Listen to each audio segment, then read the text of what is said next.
Yo, what's going on, random?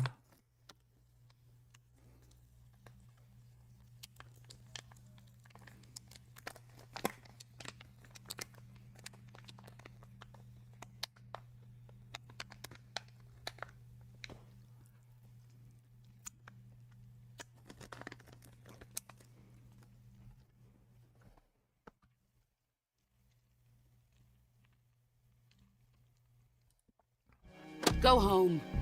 Go back to your boss. There's no need to prove that you are virtuous here.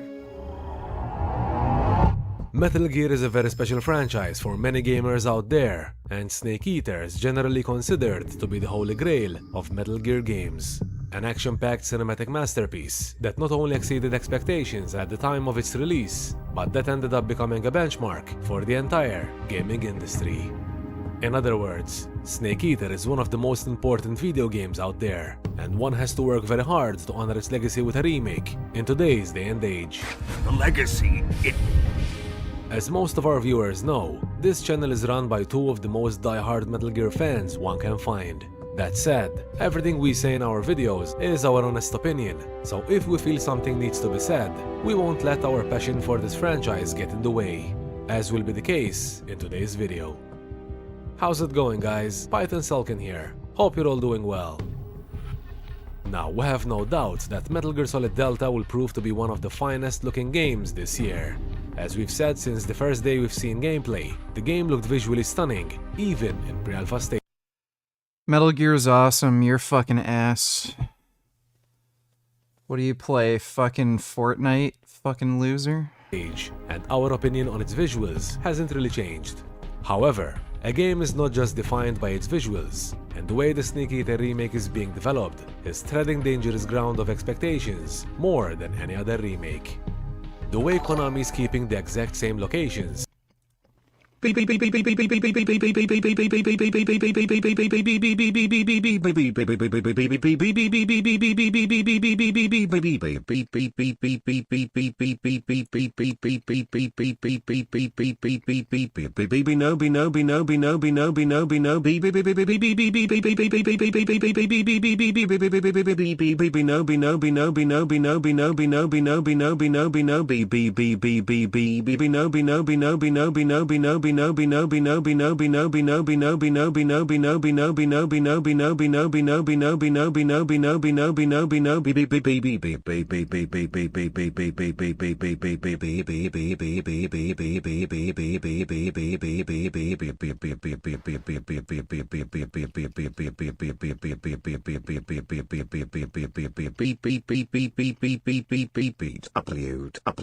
upload.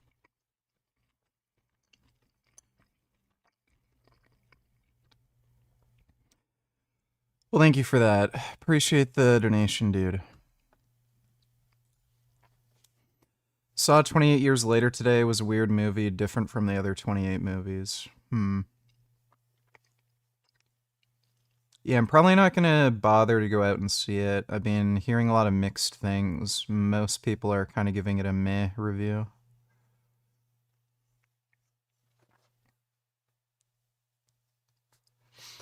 Wouldn't say I enjoy THC. When I have a low enough dose, it just calms me down. The reason I'm taking it is just because I've been getting moody with the diet, so it just helps balance out my mood, make me relaxed, and I think it's been helping me sleep too. Been sleeping more.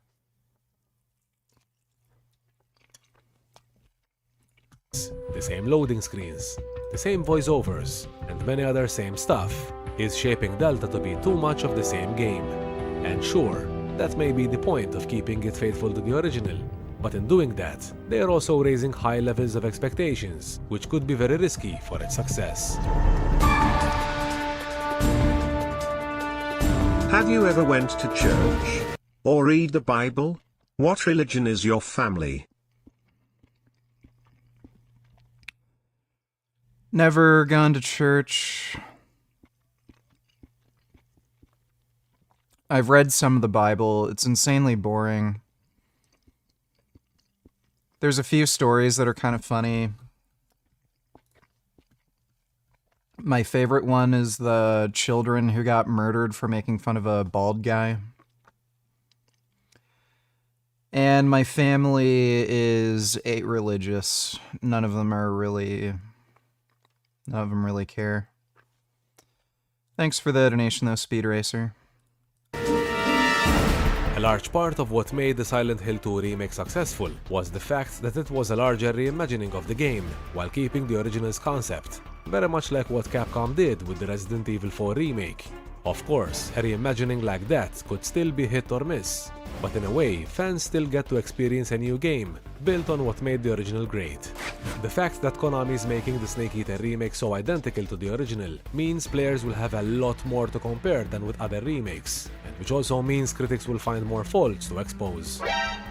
Consider this. Konami's been marketing Delta Snake Eater as one of their upcoming big games for over 2 years now, yet during an Xbox Developer Direct event, Team Ninja announced a new game in the series of Ninja Gaiden, Ninja Gaiden 4, and Shadow dropped an entire Ninja Gaiden 2 remake on the very same day it was announced.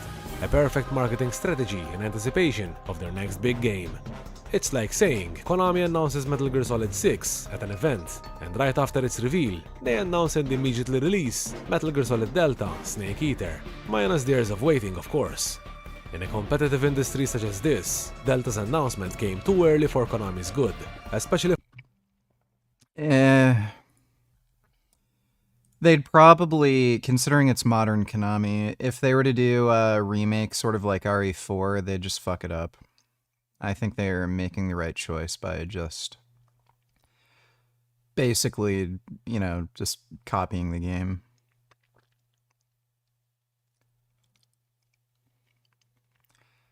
Let me see this. Is it the usual we've got suspects? a stunning story from Quebec now. You got to see to believe. CTV News has obtained dramatic video of what police say was a car theft. Extremely dangerous, reckless. It happened in broad daylight, and it happened in front of an elementary school. CTV's Olivia O'Malley has more for us. Yeah, the combat system in Cyberpunk was pretty good. Like, usually I don't like RPGs, but that's a good one.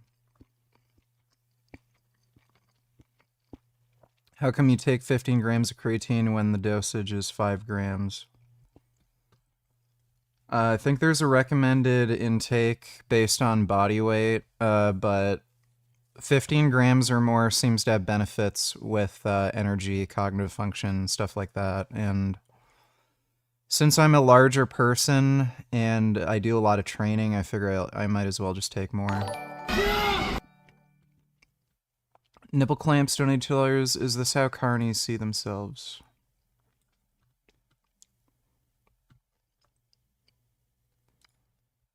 I don't know why they have to, maybe because they're playing it off as real. Yeah, this is AI generated. Like, it's very obviously AI generated too. You can see some artifacts. But yeah, I guess that might be how they see themselves. Favorite Linkin Park song? Either New Divide or, is it One Step Closer? Those are probably my two favorite. Thanks for the donation, Speed Racer. The screech of tires and screams were the first noises witness Julius Bo Martin says he heard. You don't expect those sounds on the street like this. It's a school zone. So you're like, why is this happening? The sounds came from an alleged car theft, and the Crazy how the people in the comments support Iran when they are chanting death to America. These same people also celebrated when 9/11 happened. Plotkin is the first Western journalist to enter Iran since this latest conflict with Israel began. He's there with our Claudia Otto. He attended a massive protest in Tehran where protesters chanted death to America, death to Israel. Fred has more from Tehran.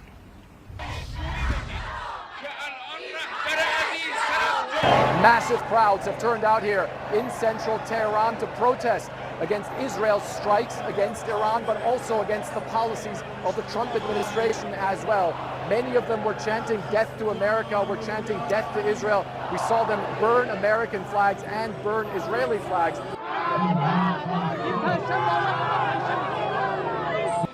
Punch the United States. I wonder if this is the what is it, like, is it Sunni minority there or is it Shia minority? I don't know if this is like most people's opinion there. States and Israel in the mouth, he says. Trump, you are threatening my leader, this woman says. Don't you know my nation believes death is sweeter than honey? What do you have, Israel? He says. You have nothing. You are occupiers, unreligious. You're killing people, killing women. You kill everyone. You're terrorists. Yet they have more money and bombs than you. So you can see that anger here being...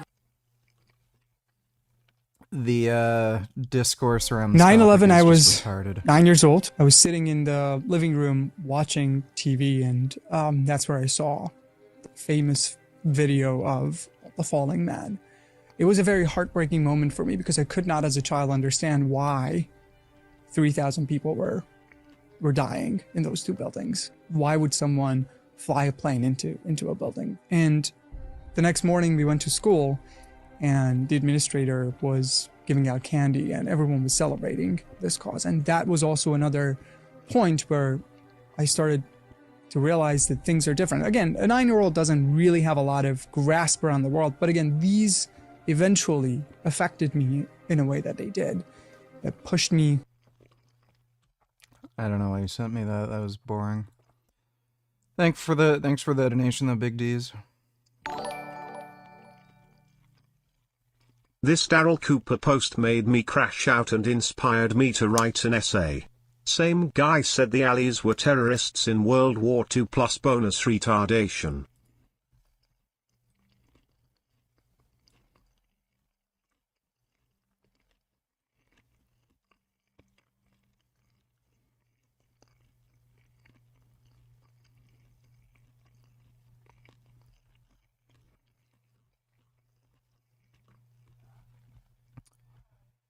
Retarded.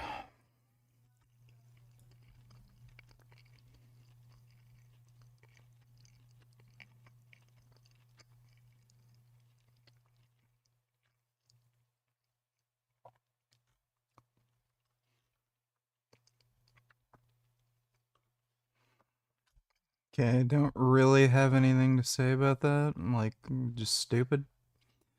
Thanks for the donation, retard. Fragile donated $2. Hey VG, hope you're doing good today. Just wanted to say great work on the recent gains update, and also friendly reminder, there is no purpose in life, there's no magical fairy tale ending, there's only luck, skill, reality, that's about it. I don't think there is such thing as luck. You know, things happen as fate demands. But thanks for the donation, Fragile. And I say death to Hamas and death to Palestine. I would agree with that. Thanks for the donation, Dodo. The entire thing was caught on camera. It happened on Palm Avenue near St. Remy Street around 1:10 Monday afternoon. Police say the man in the safety vest is a delivery driver, adding that a man and woman tried to steal his vehicle while he was dropping off a package. The deliveryman was aware of the thief, so he tried to intervene and restrain the woman. The suspect fled with the car. When he fled, he injured the deliveryman. Police say 29-year-old Francis Lavoie was found under the St. Henry Bridge about an hour after the event. He was arrested and appeared in court Tuesday. Lavoie has been charged with multiple offenses, including hit and run causing injury, dangerous driving, and motor vehicle theft. The woman is a 26-year-old woman. She was released on site and she will appear in court in August of this year. In the chaos, a parked car was also hit. The vehicle belongs to Bo Martin, who says he tried. I don't know why she'd be released on site when they both tried to steal the car. Tried to intervene to protect his car he bought a month ago. I watched it happen. Damage to the car's front headlight and tire marks on the street are the only reminders from the event that happened days ago in front of this elementary school. Went through the. Well, that's Canada. Oh, dude. This is an insane story.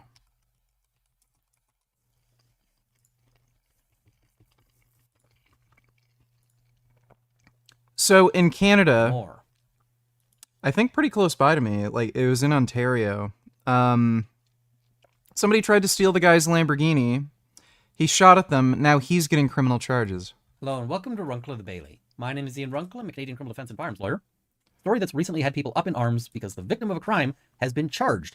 What happened is 5 people were trying to steal a Lamborghini and the owner of the vehicle came out with a firearm and fired shots. Now, public opinion on this one has been strong and it's been shifting back and forth because new information is coming out. This is an ever-evolving story as we get more information. Right now, I can tell you that I don't know what to think. Once again from the river to the sky, Hamas shall die. Yes. That's pretty much guaranteed at this point. Thanks for the donation, Dodo. I'm still waiting on new information. So I want to break down what we know, what we don't know, and the possible scenarios here by what we can infer from looking at the charges and looking at the information that's been released. And we're going to discuss the law around all of this. So let's have a look. There's an article. It's on CP24. I'm not going to read the entire article, but I will link it so that you can both check it out. And you should. It's a good article. And also you can check my homework. So that's the article we're looking at. And we've got a Vaughan, Ontario resident who fired a gun at 5 suspects who were attempting to steal a white Lamborghini has been charged, police say. Now, this is an interesting evolution of the story because initially the reports were that he'd fired warning shots. And now the story seems to be that he fired at the people. That's a very different scenario, right? Now, nobody was injured. Nobody was apparently hit by any gunfire. So not sure what exactly is going on. They note no injuries reported, and they stated that, or the police stated that the resident successfully interrupted the attempted auto theft, and when officers arrived at the scene, they took 4 suspects into custody. There's another suspect who is still out there missing. Skipping ahead a little bit, they do name all of the people who were charged except one youth. And the reason why the youth can't be named is because of the Youth Criminal Justice Act, which restricts naming young people except in very specific circumstances. Some of the people were out on bail on serious charges, but they note the resident, who rents the property and was identified by police only as a 35-year-old man, was charged with discharging a firearm, possession of a weapon for dangerous purpose, careless storage of a firearm, and unauthorized possession of a prohibited or restricted firearm. This is interesting because they identify everyone else, but this person is identified only as a 35-year-old man. Typically, and when then the police all its worthless supporters shall cry and cry.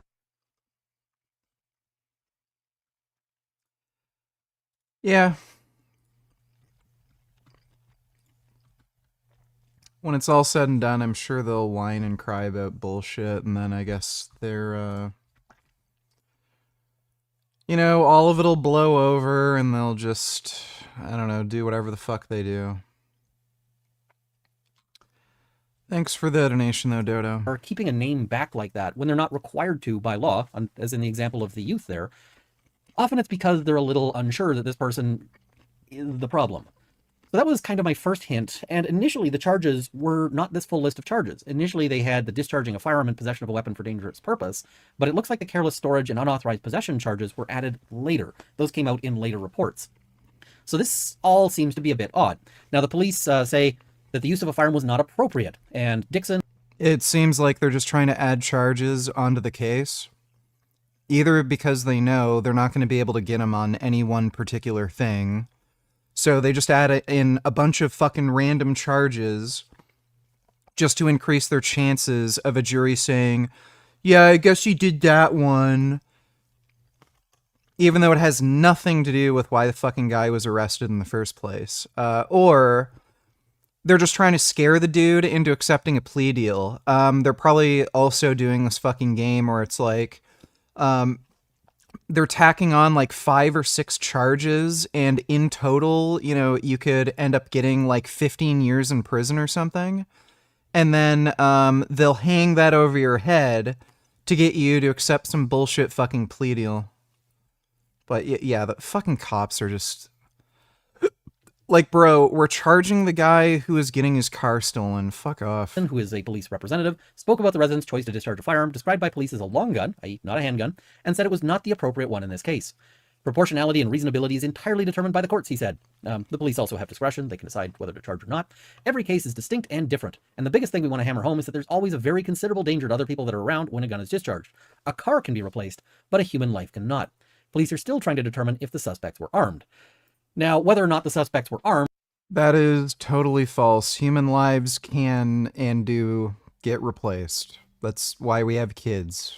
If you've got a situation where there's 5 people versus 1 person, that's a deadly threat, even if they're just hands and fists, because you can absolutely get kicked to death by 5 people. It's not hard at all. I also suspect that even if they weren't armed with traditional weapons, you know, knives, swords, guns... Kenny Donate $2, the clips never end. Tiger Woods, his ex-girlfriend, Erica Herman is her name, suing him for $30 million, claiming she was tricked last October into leaving Tiger's home, his mansion, I shouldn't even say home, and that he refused to let her back in the home. And the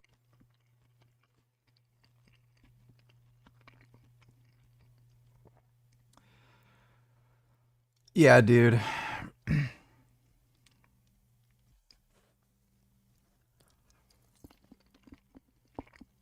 Imagine a dude doing this. Like, imagine if a dude, like, just slept over at his girlfriend's house and then she didn't want him back in, and then the dude sued her for, like, $30 million. Because, I don't know, you deserve that money if you sleep at somebody's house? Like, what the fuck? details here says that Tiger's handlers, there was a non-disclosure agreement signed, by the way, told her to pack a suitcase for a short vacation, and when she arrived at the airport, they told her she had been locked out of her residence in violation of the oral tenancy agreement, in violation of Florida law, according to her legal team. I think you're more than likely right with Tiger Woods that he had one of his many representatives present this to her. I think if you're in a relationship, then that's probably the worst way to go about it. I think he would need to be the one to do it. Like, she's getting served at her apartment. Dude, why is he fucking around?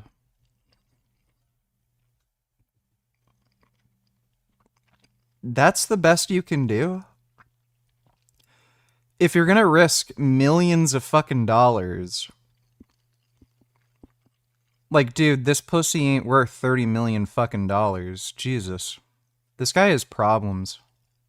You know he's fucked up when he's... That's retarded. Like, genuinely fucking retarded. If you had the kind of money he had, like, why in the hell even bother pretending to have a girlfriend, dude? Just get a personal prostitute or something. Pay them, like, a fuck ton of money, like a few $100,000, and then they can get them to sign a contract.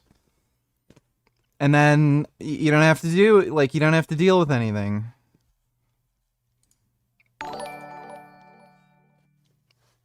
Once again, fuck the police. Yeah, the police are cunts. Thanks for the donation, Dodo.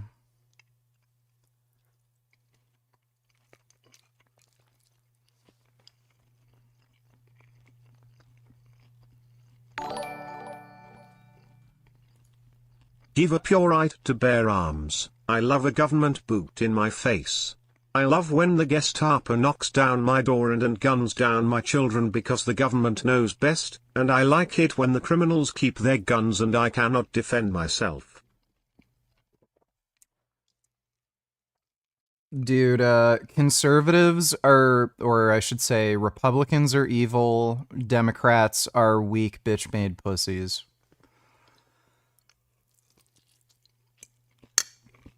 If only we could combine the two and get a perfect political party that's based is like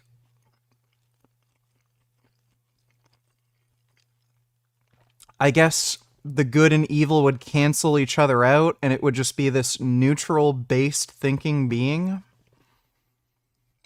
But yeah. Thanks for the donation, nipple clamps. Dodo donated $2. Let me see. Taught from the Bible. Those who bless Israel will be blessed, and those who curse Israel will be cursed. And from my perspective, I want to be on the blessing side of things. Of those who bless the government of Israel? Those who bless Israel is what it says. It doesn't say the government of, it says the nation of Israel. So That's in the Bible. As a Christian, I believe that. Where is that? I can find it to you. I don't have the scripture off the tip of my... You pull out the phone and use the Google. It's in Genesis. So you're quoting a Bible phrase. You don't have context for it, and you don't know where in the Bible it is, but that's like your theology? I'm confused. What does that even mean? Tucker. I'm a Christian. I want to know what you're talking about. Okay.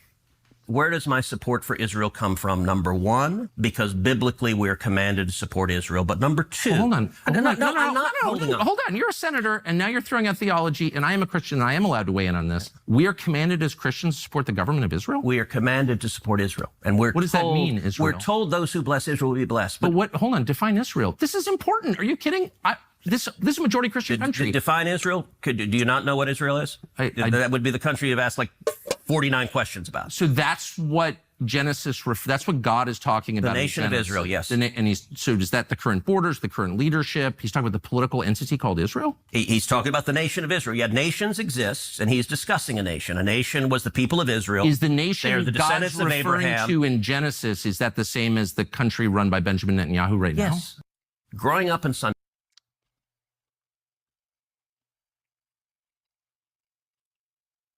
I mean, Ted Cruz is an idiot.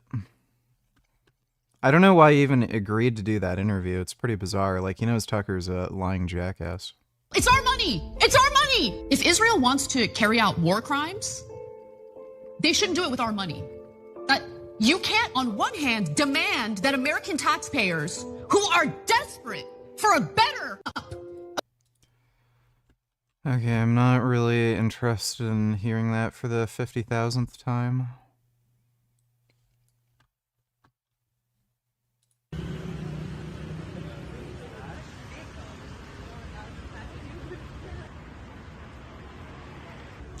Wow.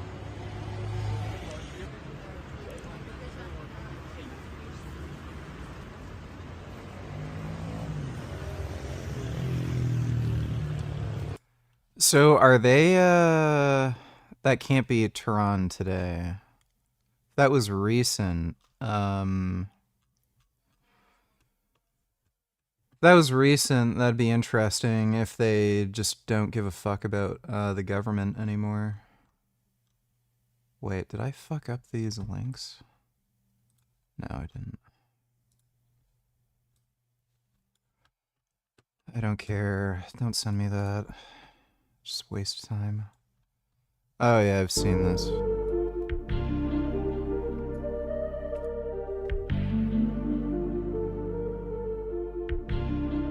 They always do that to me, dude. These fucking trucks always do this shit to me.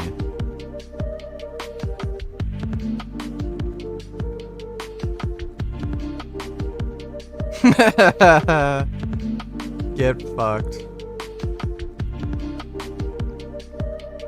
Yeah, this dude's absolutely based. Fuck those stupid ass fucking truck drivers. Thanks for the donation, Dodo. Dodo donated $2. Hundreds of people died, and you don't heard about it because it's China. What was this? Oh, coal mine collapse. Well, I mean, it is China.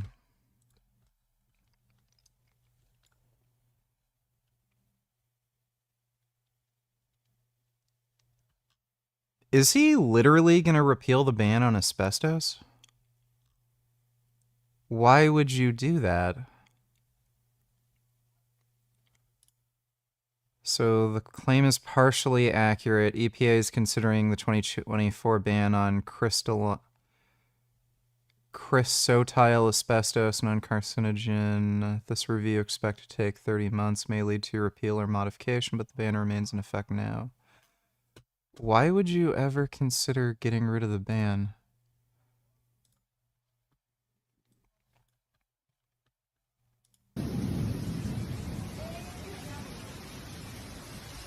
Oh.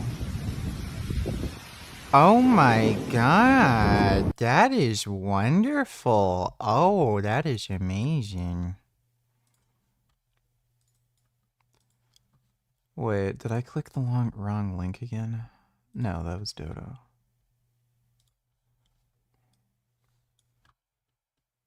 evacuation. But first, a message from the terrorist proxies they sponsor. Did you guys see that Al-Qaeda just thanked you guys? They thanked all the college protesters and everything. Houthis, Hezbollah, Hamas. Does that make you happy? Yeah. Of course, we're supported. It makes me feel like there's actually some kind of hope. For $100. Who was the terrorist group behind 9/11? No clue. ISIS. Al-Qaeda.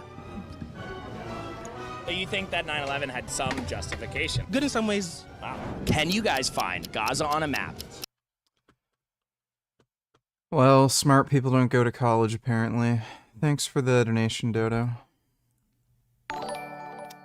Just random vids, donate $2. Let me see. Oh, what is this? Oh my god. Oh. Oh, that is amazing. Oh my goodness. Oh wow. I would want to be in that tunnel. IMK when you see the resemblance. The thing is, this is the problem. Israel always victimizes itself, and I have never seen a victim putting their oppressor under siege and bombing them 24/7. Israel wants you to believe that they are the victim. Dealing with Israel is so difficult. It's like... Was that the character from Black Ops 2?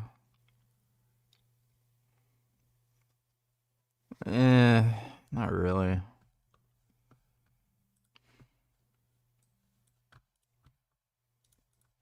You guys need to watch this bullshit. Bill fucking Gates is worth $105 billion US. There's this website called Spend Bill Gates' Money, and it says he only has a measly $90 billion, but I guess it'll work for the point I'm trying to make. So there's 32 teams in the NFL, right? You can buy NFL teams on here for $2.3 billion. I don't care. Thanks for the donation, dude. Well, in that case, hopefully God puts a curse on Hamas and all its supporters drop dead. Well, God doesn't exist, so I think you're expecting too much. Thanks for the donation, though, Dodo.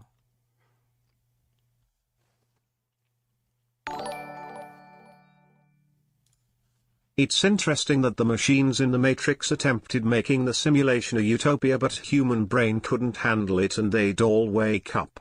So they simulated choice and struggle, and it pacified 99% of humans, and Zion was an expected contingency.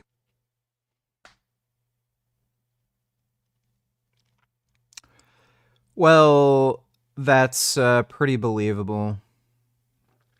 The human mind is kind of constantly burdened, so... I could ramble about that for hours, but I'm not going to get into it, but... Yeah, I mean, it makes perfect sense.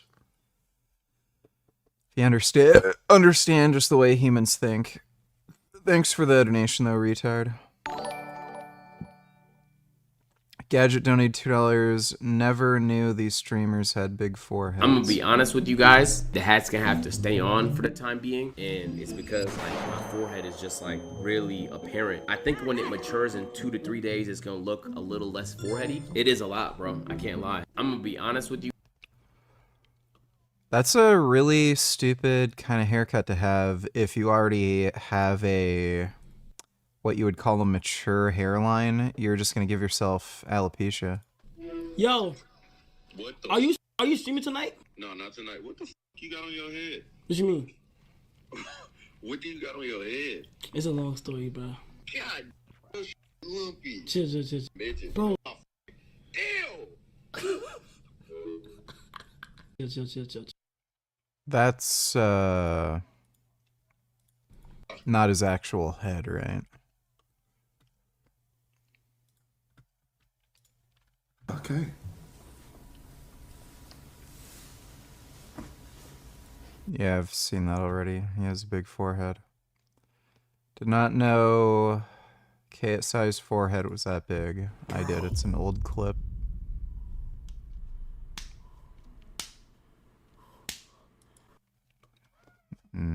Thanks for the donation, Gadget.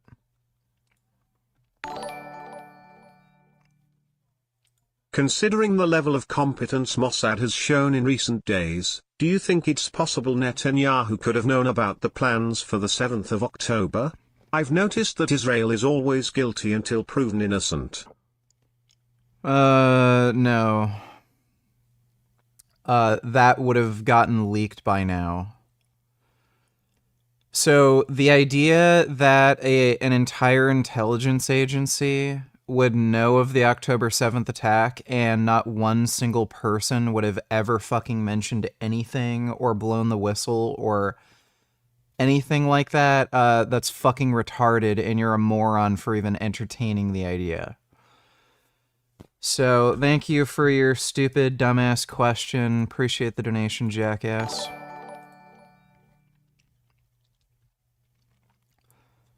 Dodo donated $2. Let me see.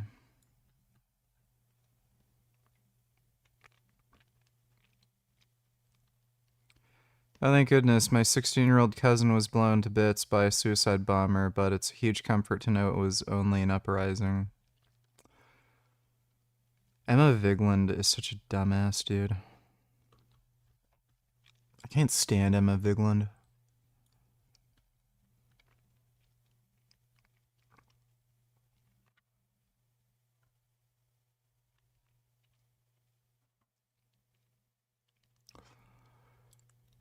Yeah, Republicans and independents are looking a lot more based than the Democrats at the moment.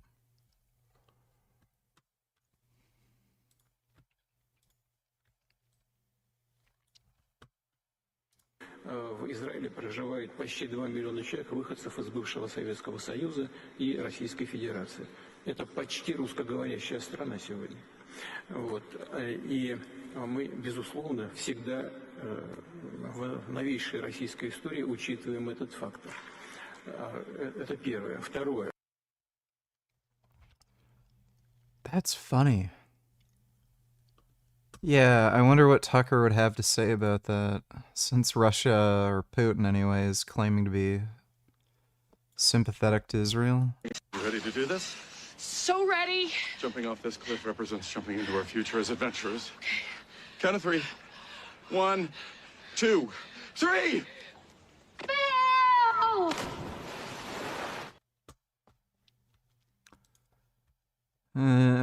Yet to be seen.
Whatever. Thanks for the donation, Dodo. Speaking of the Matrix, oh my fucking god, when the fuck did Zionism become a slur? Zion used to be the love child of the left, liberation for a persecuted people. Big up Zion, the last outpost of civilization. Matrix Revolutions is kinda like October 7th.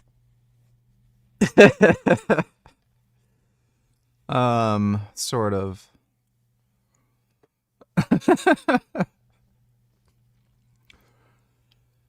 Yeah, the left wing is just losing its fucking mind, dude. I think there's actually been a substantial amount of communist ideology infiltrating the left wing, especially among progressives. Thanks for the donation, though. Nipple clamps. It's as stupid a question as saying there are microchips in the COVID vaccine.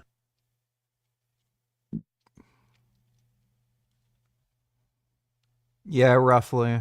Thanks for the donation, Dodo. Good point, VG. Sorry for being retarded. Alright, well, apology accepted. We're all a little retarded sometimes. Thanks for the donation, nipple clamps. There is no reason for trusting a space wizard imaginary friend. We are not children. That is true. Thanks for the donation, Nutmuffin.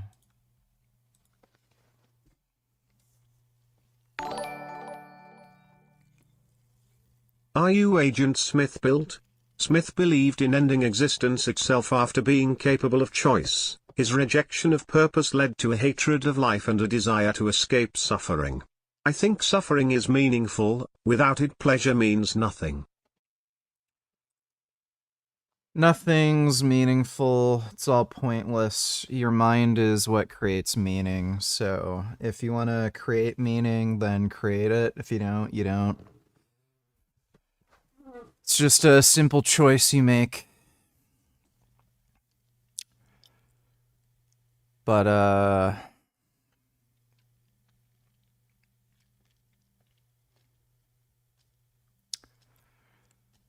the Matrix Reloaded and Revolutions didn't really make any sense.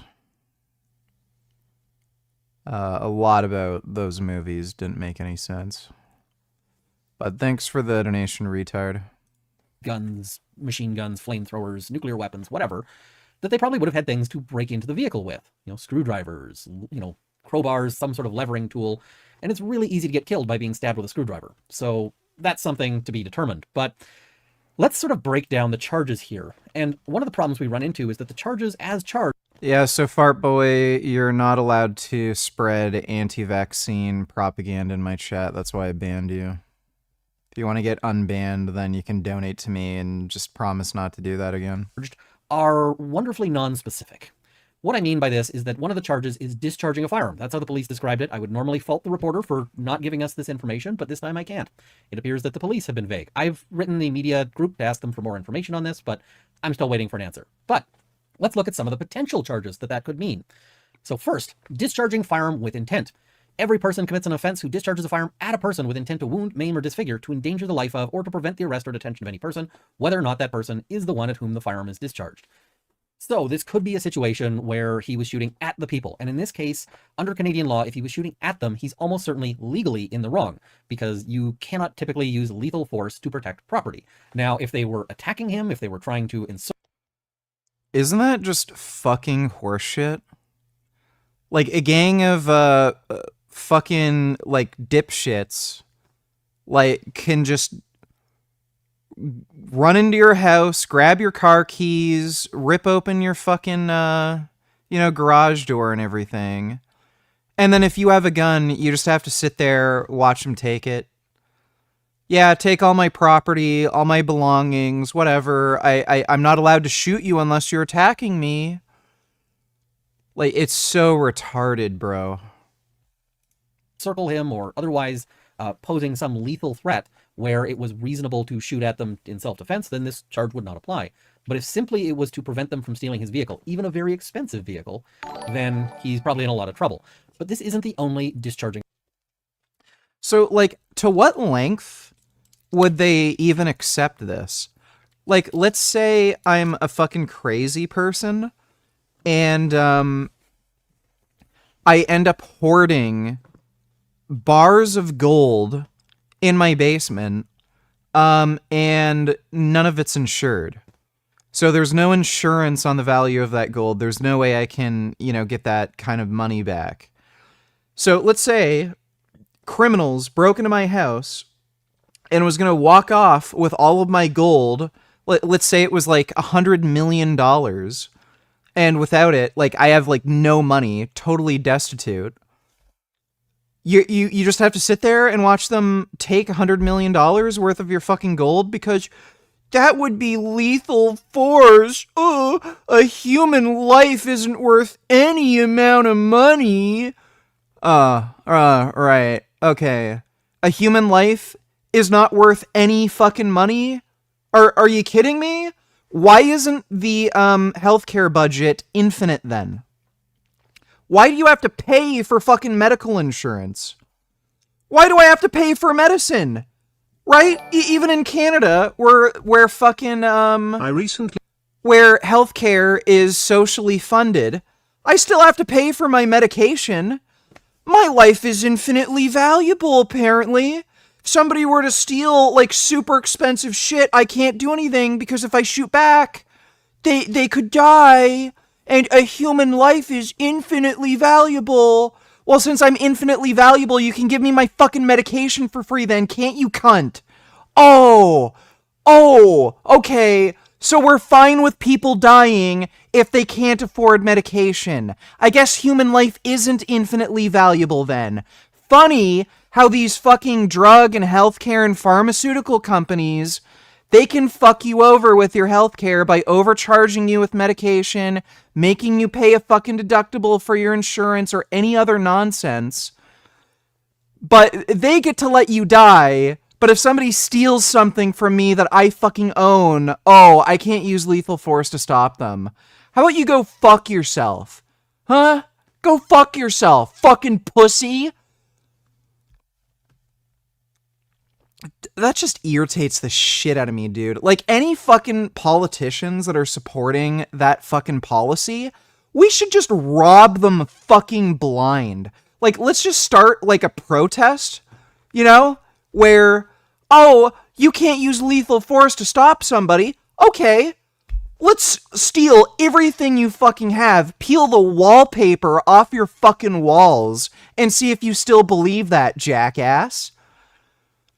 Fucking politicians.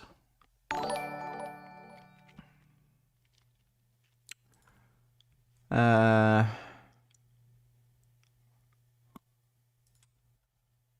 me a second.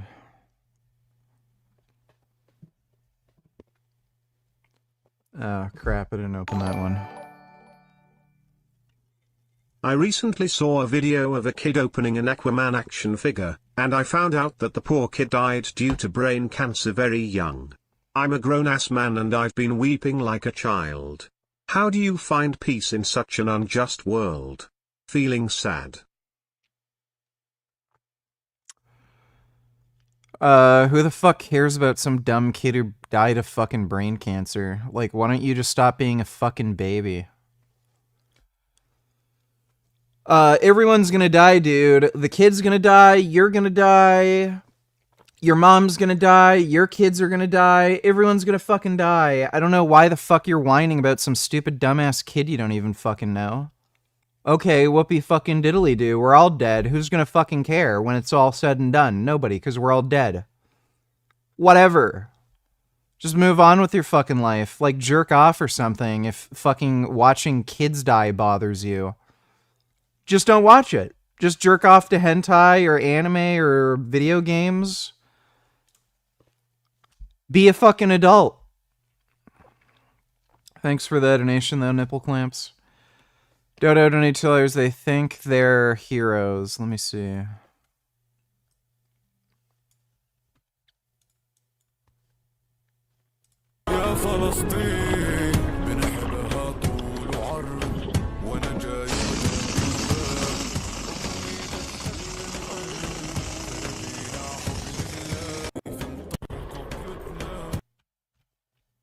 Well, hopefully they get shot. Also, why is that country like China, Russia, India, Mexico are all part of the global south when none of them are in the south hemisphere, but Australia is not global south? It's Marxism. Yes, it is Marxism. Thanks for the donation, Dodo.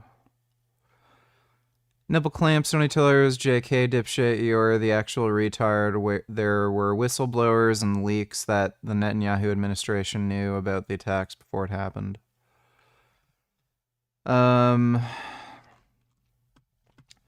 This is New York Times. A blueprint reviewed by the Times laid out the attack in detail. Israeli officials dismissed it as aspirational and ignored specific warnings.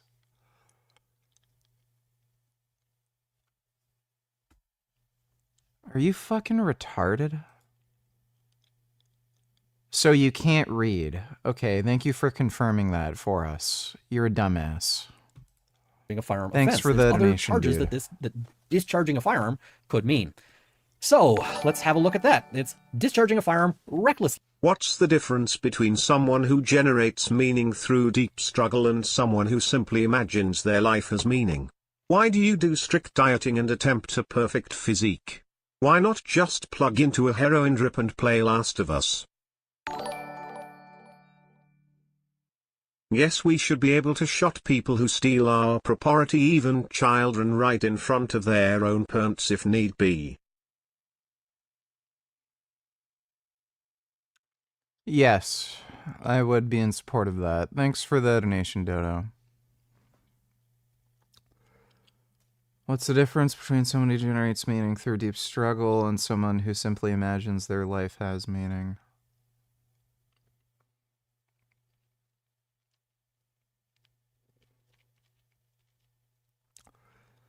The person who generates meaning through deep struggle is going to play all of his games on the hardest difficulty.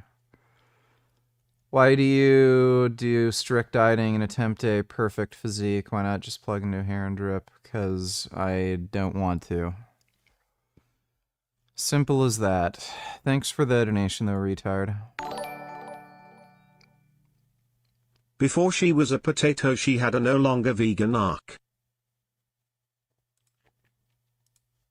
Bella, how would you do in a zombie apocalypse?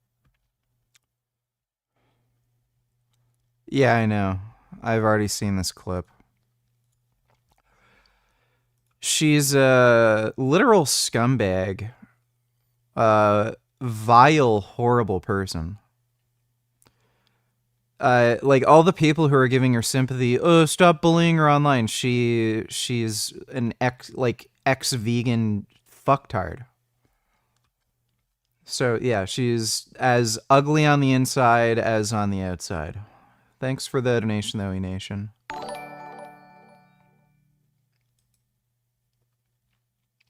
Dodo donates $2 watchful. Would you support the United States getting into the war with Iran? I think it's a bad idea. World War III is going to start in the Middle East, and we're just going to get involved in World War III at this point. The thing with Iran is that they would shoot nukes. They would do it. They would. Why does this guy's hands look disproportionately large? The fucking edibles I took are kicking in, but like, do you guys see this? Like, do his hands not look like weird Popeye hands? They're like, it's like they're swollen or something. Yeah, it looks like his like arm is swollen. They would do it. They would absolutely drop a nuclear weapon on top of Tel Aviv. They do it. I'm mixed about the Israeli government. I am Jewish. Today we're asking Americans if the United States should go to war with Iran after Israel launched missiles at Iran. Iran retaliated and launched missiles back at Israel, and now they're at war, and the United States is now deciding what they should do. So today we're asking a very important question to Americans to see what they think the United States should do. Should we enter in this war or not? Here we go. Let's go talk to people here on the streets. What should the United States? Why the hell do we care about what random dipshits on the street think? And if the kid's parents have a problem with it, they can cry about it. Will the vultures pick out the dead child's eyeballs?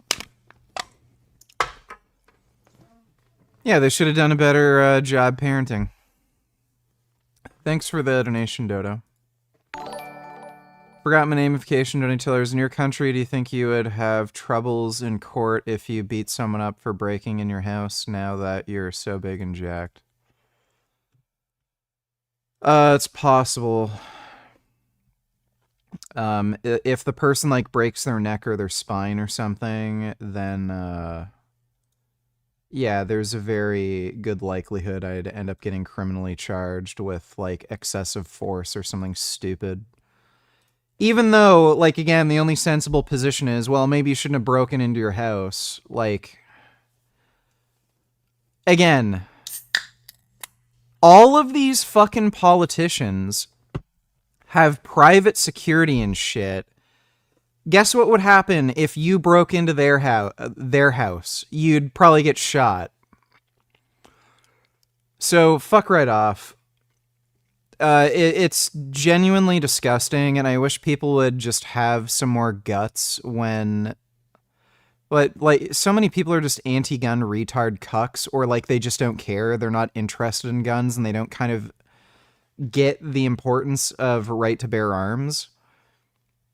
But if you're gonna fucking tell me somebody can steal property from you of literally infinite value, and you're gonna tell me you have no right to use lethal force to stop them, okay. Let's all make sure none of these politicians have any fucking money or property. We'll steal your fucking car, we'll steal your furniture, your phone, fucking you name it. We'll take everything from you. You can live homeless on the fucking street because we'll fucking steal the walls from your fucking home. And then we'll see if they still want to support this idea of, oh, human life is infinitely valuable. Like, it's just this... And again, this is why crime rate, particularly, you know, some pretty violent crimes like just firearms, homicides, home invasions, carjackings, they're all going up. It's because they're just letting it. They're telling everybody, yeah, crime is legal. Criminals can do whatever they want. You can't do anything. Just let them do whatever they want. Then, you know, afterwards, call the police. They'll show up an hour later and you can tell them what happened. And then they'll write on a piece of paper that your things were stolen. And then they'll put that in the file with the others. And then they'll go to the next house and do another file. Like, it's so stupid. Society's stupid.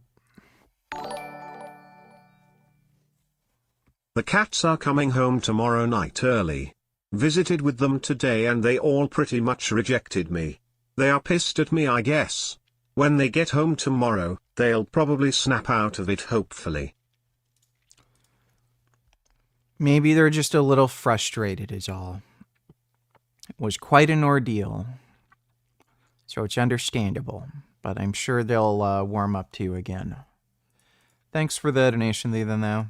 States do, and should we enter into this war? I don't know if we want to full on enter into war, but I think we have to have a position on it as a, you know, as a world kind of coming together. But I think step cautiously. I think that's a war that's been going on over there for a long time. A lot of religion things and stuff that go further back than where we're at now.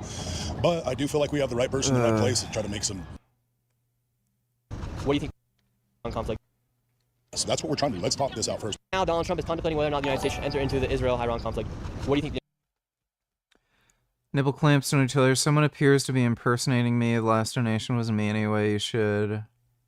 Why should I not care about my fellow man? Very odd response. Can you tell when someone donates with the same name, but it's a different person? No, not really.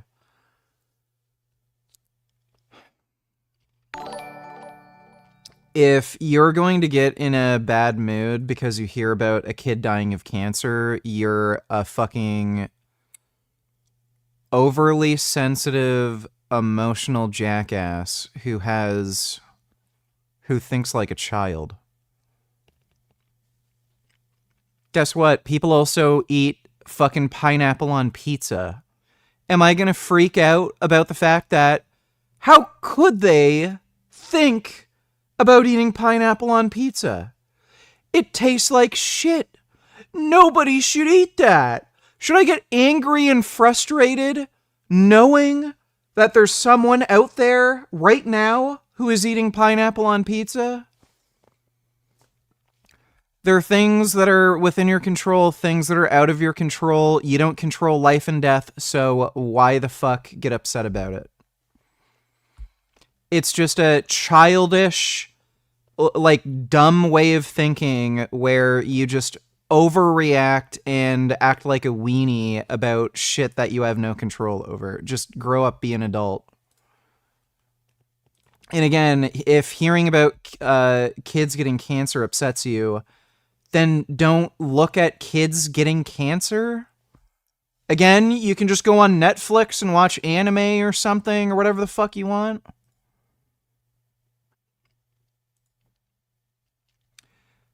Khamenei donated $2. Iran Supreme Leader's villain origin story, question mark.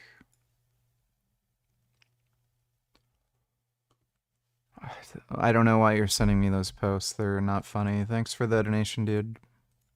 The United States should do? I think whatever Donald Trump says we should do the opposite. Do you trust Donald Trump's judgment in this time? Not at all. Would you support the United States getting into the war with Iran? No, not a chance. What do you think should happen? Precision strikes, just precision strikes, get rid of any ability for them to have a nuclear weapon. Congratulations, But no boots on the ground, you're banned never again. again. Should the people that voted I for don't know Trump why be you worried think- now with what's... Like, what are you doing here? You're banned. You're even so fucking stupid. You used the same fucking channel name. happening? So I told you, if you want to get unbanned, you can apologize for posting fucking anti-vaccine propaganda in my chat and promise to never do it again. Wow, VG pretending like Japan doesn't exist where gun ownership is very controlled yet their crime rate on average is lower than in places like the US. Bro cares about crime rate but says you're oversensitive if you're sad about kids dying of cancer. Okay. The crime rate in Japan isn't overall lower. If you account for things like socioeconomic status, blah, blah, blah, like large metropolitan areas, shit like that, you will find a discrepancy in crime, but it's because of a lack of reporting of crimes, and prosecutors in Japan function differently than in the US. They'll only prosecute you if they know that they're actually going to get a successful prosecution. That's why prosecution rates across the board are like nearly 100% for literally anything. So what ends up happening is a lot of fucking crimes aren't reported or aren't prosecuted, particularly, and a lot of women's rights groups are complaining about this with Japan. Rape. If you want to rape someone in a modern westernized country, Japan is one of your go-to places, because that's a crime where there's very rarely any fucking evidence that would, beyond a reasonable doubt, prove that you raped the person. So, rapes get massively underreported and massively underprosecuted in Japan, but then when you look at their crime statistics, oh, they have 1/10 the amount of rapes compared to comparable nations? No, they don't. There's probably more. It's just that the Japanese just don't do anything about it. So, same with a lot of crime. Like, why do you think the Yakuza was such a fucking problem for so fucking long? Nobody would go after them until, like, fairly recently, like in the mid-2010s, they actually started doing something about organized crime involvement in all of these different businesses.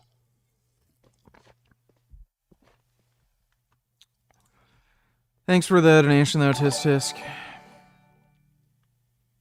I don't think playing on the hardest difficulty is just a joke. I think deep down you know that suffering sharpens meaning. Otherwise, you'd be fine living like a drooling retarded bloater. There's an option to play permadeath mode for a reason, nigga. No, that's just stupid. Thanks for the donation, retard.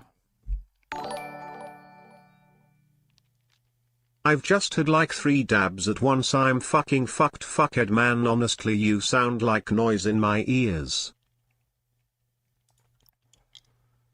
Okay, well, sorry about that. Thanks for the donation, Bootycam.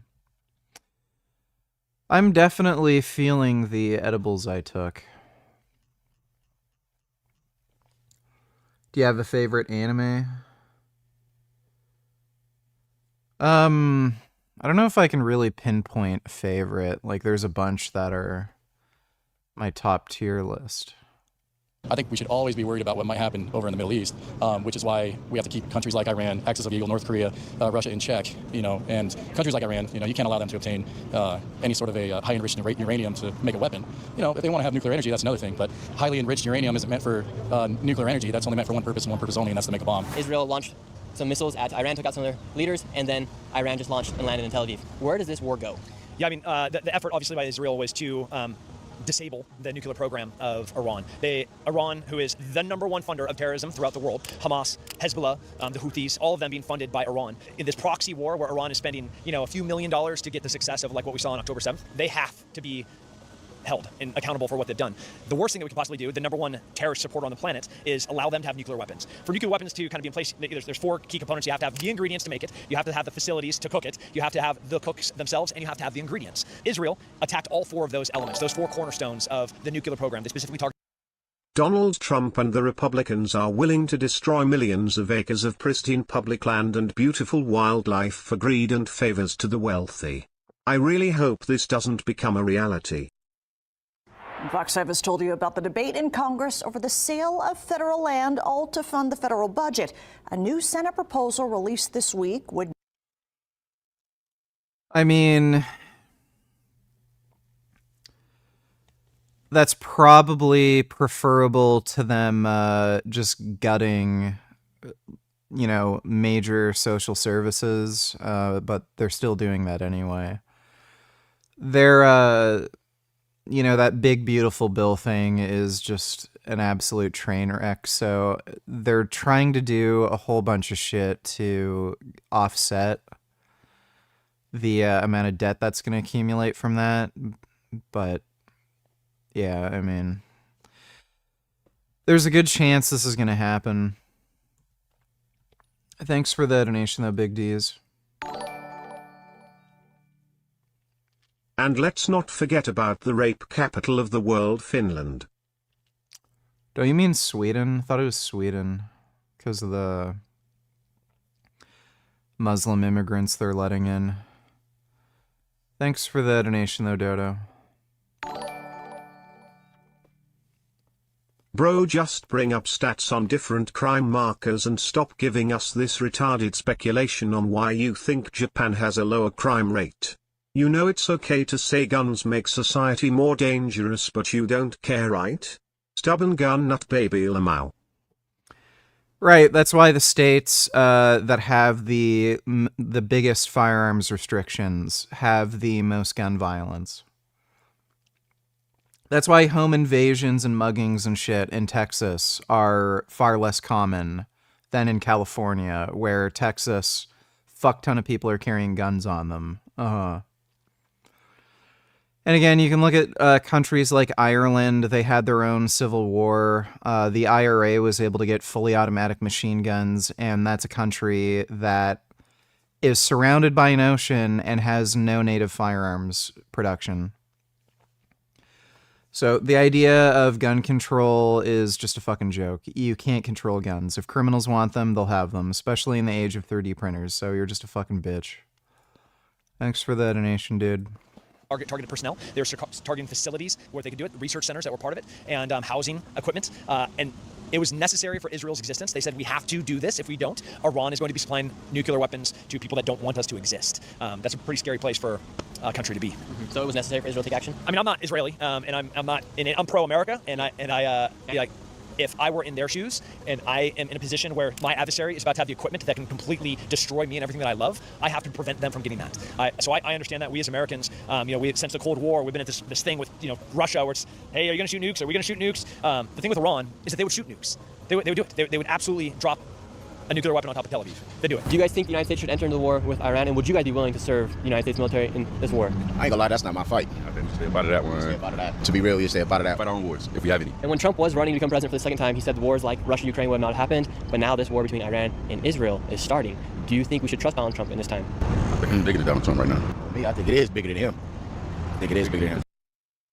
And dry. And I don't particularly love Trump for all his things, but when he's defending the Constitution peacefully, we have to take precautions. Dodo donated $2.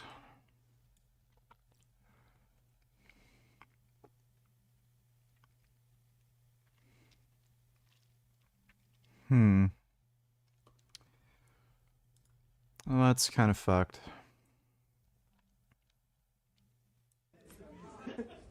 Carry on. The first spoon has just gone in.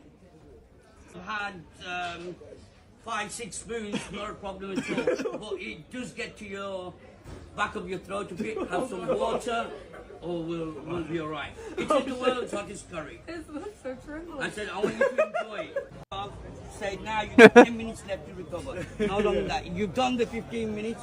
You've done the 10 minutes. One spoonful, yeah. See how, you know, this young man tried almost a half spoon. That has to be bad.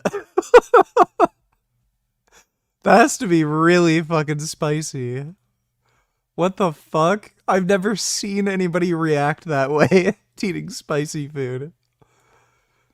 He's like literally dying on the fucking ground with his shirt off. Officer, you think your wife come home every day like, oh, I want to fuck this little animal catching motherfucker?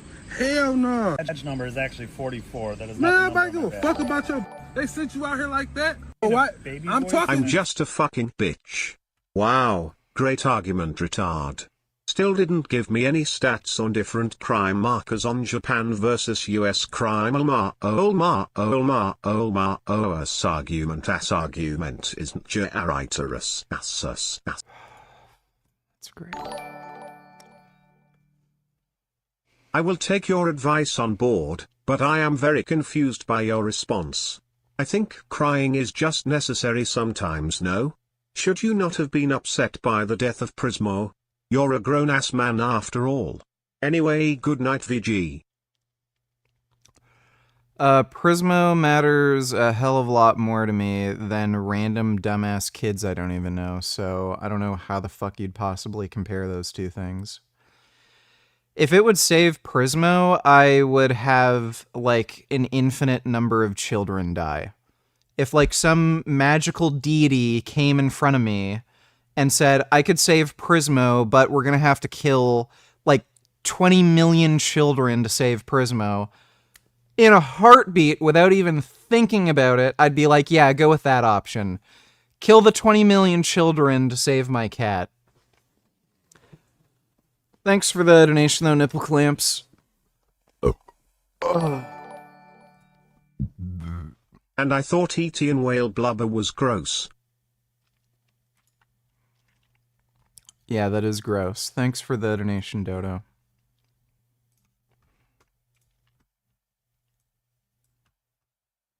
Sure, I'm Officer Molly. Can you take your hands out of your pockets for my safety? Oh, my hand in my pocket is not for your safety. Yes, it is. It's for my safety, sir. It's a little chilly out here. I don't have any weapons on me. Sir, can you check them? Because I don't know what. You cannot just check me. You can't do that. You can't go in my pockets. I don't consent to searches or seizures. Hey. Sir, take your hands out of your pockets. You can't tell me to take my hands out of my pocket. What? It's not against the law to keep my hand in my pocket. It's cold out here. It's a little windy out I don't know if here. you have a weapon. I don't. Show me I'm your telling you I hands. don't. I'm not going to show you my hands, man, because it doesn't, that's not against the law. Talk to you over here. You can't just search people. What's wrong with you? Can I speak to a supervisor, please? Yes, we're going to call one. Thank you. Appreciate it. Well, that you got to do for my safety and if you want to speak to me, take your hand out of your pocket so I know I'm safe and you're safe. I'm asking to see your hands the way you can see And you can see what's in my pocket. No, I can't. You can I'm not asking to see what's in your pocket. I'm asking to see your hand. So if I took my hand out of my pocket and then I put my hand back in my pocket. If you want to put it back in your pocket, that makes no sense. Outside of your pocket to make sure there's nothing in there. I don't consent. Okay. Well, but then I'm not going to speak to you till I know what's going on. So what's the deal with, is he here for any testing? We don't know. Okay. He's just walking around recording. I even asked him if he refused, sir.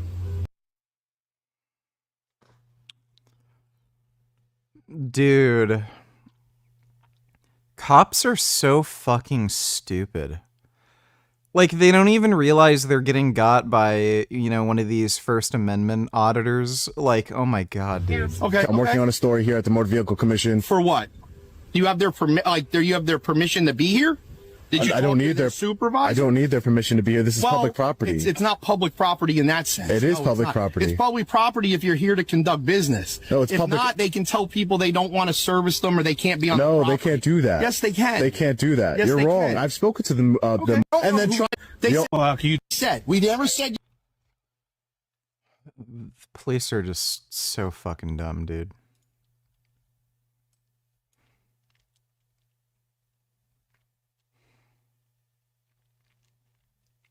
Yeah.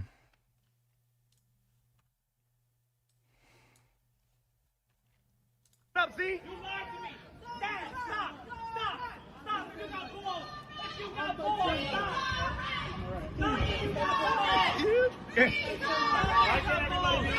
I know, man.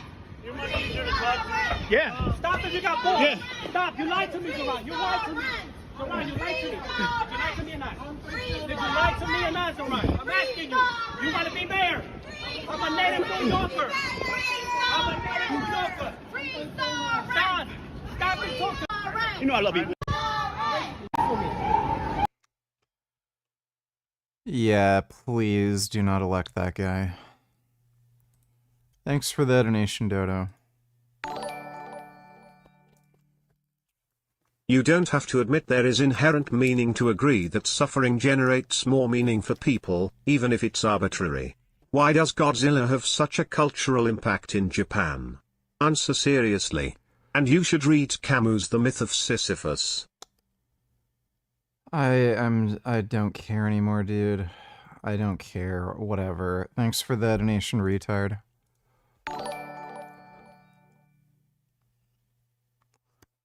"21st Savage, donate to Lars found a new picture of Jasmine since the breakup."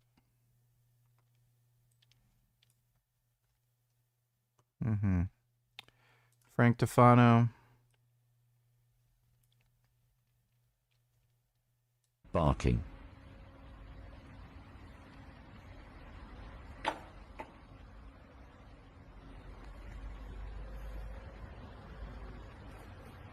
Look at that, moonfish.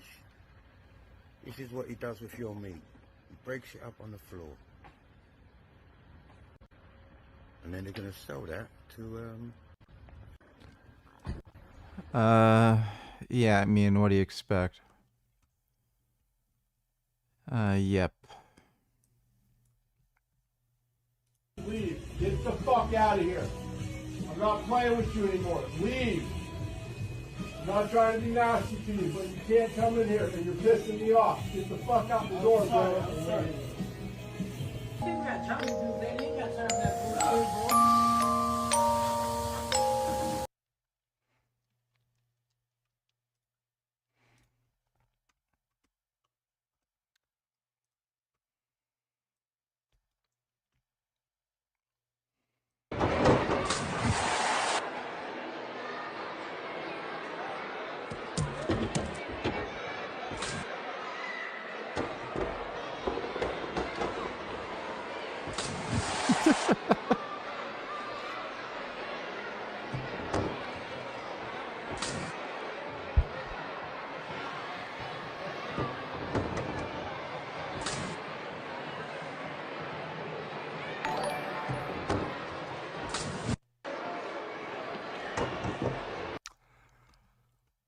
Well, that's some very good use of AI. Thanks for the donation, 21st. Grey Knight Donateller, speaking of Godzilla, say what you want about Legos, but I'm getting the shit once it's released. I think I know what you're talking about. I believe the reason Godzilla is so important in Japan is because the Japanese people view him as a god, hence the name Godzilla. Yeah, I think that's what it was. Thanks for the donation, Dodo.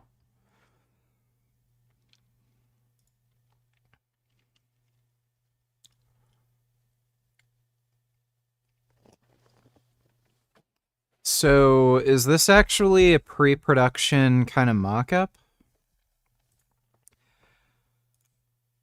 Because I saw this and, like, I thought it was a cool idea, but wasn't super into it. But if they make it good, then yeah, that would be cool. Thanks for the donation, though, Grey Knight.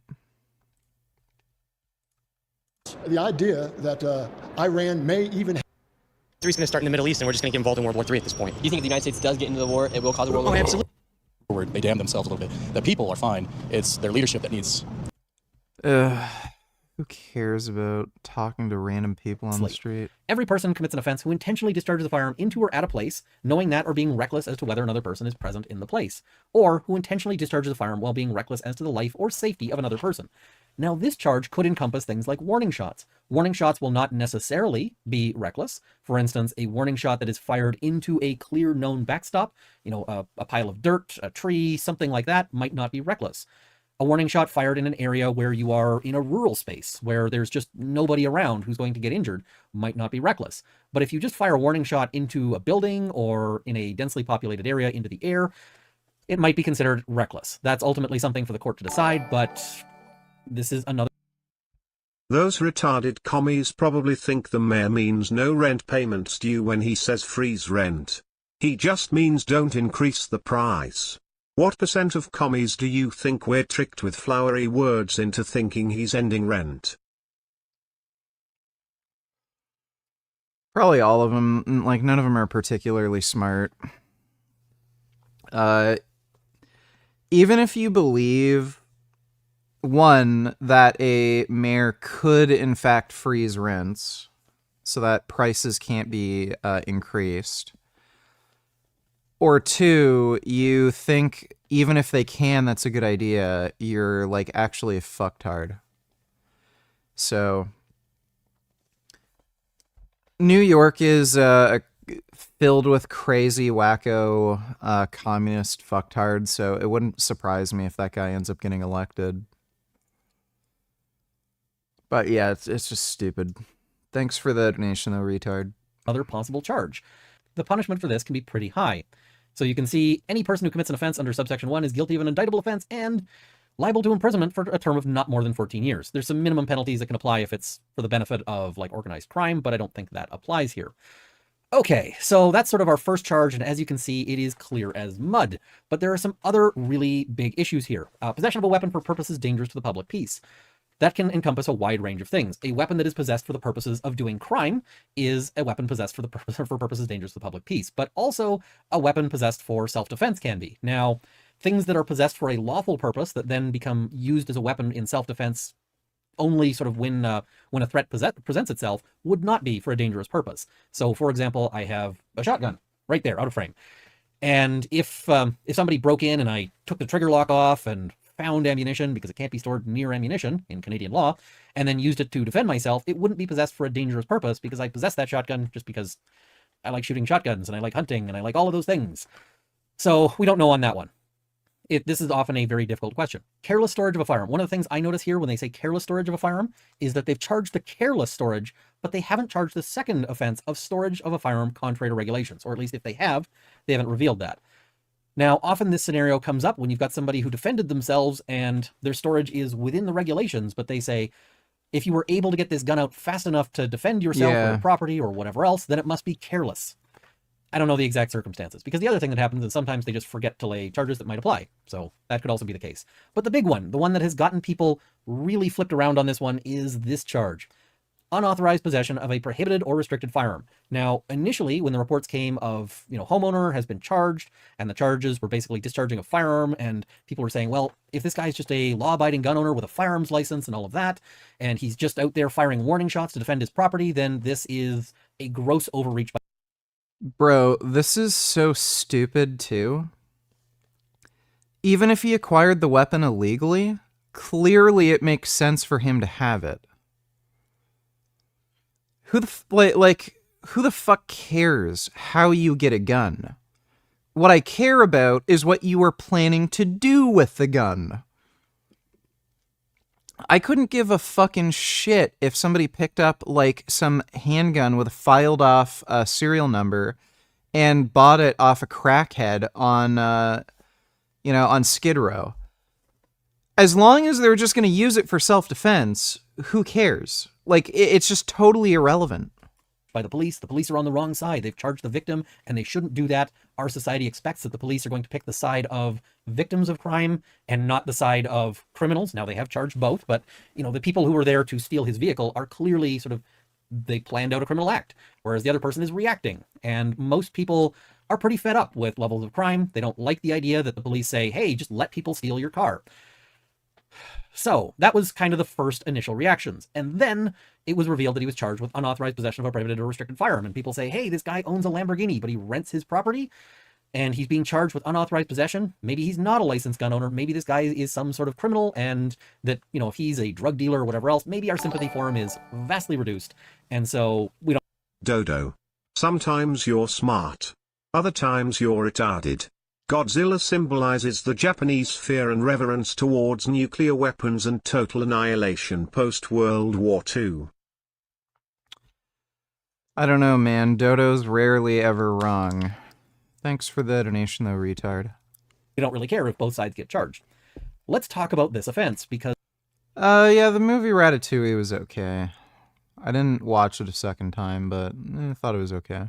the simple fact that he's been charged with unauthorized possession of a firearm doesn't necessarily mean what people say. So let's look at this count. Unauthorized possession of a firearm. Subject to subsection 4, every person commits an offense who possesses a prohibited firearm, a restricted firearm, or a non-restricted firearm. Now, they've said it's prohibited or restricted without being the holder of A, a license under which the person may possess it, and B, in the case of a prohibited firearm or a restricted firearm, a registration certificate for it. Now, there are exceptions, and exceptions, probably don't apply here, but there is also a section that applies for amnesties.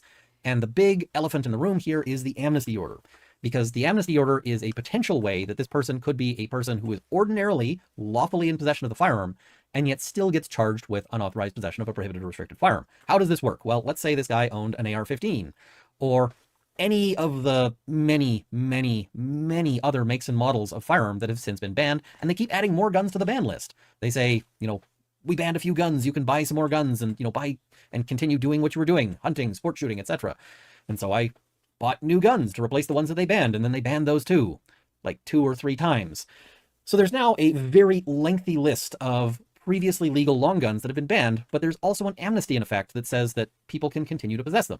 However, the amnesty does not allow you to do anything with the guns. You're allowed to keep them in storage and take them to the police if you want them to be destroyed, or take them to a gunsmith to be disposed of, or a very limited number of things.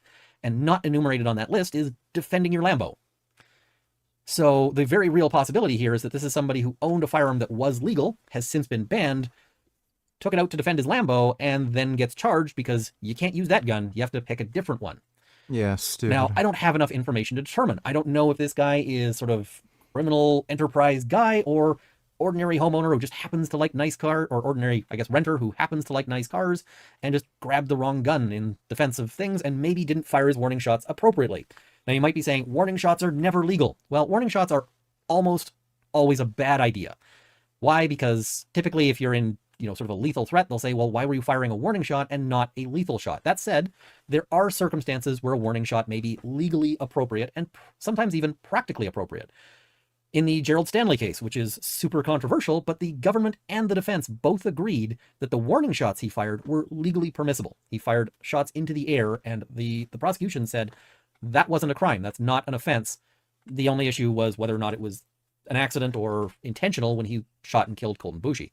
But the warning shots, they said that's perfectly reasonable. So all of this is stuff left to be sorted out. I have sent emails off to the media people to ask them some additional questions. Is he licensed? Which discharge of firearm charge is it? Is this one of the Order in Council banned firearms? What's going on here? Because right now it is too early to get really upset, and it's too early to say, I'm fine with this. We need more information. And unfortunately, in Canada, all of these things are super opaque. It's very difficult to find information on this, especially when the government has not released his name. So I can't even look up court documents because no idea who this guy is. Anyway, I thought I'd break this one down. I've got a lot of people.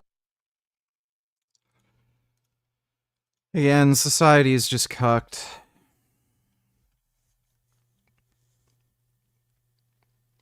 Oh. Hey, Gum Gum. How's my gummy? How's my Gum Gum? That's a good Gum Gum. What if Remy forced linguini to jack off and nut in the critic's food and mix it in with the pasta? We need an adult version of Ratatouille. Would be based. Also, is this real or AI? That'd be funny.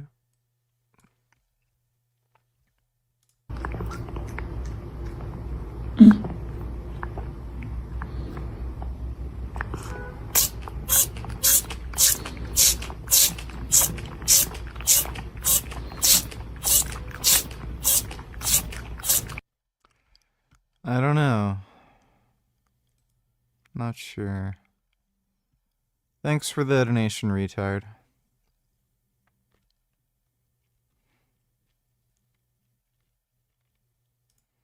If the United States and China go to war, would the U.S. homeland be at risk? If you were asking me this question, I thought about it, and I think the answer is almost definitely yes.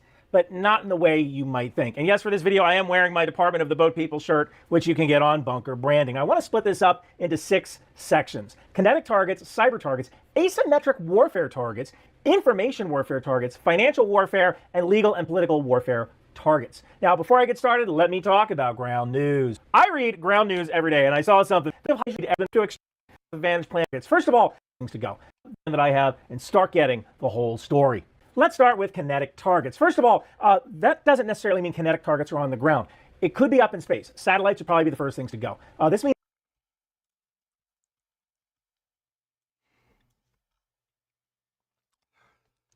Oh yeah, and I don't know if you guys saw my Instagram post, but I got a weight scale.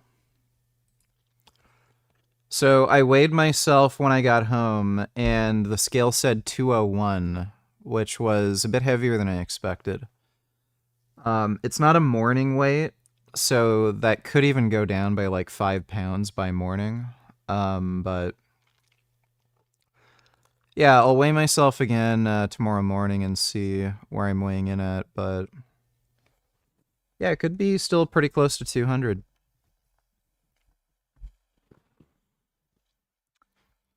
What was I gonna look at?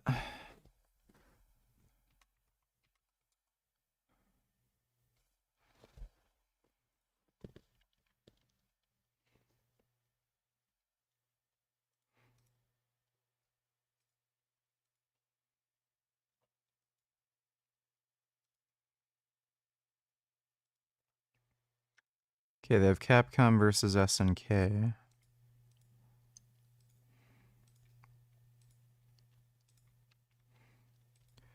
Don't give 2 fucks about rival schools.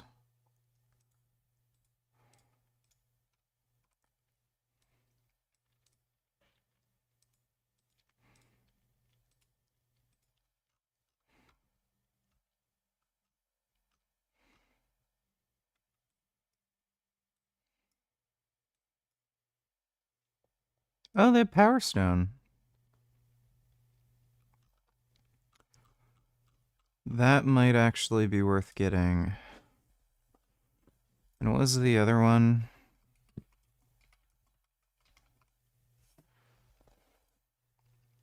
Not that. Oh my god. Fighting collection. I think I'll probably just get this.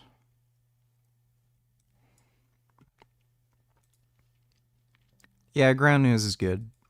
Means China attacking American allied satellite targets with kinetic and non-kinetic means. In 2007, China destroyed an old weather satellite in a test of an anti-satellite missile kinetic kill vehicle. And some of the 3,500 pieces of debris from that test are still in space.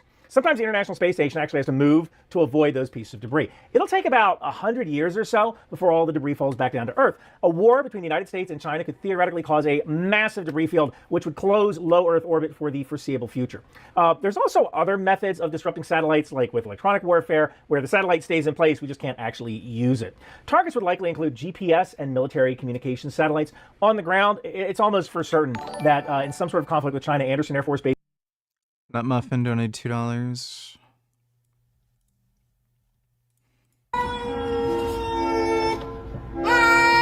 Oh, poor kitty. Oh. Somebody help that cat.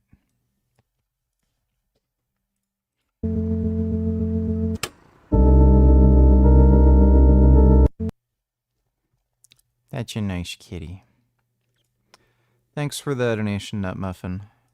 Base in Guam would be hit because it is a major bomber and tanker hub, and Guam is a U.S. territory. It's also possible, although I think less likely, that China would hit the naval base at Pearl Harbor with missiles, although that attack didn't work out so well for the last country that tried it. It's a bold strategy, Cotton. Let's see if it pays off for them. Next would be cyber targets. A lot of people think that China would try to hack military networks, but that's a lot harder than you think because military networks are air-gapped, meaning there's physically no connection to the outside network. Now, a lot of military goods in the U.S. travel by rail, ship, truck. civilian cargo carriers. So it is likely that the logistics systems that shipping companies use to move cargo could be targeted. So we're talking about electronic logbook software, manifest software, even billing software, right? Because if the shipping company can't send out a bill, are they going to be all that eager to help you ship goods? Now, in 2023, Iran penetrated this Pennsylvania water system in this small town. Why would you do that? Well, if you cause thousands of failures of municipal water systems in the U.S., who responds? The National Guard. So now you have a National Guard dealing with local issues, handing out water, instead of training up to go to the Pacific and support Taiwan. Even just disrupting things like checking accounts could have an effect, because soldiers have families. And how effective is a soldier going to be if he knows his wife doesn't have any money to pay the rent or to buy food because China electronically turned off their bank account, right? Or electronically turned off ATM access. Next is asymmetric warfare. Now look, I don't want to get into the whole immigration debate. I know some people are going to be screaming at their phones. If you don't believe me, believe NPR. I have some good viewers, so I'm going to trust that you're mature enough to handle this. There is a non-zero chance that some of the Chinese who crossed the border in 2024 were not looking for political asylum. If that's the case, we could have cells right here, right now, in the United States, awaiting orders to strike targets within the U.S., and we don't know where they are. That's bad. Now, they probably wouldn't strike military bases, but they could go after individuals or high-value targets of infrastructure. Next is information warfare targets. That's you. That's why TikTok exists. When I've said that TikTok is a weapon system, here's how it works. Let's say China wants to stop the United States from supporting Taiwan in a war. So they suppress pro-U.S. And still, Trump won't ban TikTok. It's so stupid. TikTok is such trash. Like, yeah, fucking ban it on principle. US videos on TikTok. Then all of a sudden, influencers are talking about how China will win and Taiwan is corrupt, and this is just a war to enrich the military-industrial complex. Imperialist, colonizer, settler state. I mean, that's exactly what Russia is doing in Ukraine. And we still haven't banned TikTok. It is absolute madness that we're walking around with a Chinese weapon system in our pockets.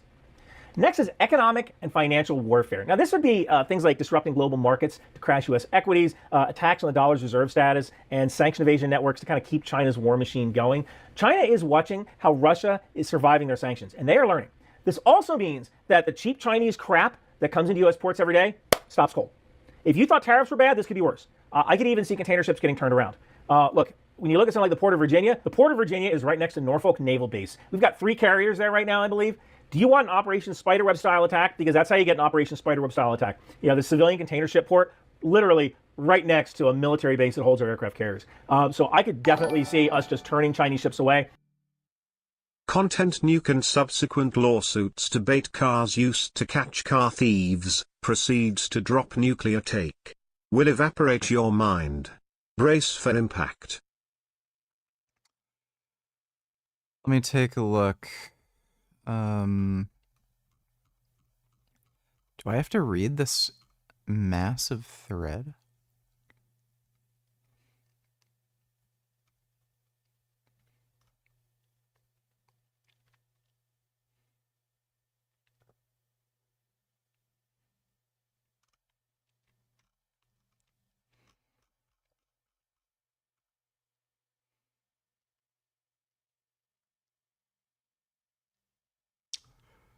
Arresting low-level criminals like someone who would break into your car and steal something does not. How does arresting thieves not prevent thievery? Those types of arrests actively harm communities. So I could break into this guy's home, steal all his shit, he wouldn't bother calling the police? Right. This is communist brain rot. Like, again, that is exactly the CCP kind of propaganda that they're pushing. Dude. Fucking libtards. Thanks for the donation, retard. Because it would be impossible to inspect every container for some sort of sabotage, robotic weapons, or drones. This would mean there would be no more iPhones, no more laptops at the store. It would look like the first couple weeks of the pandemic where everyone was buying new computers to work from home. And finally, there is legal and political warfare. This is part of what China calls the 3 warfares, which they define as public opinion, psychological, and legal. So this would mean using international legal forums to delegitimize U.S. actions, vetoing resolutions in the United Nations, pressuring states to try to sanction the United States. This would also go into funding U.S. political groups and influencers to support an isolationist narrative. Good example, Tenet media scandal. This is where influencers were paid by Russia to push a pro-Russian narrative. I could easily see the same thing happening with China. So in a nutshell, yeah, the U.S. homeland would be targeted in many different ways if there was some sort of conflict with China over Taiwan. And hey, if you want to read about a conflict like that, check out my novel, The Wind Machine. It's about a hedge fund manager whose AI-powered supercomputer discovers war with China. It's on Amazon and Audible for Marines. I also have signed copies of Bunker Branding, where you can get my Department of the Boat People shirt. Thank you guys so much for watching. Wow, this girl from Watertown. Well, communism must be destroyed. Yes, I agree with that. Thanks for the donation, Dodo. His ways.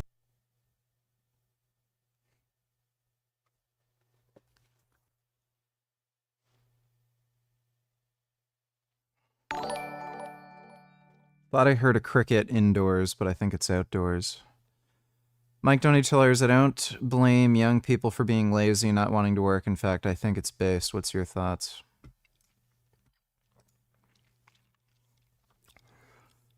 Kind of depends, but you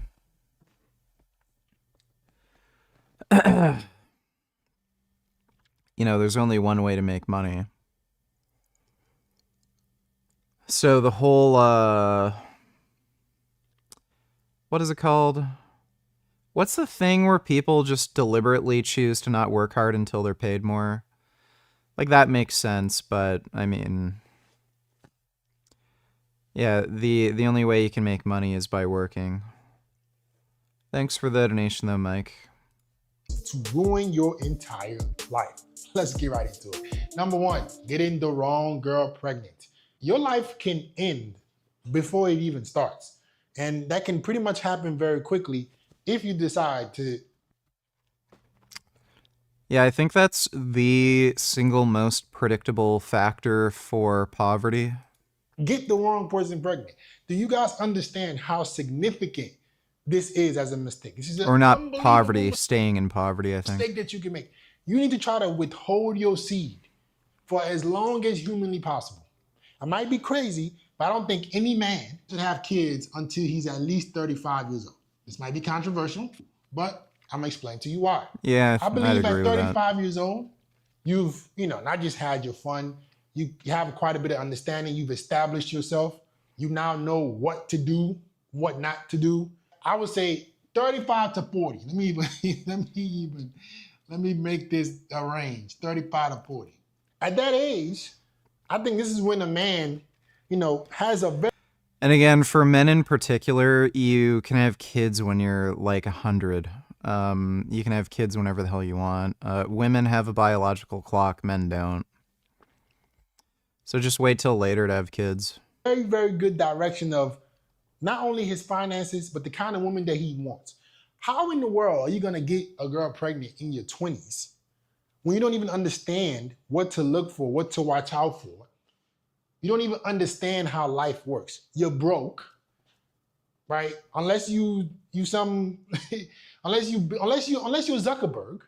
right? And you built Meta by 21, you're not gonna be financially stable until your late 30s to 40s. And my big thing with this is getting the wrong girl pregnant has so many consequences. As you guys know what the world is about now, these girls, high body counts, they do God knows what. I'm literally making this video and there's a bunch of them on a yacht right now dancing. Literally, passing me by. That's what you want to get pregnant in your 20s, buddy? That? Nigga Johnny Tiller's new King of the Hill 49-second trailer. Look who's here! Hey, Bobby, come give your old man a big handshake.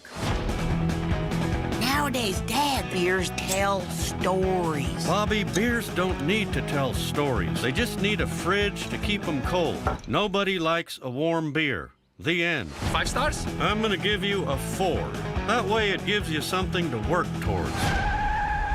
Let me know when you need me to take over, since I'm a professional now. A professional comedian if you think I'm gonna let you take over for me.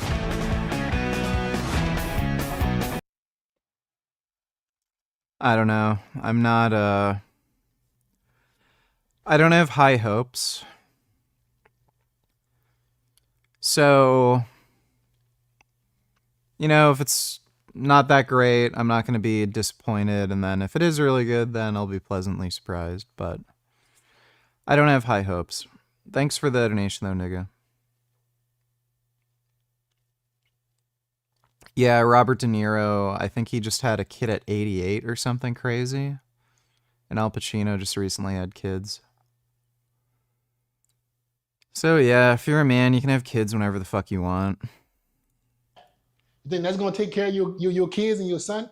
You think that's gonna help you build a legacy? And Yeah, the new Beavis and Butthead was really good, so you know, the new King of the Hill might be good. The things that guys have to be careful is a lot of women that can sell the dream, right? Especially once you start to get your shit together. Oh yeah, dude.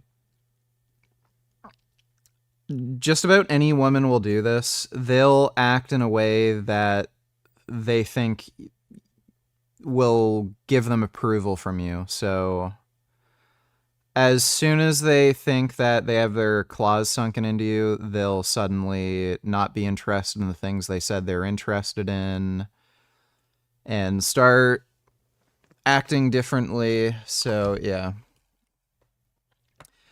Another very good reason not to have kids when you're in your fucking 20s. Because chances are the first woman you meet, or the first few women you meet, are definitely going to be doing that to you, and you don't really have the experience to know what you're getting into. When you start to get your shit together, don't let these girls confuse y'all, right? When you start to get your shit together, these women didn't know how to act, and they will sell you a dream. I've seen it quite a bit of times. Right? But you can't get the wrong one pregnant. You have to study your partners. I don't believe in none of this love at first sight bullshit. That doesn't exist. I need to know who you are. I need to know who you are through the thick and thin. Love at first sight is fairy tale nonsense. Fairy tale. You need to know what this person is like when they don't get what they want, when life is hard, when they get attention. That's nothing that guys mistake. Ooh, I think all of us can agree that this is probably a man's biggest fear. What is your girl gonna act like if she starts getting way more attention than usual? That's probably the biggest definition of who the girl really is. A lot of men don't even experience that. You go date a girl and then you don't know who she's like thick and thin. You don't know what she's like when things don't go her way. You don't even know if she's a good caregiver to your kids. And you're not even analyzing to see, if she has options, what kind of level of options does she have? And how would she react if she started to get way more options? You gotta look at relationships analytically. Like, take the emotion out of it. It doesn't exist. Like, that emotions come and go. As a man, you cannot be an emotional person. Let women and kids be emotional. You have to be very logical. No matter how pretty her face is, how nice her body is, who is she gonna be? If I make the mistake, if I let my lust control me, if I let my desires control me to where I can't even control where my seed goes, my genetics, my bloodline, that's literally how powerful that is. You're gonna just give it to any old girl.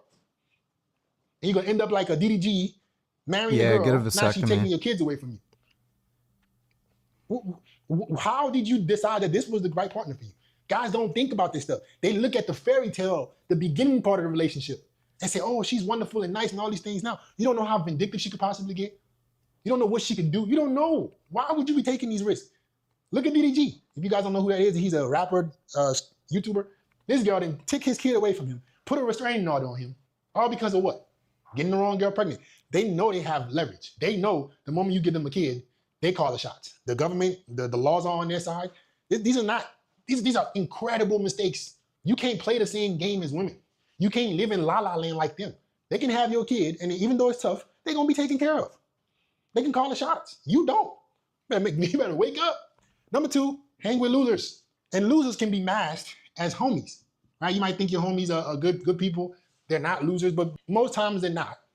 Right? If your friends are not pushing you to become a better version of yourself, they're losers. They're okay being normal. The people you call your friends should be your... Yeah, most people end up creating social groups or being involved in social groups that drag them down. Like, the amount of people who have started smoking or started drinking or eating like crap, you know, because their friends do it. For most people anyway, like, because so many people are prone to peer pressure and stuff and groupthink, it is very important who your friends are. Biggest motivators. They should be, hey man, you gotta get better. Hey man, you gotta do this. Hey man, you gotta do that. They should be pushing you to become a better version of yourself. If you're hanging out with people that are not pushing you to become a better version of yourself, guess what's going to happen? You're going to limit yourself. You're going to have a cap with your potential. You're going to have a cap with your potential. All because your surrounding is keeping you the same. Number 3, live for instant gratification. This is something that I have to admit myself. I was one of the... ABC donated $2. Let me see. Just bombed Iran, and my point is that I would feel much safer if Iran had a nuclear facility than Israel.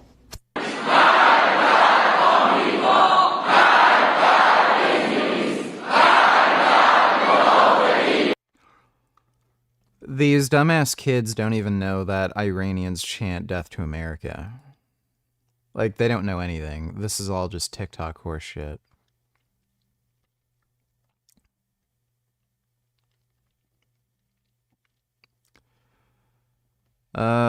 Yeah, Iran's the one taking all the L's.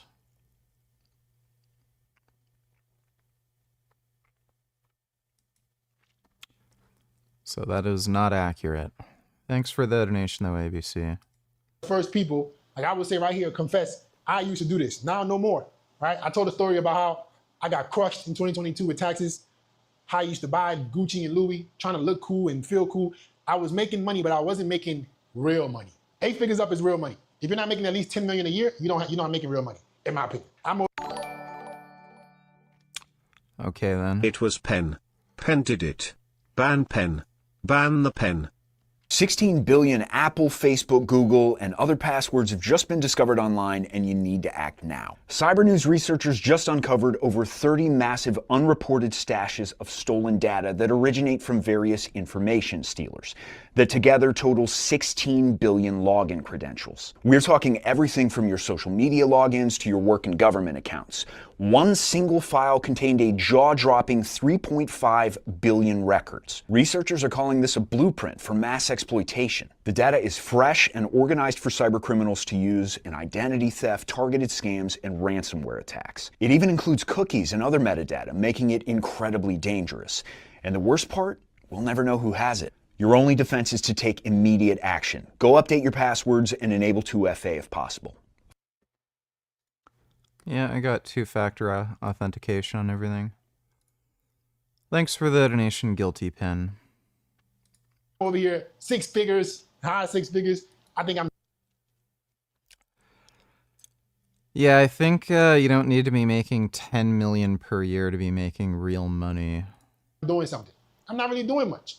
When you go through the pain and suffering of building an actual business, you start to realize, man, no matter how much money is in your bank account, and this is not to be scarce, but no matter how much money is in your bank account, business is very, very tough. Making a lot of money is very, very, very tough. You can have billions. Look at Elon.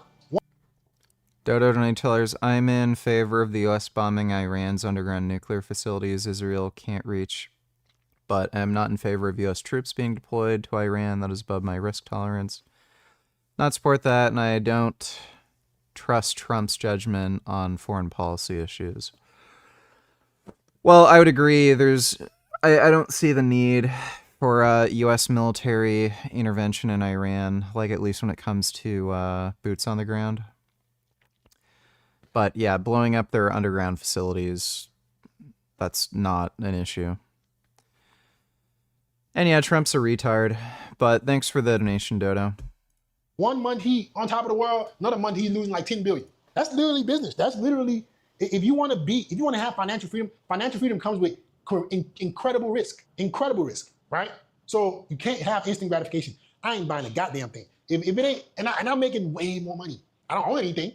My name isn't on anything. So I'm technically broke because I don't own anything. But I'm very, very calculated with the money I'm spending. Literally, I have an alarm, 8:10 a.m. every morning to check my finances. I'm not going back. Whenever I go through pain and suffering, I learn my lesson. I'm somebody that learns my lesson very, very quickly. Some people will get burned. They'll put their hand on fire, get burned 10 times, not me. No. If I get burned one time, I'm like, oh, I'm out.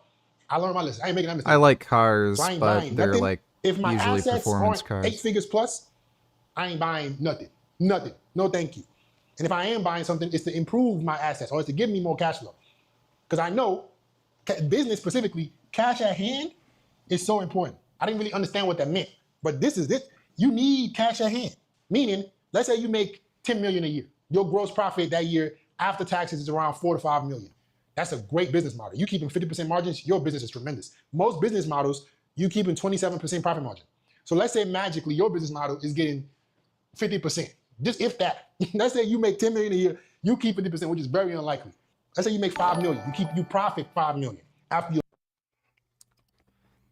Dodo Donatellers, Trump is useless and pathetic. Him and the cabinet, Pete Hegseth and Tulsi Gabbard, simply cannot be trusted to competently carry out these kinds of missions also. Well, yeah, I'd agree with that.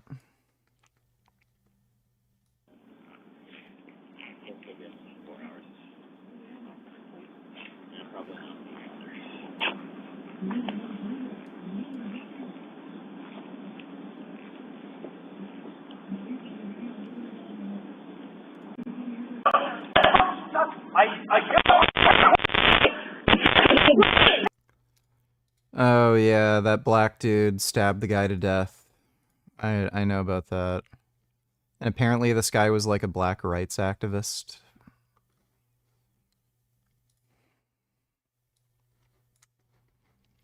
Russia considering to assert itself in the Israeli-Iranian conflict before the US does.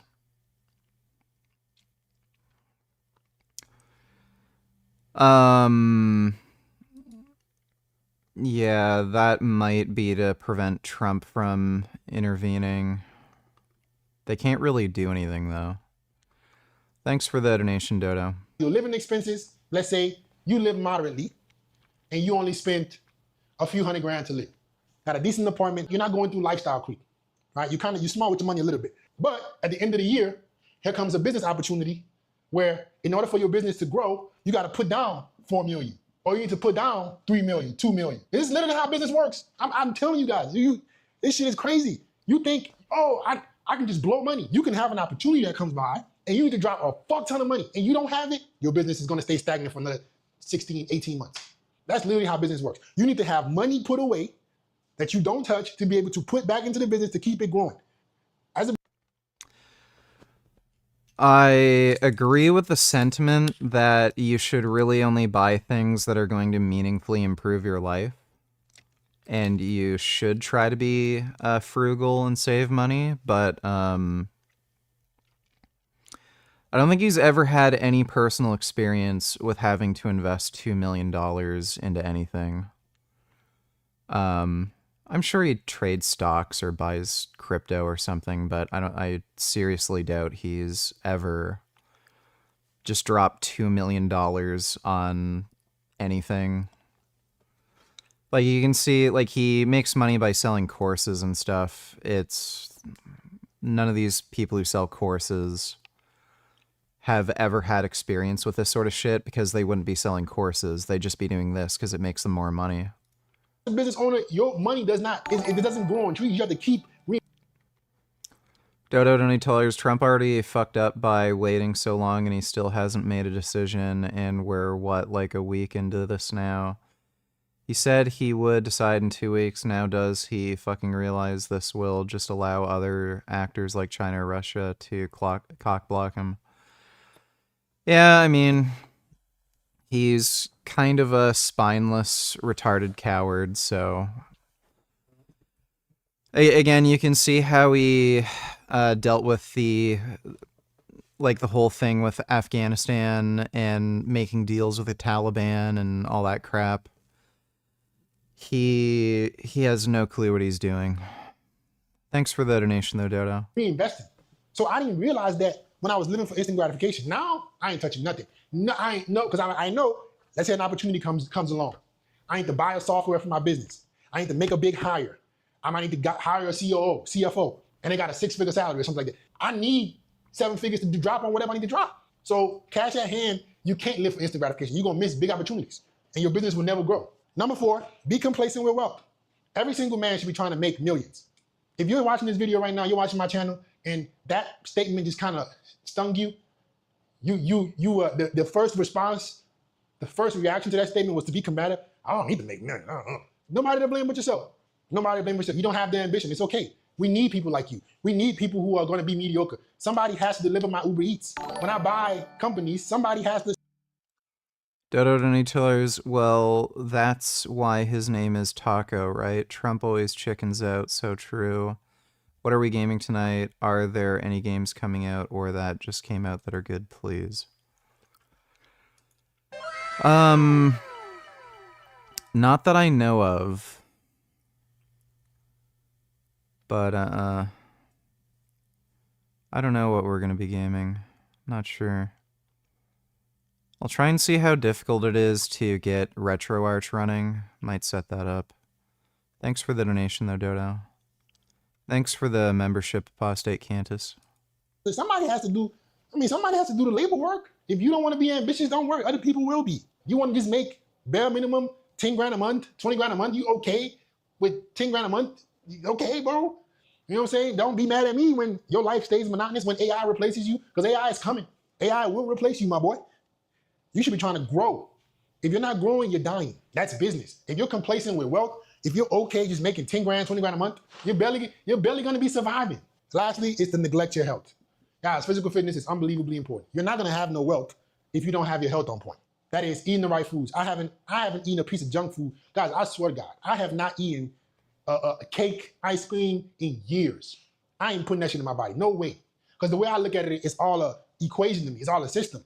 What I put into my body gives me enough energy to build my business, to go after my goals. If I eat the wrong thing, because I can't control what I put in my fucking mouth as a man, I can't blame nobody when I don't hit the numbers that I want to hit. I can't blame nobody when I'm not getting my goals. If you can't stop yourself from putting certain things in your mouth, it's okay. Maybe that's what you like. I'm not drinking alcohol. I'm not smoking. I'm not eating junk food. I'm not eating fried foods. I'm not doing none of that shit. I'm taking care of my body, proper nutrition, great sleep, because I know my body is a machine. And I have to treat my machine the way I want it to be treated so I can get the outputs. You control the inputs, but you need to be patient with the outputs.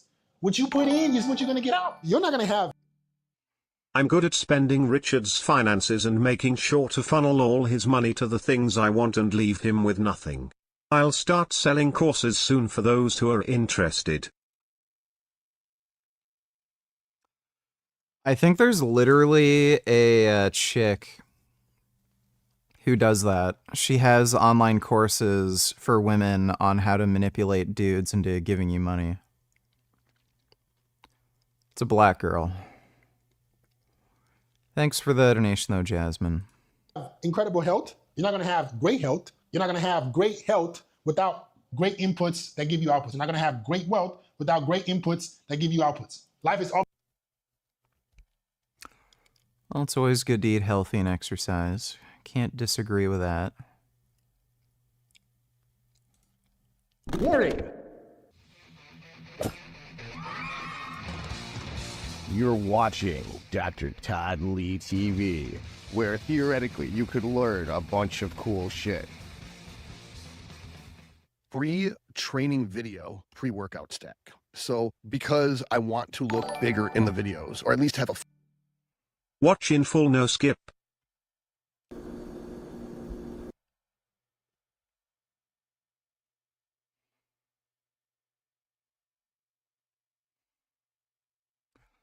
I think I've already reacted to this on another stream before. I can watch it again. I Thanks would for the love to donation. see this coddled YouTube clown pussy with the whiteboard pull cable for 15 hours a day at a pre-stress concrete beam plant. Guarantee he doesn't last a quarter of the day.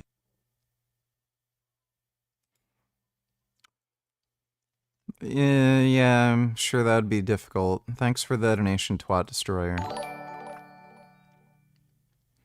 Where's Gum Gum? Can we see him?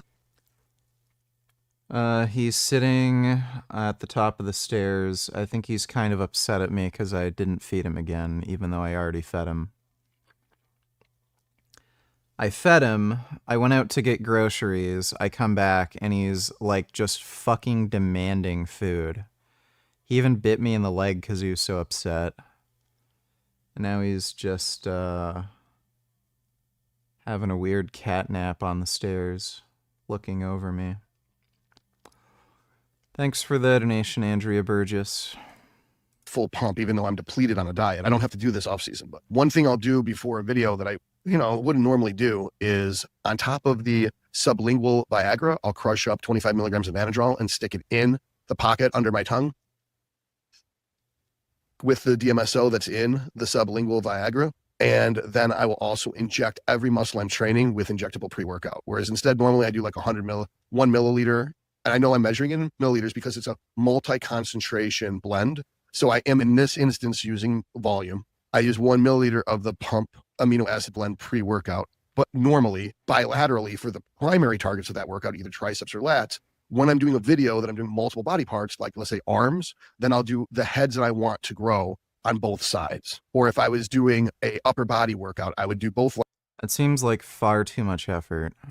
lats, both middle belts, both rear delts. But that's the point, is I would use way more of injectable pre-workout and I would add in anadrol. Now, of course, I'm using my Fenrir's Fury and I'm using 1 scoop of my intra battle mead in the pre-workout and then 2 to 3 scoops intra, because my workouts are usually based on my height, based on my weight and the length of the workout. I'm a 4 to 5 scooper, but in contest prep, I cut that down to like 4 scoops, 3 to 4 scoops.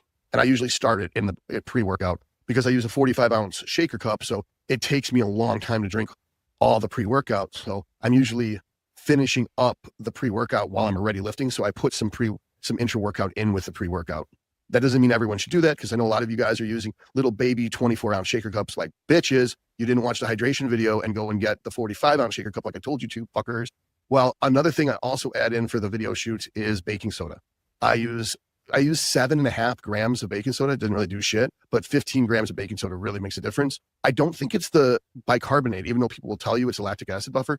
That would be assuming that it actually made it to your veins, but we're not using a Star Trek teleporter to teleport the bicarbonate into the veins, nor are we injecting baking soda into our veins. We're putting it in our stomach, and the stomach has stomach acid. So all you're really doing is the bicarbonate is breaking down into CO2 gas and water. So you're just going to be burping it up.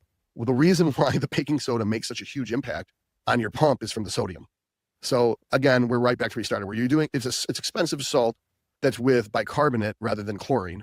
So it will help buffer. A lot of people have very acidic drinks because they add citric acid to a lot of your flavoring. So it has this tang to it because people are a little bitch. 15 grams of baking soda is a lot. How in the fuck does he mix that into a drink and it not be disgusting? And they want to have flavorful little beverages. If they don't have what it takes to put the sublingual DMSO in their mouth and just fucking suffer. And so they will never achieve victory. Great news. I am now partnered with. That sounds like far too much effort. I'll just take my energy drinks and nicotine and that'll be good enough.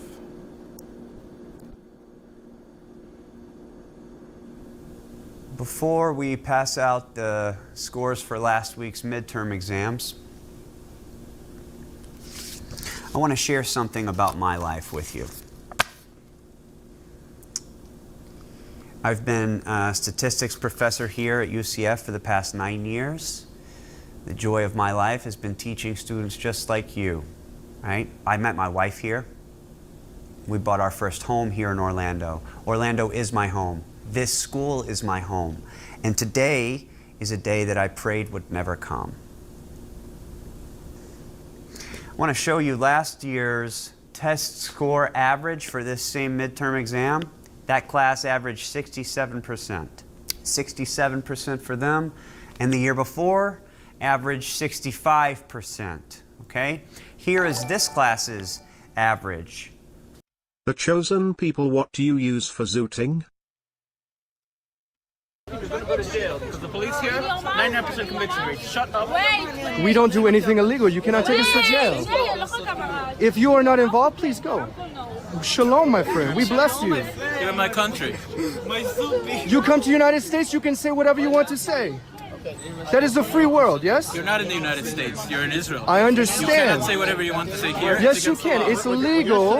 It is legal to preach about Yeshua. We preach at Damascus Gate. The police said it's okay. We preach at Jaffa Gate. The police say it's okay. That is the right thing. Are you Jewish? Do you want to honor God?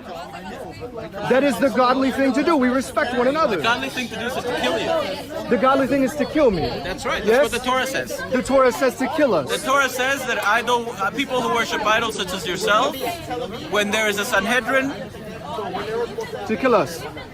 Yes. Okay. That's what the Torah says. So we know how the. Okay, so he just ran into a crazy person in Israel? Yeah, I've seen that. Bullshit. Question mark. Pesticides, a life ruined by glyphosate. Landscaper, glyphosate something. That is in all likelihood bullshit. If you look at any long-term perspective studies on glyphosate exposure, it doesn't seem to do anything. So the people who are going to be most susceptible to glyphosate exposure are going to be people who are directly handling the chemical and spraying it. So like farmers, they don't have higher rates of like cancer or autoimmune issues or anything like that. So it's just nonsense. And what am I zooting? I zooted some THC edibles. Thanks for the donation though too. Dodo donate $2. Good video. I remembered. If you have the time and watch, you would like it. I know it. In Jamin, China. Simplest unsolved problem in math. Okay, we can watch that next. Thanks for the donation, Dodo. Jerry Springer donated $2. Why do men always want to go through things alone? Telling women about your struggles when you know they can't provide solutions is honestly a total waste of time. Yeah, and they'll make fun of you for it, bother you, try to get your attention because you know your attention's focused on something else, and then make more problems.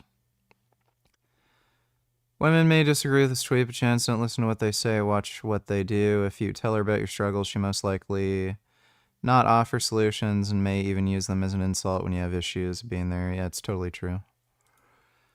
Yeah, totally true. Thanks for the donation, Jerry Springer. It's 91%. 91%. We would call this a bimodal distribution, which means that an external factor has been applied to a data set, forming an unprecedented result. That does not necessarily entail a bimodal distribution, or that doesn't, it's not entailed that a bimodal distribution has some weird external factor. Okay? In layman's terms, you cheated.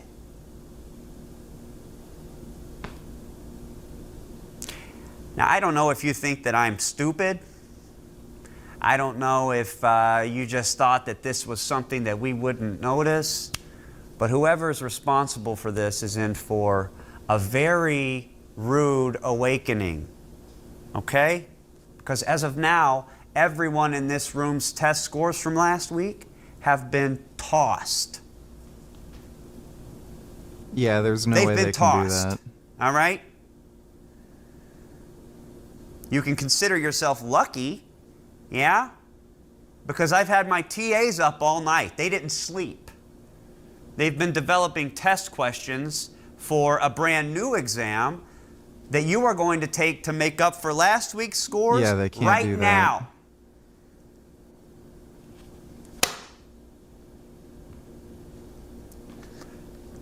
I want you all to remember this day.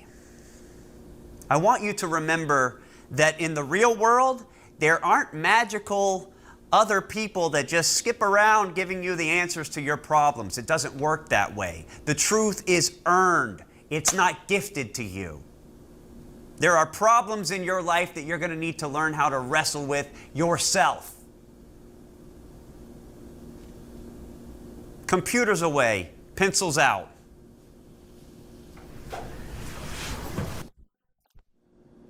That has to be fake. Yeah, there's no way. Half the kids in the room would end up saying they're going to get a lawyer or something. Or. Yeah, that's fake. That's totally fake. Kid Boo donate $2. How much would I have to donate for you to watch and react to this entire video on stream? If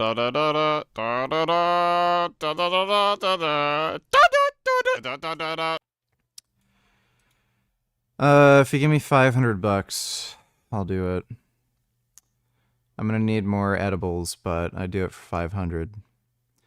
Thanks for the donation, Kid Boo. China, in the winter of 1954, air raid sirens are sounded all over the city. Alright, watch this next. I just gotta go take a piss. I'll be right back.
Yeah, I don't want you on my computer.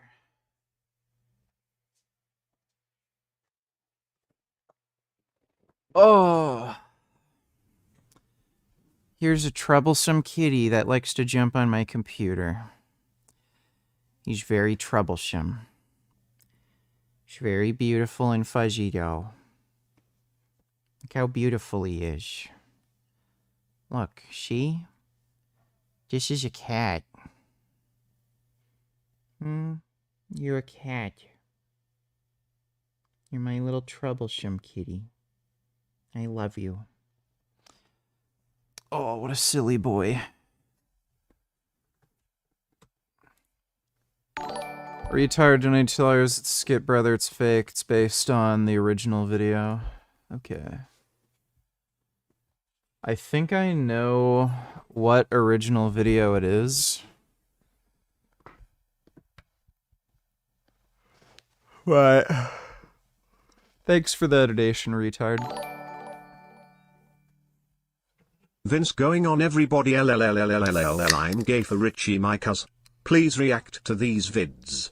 The second vid is about gay as speak protesters breaking the law. Let me take a look. What's going on, everybody? Vince Goodrum here. It is Friday. Oh, wait.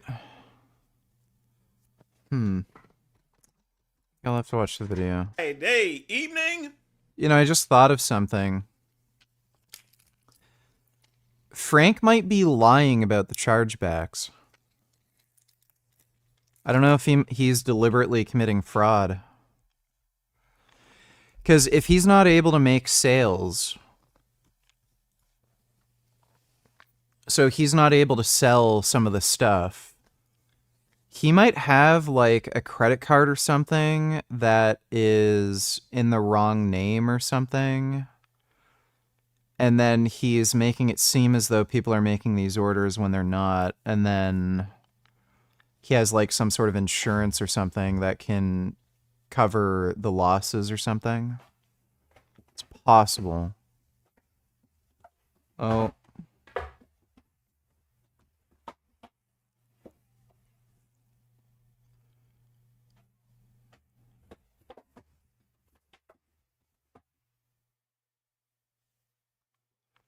Okay, Gummy just decided to jump in the cardboard box down here and making noise. Reason for the video is, I hate to say this, but Frank Tufano might be correct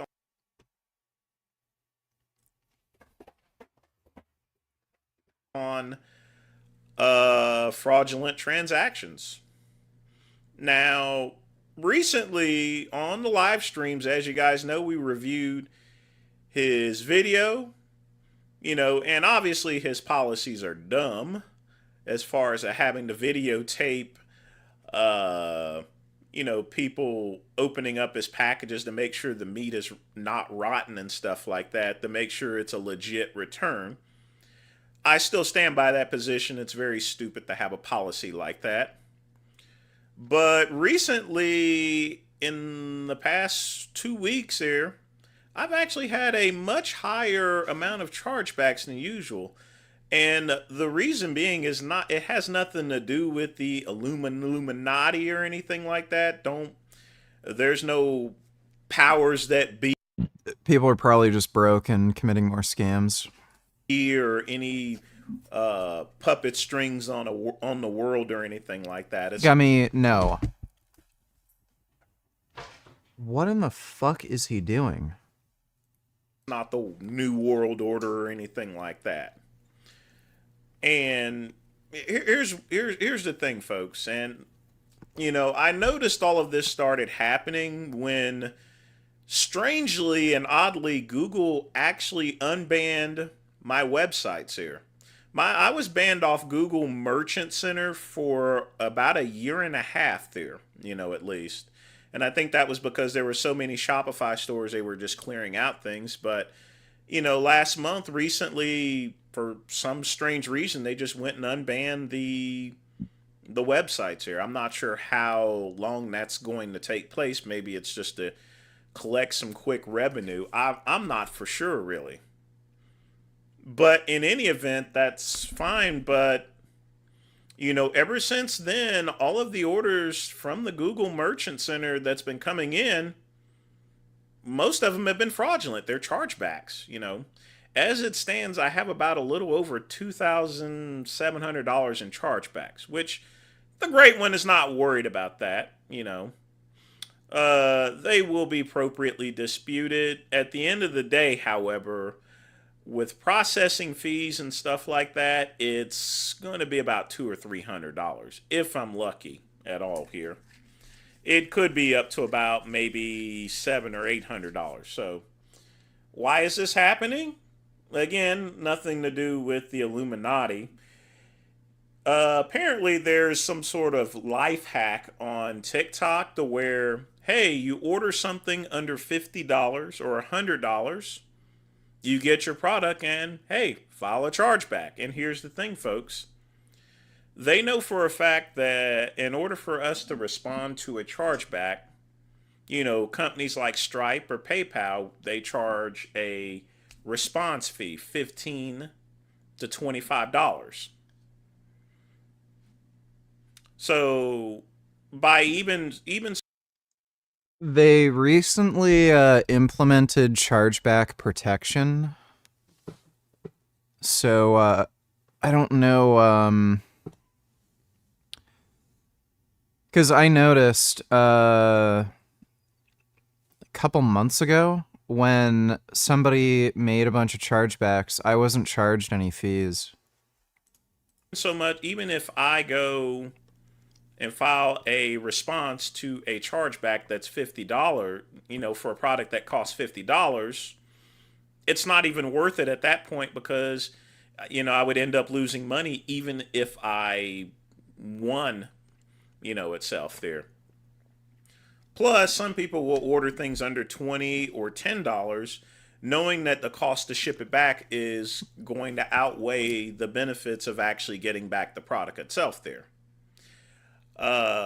So that's what's happening here. And folks, that's a really, really stupid idea, because what's going to happen here is for all of these chargebacks, they will be appropriately dealt with because, once we turn back over the information to the credit card company itself, and these are not response requests. What if Frank getting cosmetic surgeries was an attempt to avoid investigations of identity theft or stealing people's credit cards or something like that?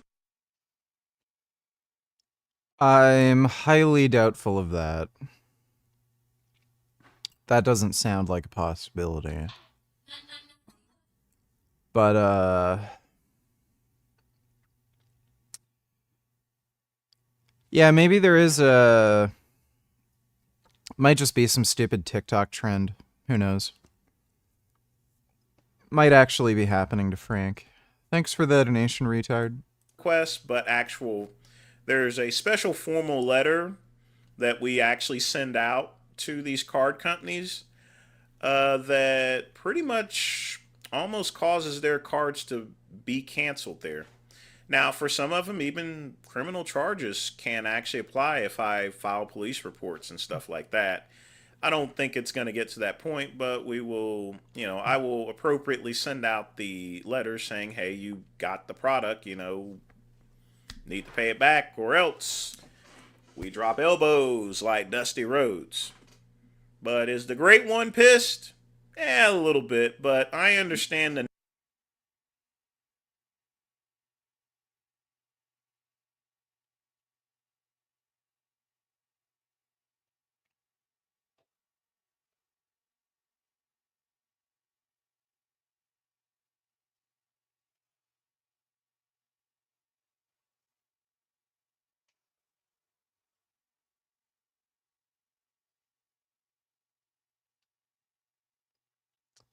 Gum Gum decided to grab a paper bag thing and drag it down the stairs.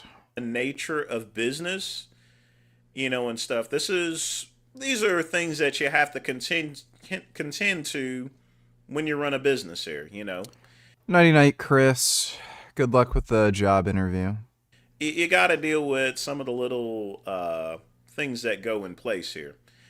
I got my boy in Pakistan this weekend. He's going to tighten down the security on there. We're going to use 3D secure services for all the websites.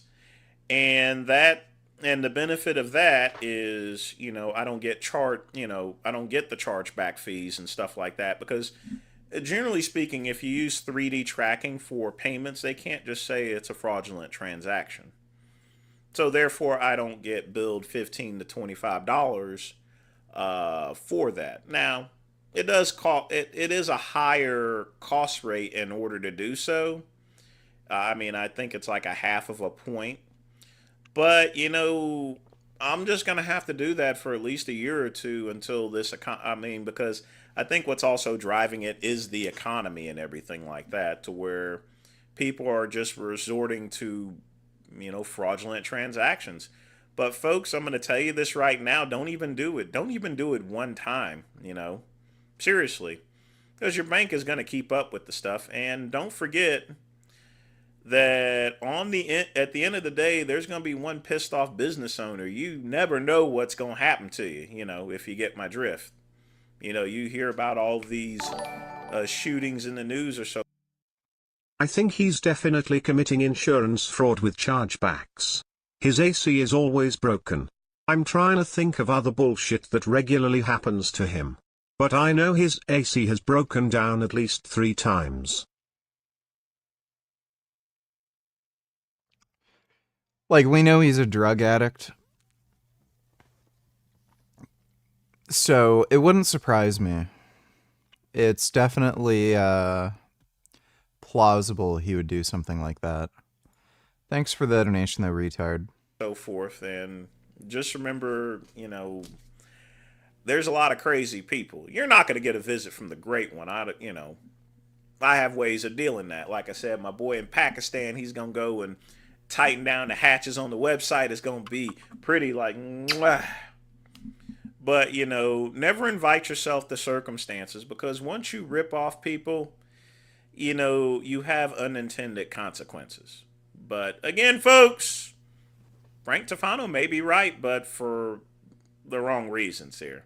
There's no Illuminati. I'm not going to go and start publishing people's names up here. That's just kind of ridiculous. It's, there's a lot of legalities that are in place. The Great One is going to take the appropriate action against these nuncios, and stuff like that. And then we will go about life. What's going on, everybody? Vince Goodrum here. Did you send me the same video twice? Yeah, you sent me the same video twice. Thanks for the donation, though. Palestine and Iran are gay as fuck. People scramble for cover as artillery shells are being fired in the distance. The People's Republic of China is bombarding the nearby Kinmen Islands in an attempt to take over control from the anti-communist Chinese. But troops on the islands fire back. Soon, artillery shells are raining down on both sides. Back in Xiamen, inside one of these shelters is 21-year-old Chen Jingran. As others are fidgeting, impatiently waiting for the explosions to stop, Chen is reading pages from a math book. Because he's on a mission to solve one of the oldest problems in math. A child can understand the statement, but the greatest geniuses in mathematical history have not been able to solve it. In the year 2000, a publishing house even offered a $1 million prize to anyone who could solve the problem. But for nearly 300 years, everyone who has tried has failed. So the problem is this. Well, we're gonna have to ask ChatGPT. Can every even number greater than 2 be written as the sum of 2 primes? So that's the problem. So we can do some examples. We can say, for example, 6. That's an even integer. So can we write it as the sum of 2 primes? So those are numbers that only divide by themselves and by 1. So for 6, it's just 3 plus 3. And we can do more and more numbers. So 10, for example, would be 5 plus 5. But also 7 plus 3. There's one I want to do, one extra, which is your favorite number? 42. 42.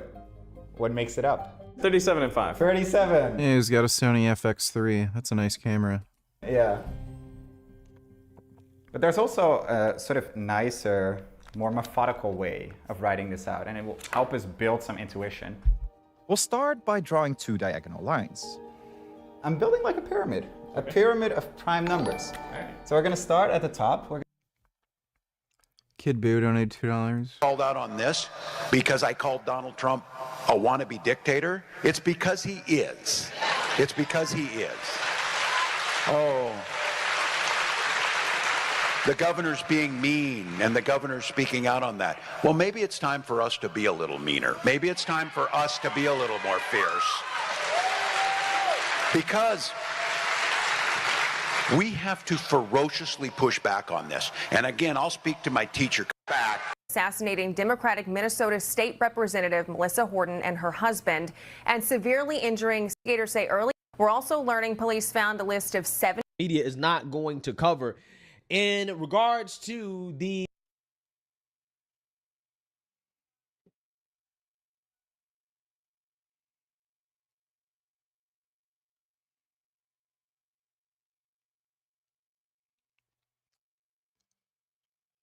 Dude, you're taking this seriously?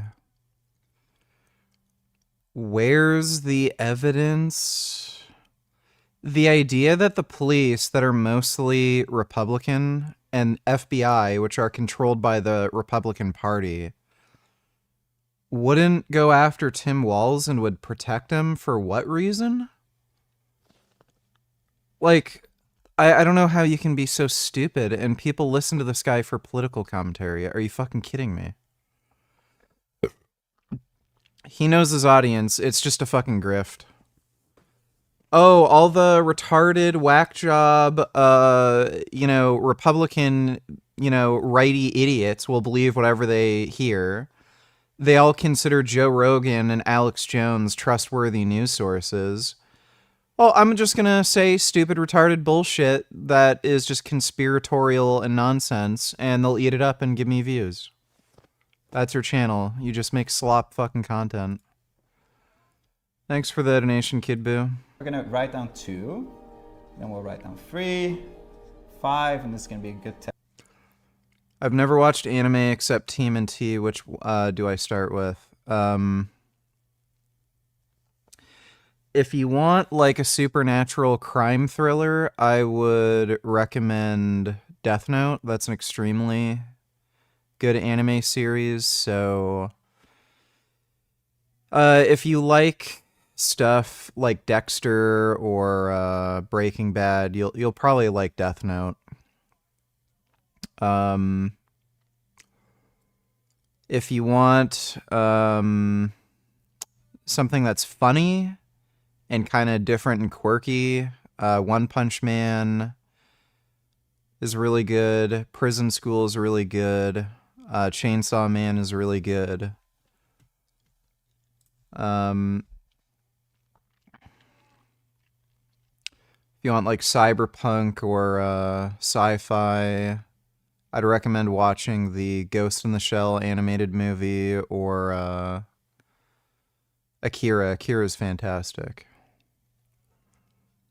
And if you want something that's like high fantasy, Princess Mononoke is really good. So there's a lot of different choices. Test of how well I know my primes. Then we'll do the same on the other side. Okay, and now what we're gonna do is we're gonna draw a line from each prime. Can you see where this is going?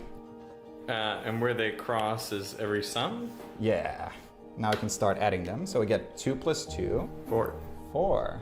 3 plus 3. 6. 6. You can see we're starting to get all these numbers. The main point here is just, as you go down, not only do you see all the even numbers appear, but they also seem to appear more frequently. And it seems like it should always happen. And of course, the conjecture is that it does always happen. And that's known as the gold. Bitch ass nigger, he provided the evidence, you Uncle Phil built ass, Ben 10 alien light skin peanut butter egghead Martian built ass nigger. My nigger is based, yet you wanna hate just cause he leans right, everything he said was factual. You just a hatin' retard. What, he provided evidence of the letter? Buddy, like, there was a guy who claimed he was smoking crystal meth and sucking Barack Obama's dick before he became president. Where's the evidence that Tim Walz hired this guy to kill another senator? Thanks for the donation, Kid Boo.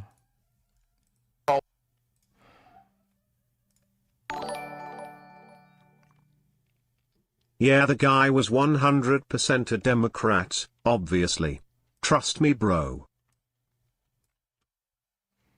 No sin. Et il n'y a aucun péché that God can't take care que of. Dieu ne peut pas enlever. Nothing. Il n'y a rien. There's people, especially in America. Il y a des gens, particulièrement aux États-Unis. They don't know what sex they are. They don't know how their sexual orientation. They're confused. Ils ne savent pas ce qu'ils sont exactement. Ils ont une confusion. The enemy has gotten so far in. Yeah, he's clearly not a Democrat. Thanks for the donation, retard. Bach's conjecture. Chen's obsession with the conjecture goes back to his high school years, when his teacher stood in front of the class telling the students all about the sciences and said, "Mathematics is the queen of the sciences. Number theory is the queen's crown. And the Goldbach conjecture is the pearl on the crown." Shortly after, the teacher said, well, perhaps one day, one of you kids will solve it. And then the whole class burst out laughing. Everyone, except for Chen Jingwang.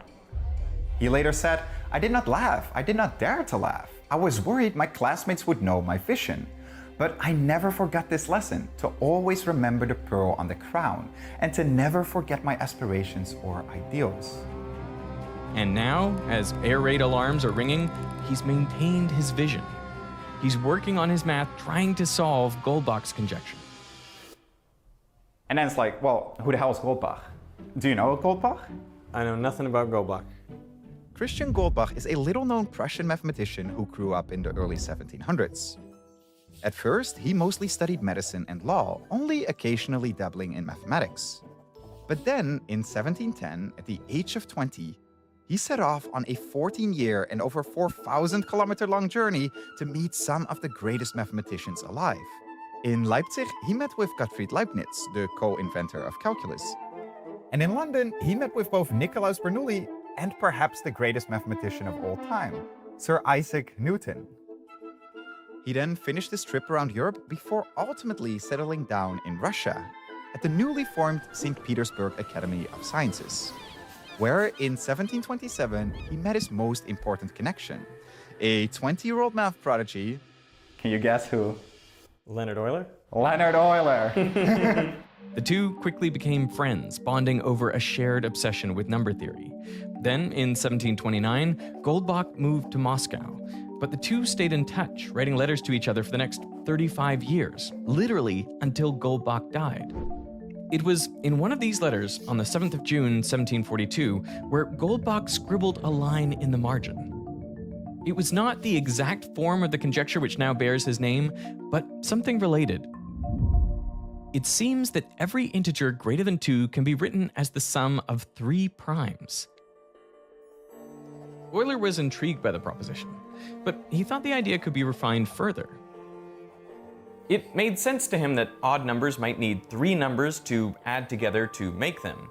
But then he turned his attention to even numbers, and he thought, well, with even numbers, perhaps just 2 prime numbers would be enough to sum to give you every even number. In fact, as Euler wrote in his letter, this is how Goldbach originally framed the problem in person. So Euler reformulated Goldbach's idea into 2 separate conjectures. The first dealt with odd numbers and said, every odd number greater than 5 can be written as the sum of 3 primes. This became known as the weak Goldbach conjecture. And the second dealt with even numbers. It said, every even number greater than 2 can be written as the sum of 2 primes. This became known as the strong Goldbach conjecture. They get their names strong and weak conjecture because you'd think now with AI you'd be able to solve this. If you have the strong conjecture, then you've shown that every even number greater than 2 can be written as the sum of just 2 primes. And then you can add 3 to each of those sums to get all of the odd numbers. So if you can prove the strong conjecture, you get the weak one for free. But the reverse is not true. If you can prove the weak conjecture, you still don't get the strong one. Now, after Euler reformulated these conjectures, he was so confident they were true that he wrote, I regard this as a completely certain theorem, although I cannot prove it. And he couldn't, you know. And for the next 150 years, almost no progress is made. That is... SV donate $5. Don't jump, Bradley! You will only make God angrier with you! It's too late. Bradley, please! You're my accountability buddy! How will this make me look? You get back, you're only gonna make things worse. I'm not normal. I'll never be normal. You're perfectly normal, Bradley! Get back, you're just as confused as he is! All right, that does it! I am sick and tired of everyone telling me I'm confused. I wasn't confused until other people started telling me I was. You know what I think? I think maybe you're the ones who are confused. Yeah. I'm not going to be confused anymore just because you say I should be. My name is Butters. I'm 8 years old, I'm blood type O, and I'm bi-curious. And even that's okay. Because if I'm bi-curious, and I'm somehow made from God, then I figure God must be a little bi-curious himself.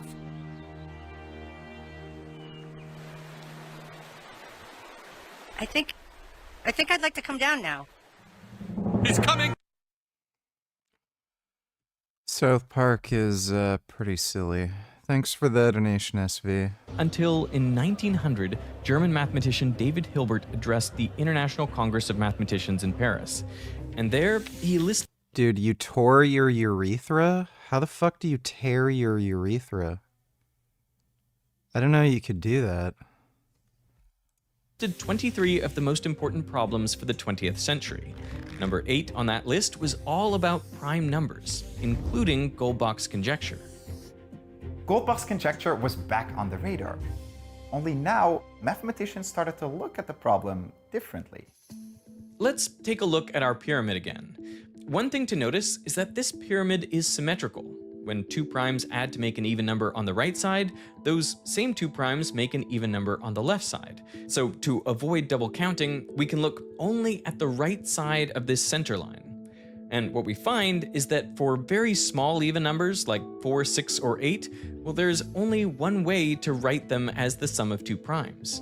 But for larger numbers like 20, well, now there are multiple different ways to write it as the sum of 2 primes. And the further down you go, the more combinations.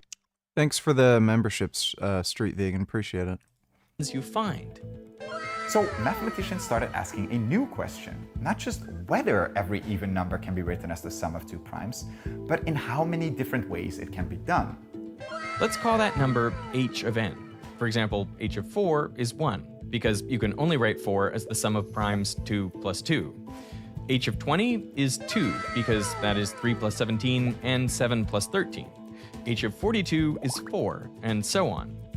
Now, so far, we're just counting up what the value of h should be. But in 1923, 2 English mathematicians, G.H. Hardy and John Littlewood, tried to come up with a function that would estimate h of n. To do it, they relied on one of the most important results from number theory, the prime number theorem. This tells you that, on average, a large number in the neighborhood of n has about 1 over the natural logarithm of n chance of being prime. So here's a crude version of what Hardy and Littlewood did. They imagined this large even number and they set it equal to 2n. So you could split it right down the middle at n. Now they considered a pair of numbers a and b that together add up to 2n, where a is smaller than n and b is larger. They both must differ from n by the same amount, let's call it c. Now, according to the prime number theorem, the chance that a is prime is 1 over the natural logarithm of n minus c, and the chance that b is prime is 1 over the natural logarithm of n plus c. But here's the trick. Most of the times we're talking about n's that are ginormous, that are super, super large. And if you look at 1 over ln n, that function would be something like this, where it drops very quickly at the start, and for large numbers it's almost constant. So that this c really doesn't affect it a whole lot. So for most of the numbers, we can sort of ignore the c in both cases, and it becomes much simpler, which is just the chance of a being prime is about 1 over ln n, and the chance of b being prime is about 1 over ln n. Now, what's the chance that both are prime? You're gonna multiply them together. We're gonna multiply them together. Still, so far we've just looked at one pair, while in total there are about n possible pairs, n ways to add up 2 numbers to get to 2n. So we can just multiply the chance of one pair being prime with the total number of pairs to find the total expected number of prime pairs, which comes out to... You woke up and your urethra was torn. I'm assuming you slept on your dick the wrong way or some shit? That's weird. About n over ln n squared. And if we plot this, we find that the expected number of ways to write any number as the sum of 2 primes increases for larger and larger numbers. Hardy and Littlewood, they refine this a bit more, but essentially what they find, is the exact same thing. They just have like a correction factor in front. But then this term is still the same. The only problem is that this is just an estimate, not a proof. And as they point out in their own conclusion, it is only proof that counts. And that's about as far as they get for the strong Goldbach conjecture. But on the weak one, they have more success. It all comes back to a curious incident 10 years earlier in 1913. We've invited Elmer from the YouTube channel Fern to tell you about it. Hardy sits at his breakfast table when a strange letter arrives. It's sent by a completely unknown mathematician from India, Srinivasa Ramanujan. The letter reads, "I'm now about 23 years of age. I have no university education, but I have undergone the ordinary school course. After leaving school, I've been employing the spare time at my disposal to work at mathematics." Ramanujan writes that he's a poor clerk, earning only about £20 a year. He's attached some formulas and is asking for Hardy's opinion. The letter is over 10 pages long and is packed with over 100 theorems, many of them highly advanced, yet Ramanujan provides no proofs and very little explanation. Hardy is astounded. He has never seen anything like it.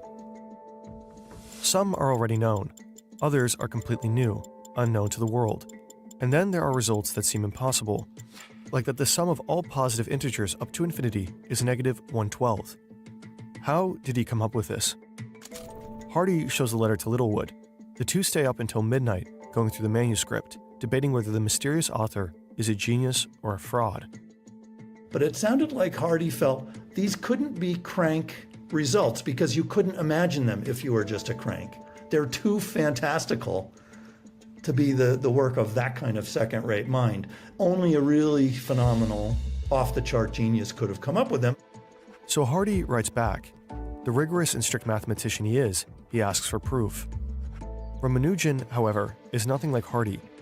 He works on intuition, often guided by dreams. He would just see the result, or in some mystical versions of his own telling, he would say that his personal goddess Namagiri would come to him in his dreams and write the formulas on his tongue. Wait, on his tongue?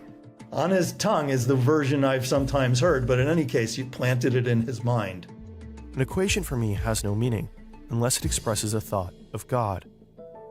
Ramanujan never really learned how to provide proof to his theorems, so Hardy urges him to come to Cambridge to explain them in more detail. But there's a problem. Ramanujan is a devout Hindu. His faith forbids him from crossing the sea. Then, one night, his mother has a dream. A goddess appears and tells her to let Ramanujan fulfill his destiny. Convinced by the vision, she gives her blessing, and so Ramanujan finally sets out for England. In Cambridge, Hardy and Ramanujan start working together. I mean, I'm going to get choked up thinking about it. It's such a beautiful sentiment. Trying to remember how Hardy put it. It's something like he thought, on a scale from 0 to 100, maybe he's a 10. Littlewood is a 30, like Ramanujan is an 80. Some kind of crazy thing like that. So he knew that Ramanujan was special. Didn't expect to get emotional for you, but this is what I do when I think about Ramanujan. But his new life in England is harsh. He's not used to the climate. I don't know how people get so emotional over dork shit. So we can do what my calculator can do.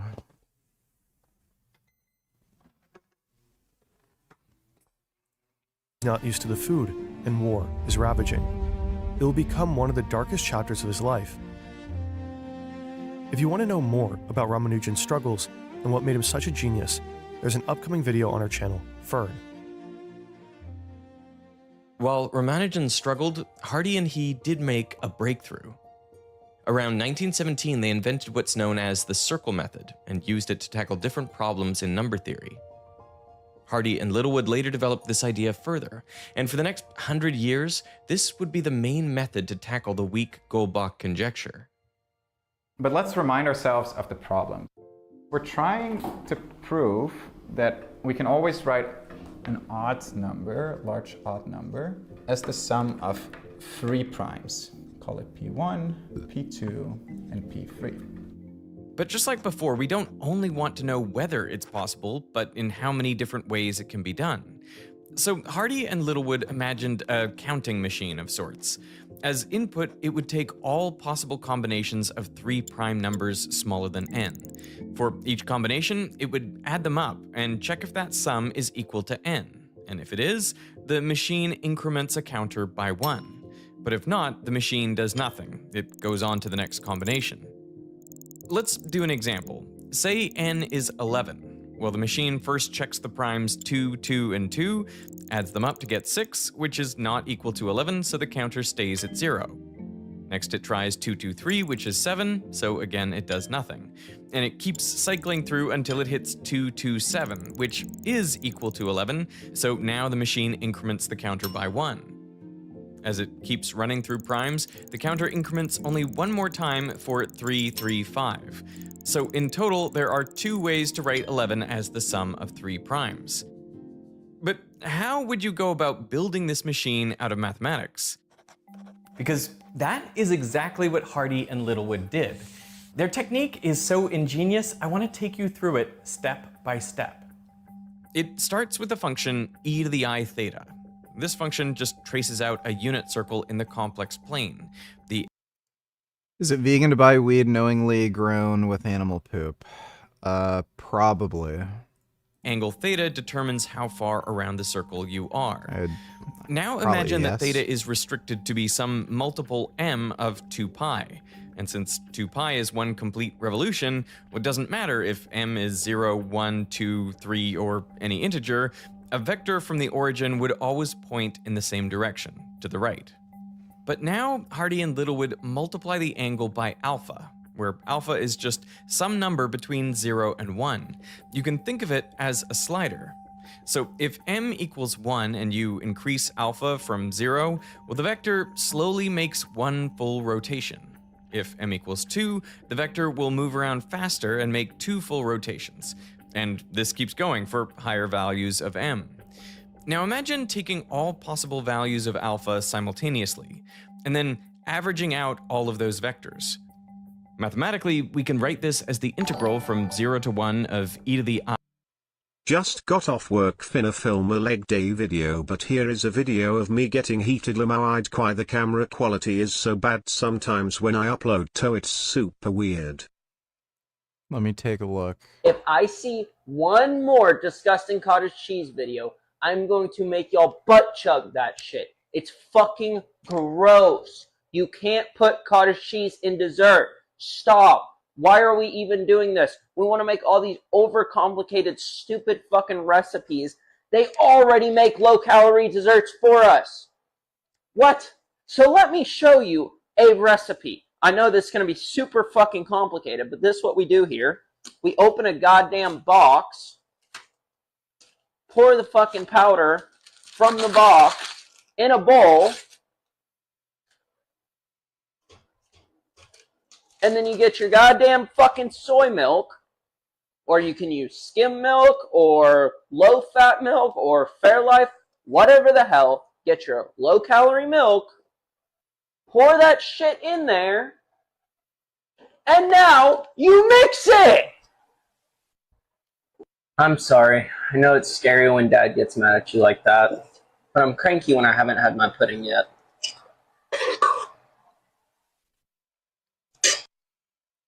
That is a very good point. Cottage cheese is fucking horrendous, dude. That is just some of the most vile shit I've ever had. Thanks for the donation though, Sky. Dodo Donatellers, I like when VG is commenting on something and then someone records it and edits it to make it look and sound like he's reacting to something else. Entirely, but saying the same thing. It's funny. It is funny. Thanks for the donation, Dodo. I 2 pi alpha d alpha. Fuck. So what happens? Well, this vector cancels with this one on the opposite side, and this one with that one, and the same thing happens with all the vectors. So averaging them, we get 0. The same thing happens if m equals 2 or 3 or 4. This integral will give 0 for all values of m, except a single case. If m equals 0, then we have e to the 0, which equals 1. So no matter what alpha is, the vector always points to the right, and averaging that will always give 1. So this equation is very close to the machine we were trying to create. If m equals 0, it returns 1, but if m is not equal to 0, it returns 0. So all that's left to do is replace m with what we're interested in. Specifically, is the sum of p1 plus p2 plus p3 equal to n? We can rearrange that to get p1 plus p2 plus p3 minus n equals 0. So if we sub in this expression for m, then every time the 3 primes add up to n, this value will be 0, and the integral will be equal to 1. And every time the primes don't add up to n, this value will be non-zero, and so the integral will return 0. But right now, this equation only checks one triplet of primes. To check all possible combinations of primes smaller than n, we need to add a sum. Since this will count up all the ways 3 primes can add to make n, we can call it h of n. So in fact, let's try it out. Put in n equals 11, compute this function, and it gives 6, which is not the 2 we found before. So what happened? Well, we've... Perfect example of what Dodo just said. How is his stomach bulging so fucking much? Like... Great, thanks for the donation, Speed Racer. Simplify the logic a little bit, so we actually get some duplicates this time. For example, the machine finds 227, but also 722 and 272. Mathematicians correct for this when doing the real calculation, but for our purposes, this machine is good enough. So we've got our h of n. And if we can show that h of n is at least 1 for every odd number greater than 5, then we've proven the weak Goldbach conjecture. But there are 2 issues with this approach. The first is that we assumed that we know all of the prime numbers smaller than n, which is true when n is small, but as n goes to infinity, we just don't know all of the primes. The second problem is that as the number of primes increases, the number of possible combinations explodes. If n is 10,001, there are 1,229 smaller prime numbers, which means a total of 310,144,295 possible prime triplets. Increase n to 1 billion, and the possible combinations jumps up to nearly 22 sextillion. And this trend continues. So using this approach in a simple way won't work. So Hardy and Littlewood came up with a smarter way. They fundamentally reframed the problem by taking the sum inside the integral. Rather than checking all possible combinations of prime numbers by brute force, they now analyze the collective behavior of all the primes at once. To see how this works, take a look at the equation. In the exponent is the sum of 3 primes minus n. But adding in the exponent is the same as multiplying exponentials together. So we can rewrite this as the product of 4 exponentials. The first 3 of these are actually identical, because there's nothing to distinguish what we call P1, P2, P3. They're all prime numbers drawn from the same set. So we could just call this function s of alpha and n, and we could multiply it by itself 3 times, or just cube it. By doing this, h of n is now a function of just 2 things. E to the minus I 2 pi n alpha, which is just a complex number that you could compute, and this new function s of alpha and n. But what is this function? Well, let's do an example. Again, say n equals 11. Then s of alpha and 11 equals just a sum of 4 exponentials, each governed by its own prime number. You can think of each of these exponentials as a clock, each with its own prime number that determines how fast the clock spins. So 2 turns the slowest, 3 turns faster, 5 turns faster still, and so on. But remember, this is a sum, so we actually need to add up all the clocks tip to tail. Now watch what happens as we increase alpha. All the clocks wind around at their own rates. What we're interested in is not the behavior of any individual clock, but instead all of them together. Since we've chosen a pretty small value for n, nothing too exciting happens. But watch what happens if we pick a larger value for n, like 99. Now there are 25 prime numbers that are smaller than 99, and hence 25 clocks in our sum. Now, as we increase alpha, all the clocks again wind around at their different rates. It almost looks like a dragon's tail. And for a while, everything seems kind of chaotic, circling around the origin. But then, when alpha hits 1/6, the tail unwinds. And suddenly, almost all the clocks point in a similar direction, and we get a large resultant value.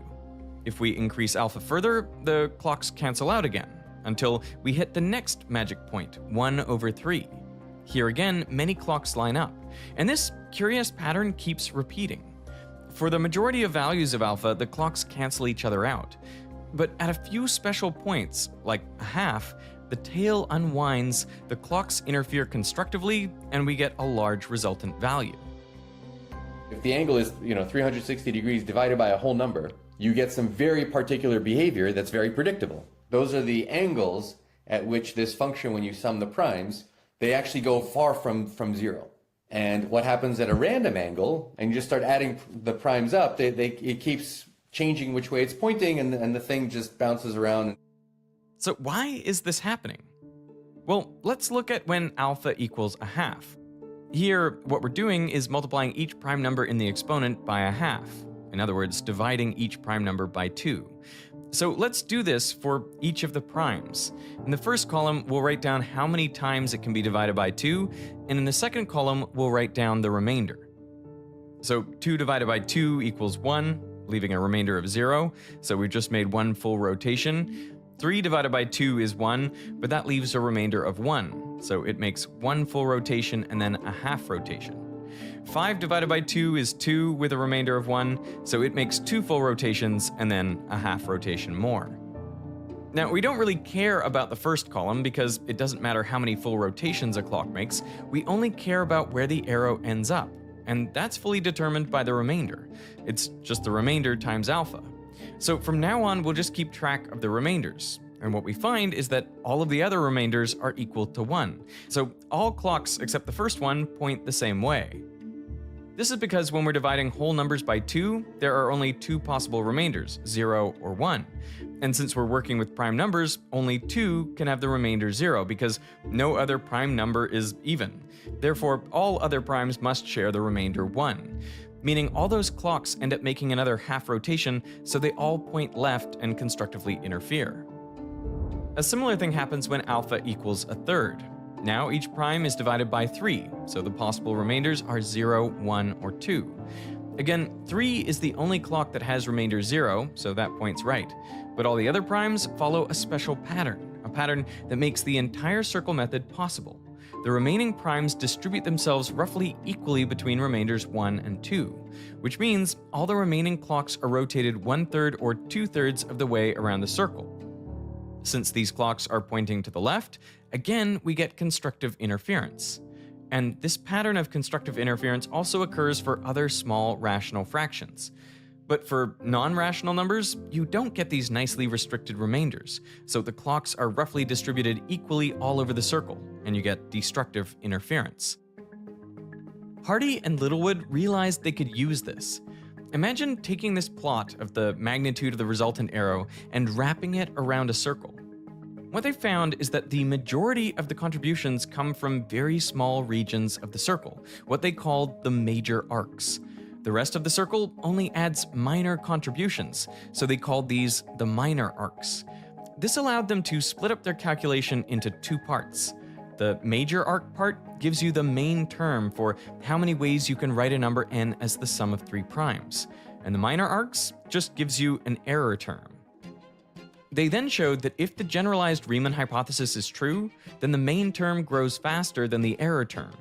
So eventually, for some large enough number, call it k, this value will always be larger than 1, and the If Joey's cuteness was a mathematical equation, Richard, tell us what it is. Just take a guess. Cat plus sentient equals cute Joey. Thanks for the donation, though, Thee Than Thou. Appreciate it. the weak Goldbach conjecture holds. But there are 2 problems with this approach. The first is that they assumed that a generalization of the Riemann hypothesis is true, which we don't know.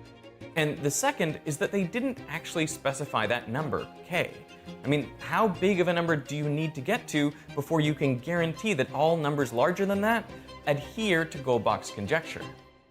Then we've got to wait until 1937, when Russian mathematician Ivan Vinogradov proves the same as Hardy and Littlewood. But he did it without the generalized Riemann hypothesis. So, assumption free. It's one thing to just assume the Riemann hypothesis and say, oh yeah, you can make some progress. But Vinogradov's like, no guys, you don't need the Riemann hypothesis. You can really prove this stuff. But again, he gives some large enough number for which the weak Goldbach conjecture will hold, without specifying that number. And so it's very unsatisfying. Over the next 19 years, one of his students did get that satisfaction when he could specify that number. Do you want to have any guess as to what the number is? 10 to the 50, 10 to the 80, 10 to the 3,000? I don't know. I was guessing things that are far too low, probably. Yeah. It's about 10 to the 6.8 million. Wow, okay. It's huge. But then, you know, from here on, people start working on his method more, and they all use the same techniques. In 1989, the number was brought down to 10 to the 43,000. Next, it dropped to 10 to the 7,194. And by 2002, it had dropped all the way down to 10 to the 1,346. Now, that seems so much smaller than what we had before, but if you compare it to how many, protons there are in the universe, which is 10 to the power 80, that's not something you can check by computer. It's absolutely, absolutely hopeless. Even if you turned the whole universe into a computer, you would still have no chance of solving this. So it really needed to get dragged down. This is roughly where the problem stood in 2005, when Peruvian mathematician Harold Helfgott became interested in it. He was reading papers about the weak Goldbach conjecture and new techniques that were being developed. So these were the cutting edge techniques at the time. He was reading it and he thought, I can do better. I'm having some ideas of how to do better. And it took me a couple of weeks to get better estimates, not still, strong enough to revolutionize everything, but to make real progress. So he gets to work, and within a couple of weeks, he's got better estimates than that in the paper. So now he's getting more confident, like, okay, I got this. Of course, I was a bit naive. I underestimated some difficulties elsewhere. To solve the problem, he realized he needed to do two things. One, get the computational number as high as possible. And two, get the constant down as much as he could, which is where the difficult math comes in. So over the next 8 years, he attacked the problem. Do you remember? K just, Pugman, the big one, Corona Bro, RC. Do you remember? I do remember. Thanks for the donation, Gay. From both sides. Together with David Platt, he checked all numbers up to 8.8 times 10 to the 30 by computer. And by refining his math, he slowly brought down the constant number k. By 2013, he gets the number all the way down to 10 to the 27, which is below the number that his computers had already checked. So he solved it. He wrote up his results in a paper called The Ternary Goldbach Conjecture is True, which is quite the mic drop title. So nearly 300 years after Goldbach... Do you ever go to the X? I haven't been in quite a while. If they ever end up selling vegan corn dogs there, I'd probably bother to go. Otherwise, especially now that I'm living out of Toronto, it's a bit too much of a pain in the ass to go. Thanks for the donation, though, Speed Racer. Goldbach's original letter have got proof that every odd number greater than 5 can be written as the sum of 3 primes. And as a result, he also proved that every even number greater than 2 can be written as the sum of at most 4 primes. This is because you can always just add 3 to all the odd numbers to get all the even numbers. So was it a big deal? Were people excited? Yeah, it's a good question. I feel like it is mostly an obscure problem. I think the strong one, and this with both of these problems, like they don't have any direct application to the real world. Because it's so simple, it has this massive wide appeal and everyone will kind of know about it. It's also one of the oldest unsolved problems. What did you do when you proved it? Well, I put it on the archive like any normal person. It was a big relief. Given your success with the weak form of the Goldbach conjecture, how do you feel about the strong form? Oh, I think that's hopeless for the moment. And if it were to yield during our lifetimes, I wouldn't bet on it. In fact, I would bet against it. See, the reason the circle method works for the weak Goldbach conjecture is because this main term grows faster than this error term. But that's not the case for the strong Goldbach conjecture. The major arcs are no longer major. The main contribution comes from the minor arcs, or at least as much of the contribution comes from the minor arcs. So to solve the strong conjecture, we need some fundamentally new technique or approach, but we haven't found it yet. The person who arguably got the closest was Chen Jingren. In 1956, Chen was recognized for his mathematical prowess, and a year later, he became an assistant at the Chinese Academy of Sciences, where he spent the next 10 years working on problems in number theory, including Goldbach's conjecture. By 1966, he hit a major breakthrough. By using another approach known as sieve methods, he proved that every sufficiently large even number is the sum of a prime and a number that's either a prime or the product of exactly two primes, what we call a semi-prime. It's a very learned and brilliant proof. I think Andre Weil compared following his proof as like climbing along the top of the Himalayas. You know, that you're way up high in the practically the stratosphere. It's such a sophisticated argument. This was the closest anyone had gotten to solving the problem. Elated, Chen showed the proof to a colleague who suggested he should announce the result and then tidy it up before publishing. But just as Chen announced his result, the country plunged into chaos. In May 1966, chairman of the Communist Party, Mao Zedong, declared that bourgeois elements had infiltrated the government and society, and they must be purged. This marked the start of the Cultural Revolution, a radical campaign to defeat perceived enemies of the party. With support from Mao, militant student revolutionaries known as the Red Guard stormed institutions. They burned books and turned on intellectuals. Teachers, scientists, and professors. Yep. One of the many reasons communist nations stay poor, they kill all the smart people. Were subjected to brutal public spectacles known as struggle sessions. They were beaten, humiliated, and forced to wear towering caps and placards listing their supposed crimes, like capitalist sympathizer or enemy of the revolution. Across China, the pursuit of knowledge was replaced by fear and political conflict. By 1968, 131 of the 171 senior members of the Chinese Academy of Sciences in Beijing faced persecution, and many others lost their lives. Chen was one of the targets. Bro. Communists do not care about success. They just are fine with being poor eternally. Hi, Richard. Hello, Ivory. How are you doing, good sir? Thanks for the donation, dude. Imagine setting up, like, a future society. Like, let's kill all the smart people first. Targets. He was forced into manual labor and made to live in a converted boiler room with no electricity. The Red Guard insulted him, spat on him, and beat him so badly that Chen often lost consciousness. In one report, it was so bad that he may have tried to commit suicide. He jumped off of a third-story building and fortunately didn't hit the ground. He landed on the second floor and got injured, but didn't die. Despite all of this, Chen kept secretly working on his math under the dim light of a kerosene lamp. Then, on the 13th of September 1971, Mao's right-hand man died in a mysterious plane crash after supposedly trying to organize a coup. His death shattered the illusion of unity in the party, and the Cultural Revolution began to lose steam. But Chen faced a dilemma. On the one hand, he wanted to publish his proof, but on the other, he was terrified of being criticized.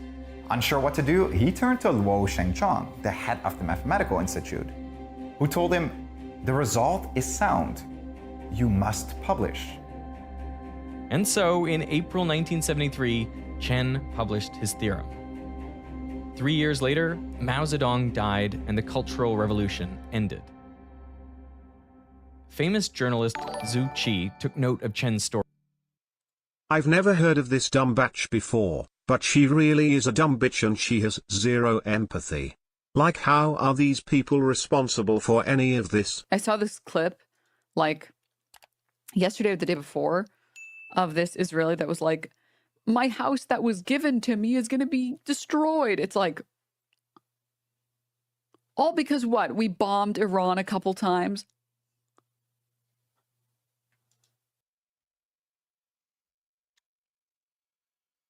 Their days are numbered, dude. We got one of the top Jews on the case, Ethan Klein. And they're all communists. All these people end up just becoming fucking losers at some point. So, yeah. Thanks for the donation, though, Big D's. And wrote an article about his achievements and hardship. The article was reprinted in China's most popular newspaper and read by millions. The state, Nice try. that just 10 years earlier silenced Chen, now celebrated him as a national hero. His story was retold in schools, books, and films. He even got an asteroid named after him in 1996. And imagine if he hadn't done it, if he hadn't published it. Like all his work, his whole mission, his whole ideals, his whole vision, maybe no one would have known about it. It would have just been a little line somewhere like, oh, I've got this proof, but yeah, I'm not gonna show it to you. But so often we like shoot ourselves down, whereas really do your best and then put it out into the world and then let the world sort of like evaluate it. And while Chen got incredibly close, he was never able to fulfill his ultimate dream, to solve the Strong-Goldbach conjecture. Perhaps one reason why it's so hard to prove true is because maybe it's not, maybe it's false. But if it is false, then there's a very easy way to show that, by finding a counterexample, a single even number that can't be written as the sum of two primes. I gotta go take a piss. I'll be right back.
I have returned from my urination. If Goldbach is false, it would be very easy for you to convince me that Goldbach is false. Just find a counterexample. That is the only way that you can convince me that Goldbach is false. If Goldbach is false, then it's false because there's a counterexample. And if there's a counterexample, then you can give me the counterexample, and I can check for myself that yes, that's a counterexample. In this pursuit, in 1938, a mathematician named Niels Pipping checked all numbers up to 100,000 by hand. But he didn't find a single counterexample. Since then, modern computers have brought this number up to 4 quintillion, and the conjecture holds for every single one of them. In fact, we can also use computers to check in just how many ways a different number can be written as the sum of two primes, which gives us this pattern. It looks like a curve with tails. It strongly resembles a comet, which is why this is known as Goldbach's comet. It shows that as the number gets larger, there are more and more ways to write every even number as the sum of two primes. And if we overlay our heuristic argument from before, we find that it matches up remarkably well. The one way the conjecture could be false is if, for whatever reason, at some very large number, there's a conspiracy where this completely breaks down and it suddenly drops below that line. Are there any examples where you suddenly have a big drop in the number of ways you can compose a number? No, those asymptotics seem to hold very nicely. There are no big drops. So it seems like the conjecture should be true. Is $50 enough for a phone call with you? Well, I'm not giving you my phone number, but you can just talk to me on Discord. We've tested by brute force all the numbers up to 4 quintillion, and they all obey Goldbach's conjecture. So you might think that we should have found a counterexample by now, or at least a number that doesn't follow this general trend we've seen. But on the scale of all numbers, 4 quintillion is nothing. So we'll have to come up with some smart approach or fundamentally new way of solving this problem. Now, as far as we know, solving Goldbach's conjecture doesn't really affect any. Well, Nux hates all of Hassan's orbiters and most of those like lefty lunatics, like Vosh and everything, so that doesn't surprise me. What's Nux been up to? Oh wait, I'm mistaking Nux for someone else, but pretty sure he doesn't like Vosh either.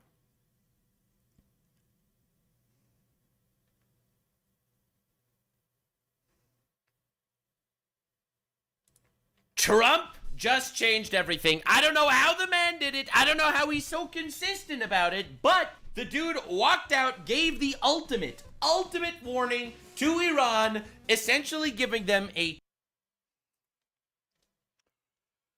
Seems relatively based.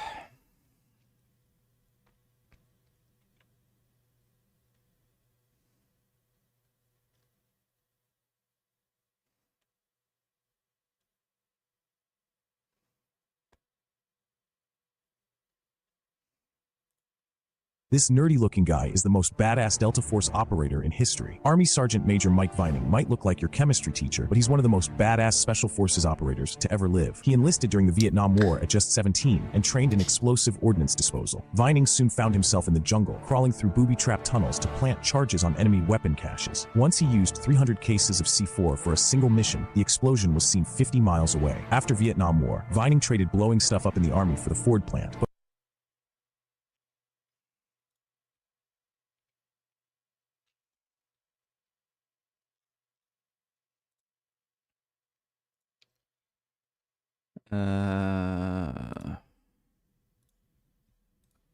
there we go. If you want to talk on Discord, there's the link. got bored, so he re-enlisted and tried out for Delta Force, conquering its grueling selection. Vining tackled legendary missions from escaping a helicopter explosion during Operation Eagle Claw to rescuing political prisoners in Grenada and stopping a violent prison riot in Georgia. He also undertook secret missions in Haiti to obliterating command bunkers deep in Iraq during Desert Storm. This nerdy-looking guy is the... Hey, it's Mike here, and today, vegan collagen products versus animal-based collagen. Which one is better? How do they perform? How do they compare? We have a study on that. We all want super supple, and we all want supple skin. The question is, are vegans losing out on the extra benefits of animal collagen, as some have suggested? We have some research directly on that, which we can crack open together and decide, but we also have to keep in mind that this is a heavily commercialized industry. There's a lot of beauty, aging fear out there that can be capitalized on, and so... If you said to me, how do you train your calves? I think the workouts should be, intensity should change. I never stuck to the same thing. I've done every calf routine there is, every day, every other day. That's the most common question is like, how do I get my calves bigger? Everyone wants bigger calves for some reason. Really? Everybody, because everyone wants to wear shorts and have their calves look bigger. I did not know that was Yeah, I had really big legs. I squatted like 700 at 19. And I remember, I'm like, man, I'm making such great progress. My legs are so big and my, upper body was getting there. My sister had to ruin the show. She says, man, your legs are so big, but your calves are really small. And it destroyed me. And I was like, never again is this going to happen. So I started training my calves like crazy, became one of my best body parts. And if you said to me, Warning that there's going to be a lot of industry-funded research, and we need to keep that in mind. And we have two other side points that we're going to cover. First of all is a really fascinating microbiome difference in vegans that could play quite a big role here potentially. And then the other is a very recent study that just came out a week ago today, and it is essentially comparing collagen to other proteins for that collagen protein synthesis, which has some fascinating results, which calls some things into question. I'll just say that. Anyway, let's go. Yeah, we're talking about collagen, that building block of many of our cells and organs that allows for elasticity. We're not talking about call a djinn, that hotline for calling a djinn or genie to try and grant wishes for eternal beauty. You're all out of wishes, kid. We all want to be a bit younger. Let's get some familiarity with these products. Of course, we have that animal-based collagen, which my OG viewers will know is definitely different from eating straight bone broth collagen, which is like 900 amino acids long. And of course, we can only digest 3 to 5 in terms of chains of amino acids known as peptides at a time. Now that's what we're allowing into our bloodstream, and that way we don't have giant proteins floating around our bloodstream. But then that led to the industry creating hydrolyzed collagen, which is really what is gonna be virtually every animal-based collagen supplement that you get out there. And this is essentially chopped all the way down into a bunch of smaller peptides, generally between 3 and 20 chains long, which means you can easily digest them. And just for a rough comparison, the weight illustrates this. We're talking about a whole collagen molecule being about 300 kilodaltons, fun unit, but then they're grinding it down into something between about 3 and 6. And this is where the vegan collagen builders or boosters come in. They can't call themselves collagen directly because they aren't made of animal-based collagen. But when you chop down the amino acids so much, you get to the point where plants have those amino acids as well. You know, that's where the animals are getting them from. We're talking about glycine, proline, and then we also have hydroxyproline, which some of these vegan ones might have from yeast as the source. And this is where I just have to say how glycine is king. It is what makes up 1/3 of collagen proteins. It is the single most common one, and it's what boosts growth. And this is where vegans have a unique microbiome situation going on. Might as well jump into that. You might have heard of the Stanford twin experiment, where they essentially randomized pairs of twins into two groups, one on what they called a healthy omnivorous diet and the other group on a vegan diet. So genetics. What do you want? The source, and this is where I just. Hello? Hello? Wait. No, wait. Speakerphone. Hello? Oh. Can you hear me? Yeah. Do you want to see a baby bird? No, not right now. Alright. Alright, bye. Alright, see ya.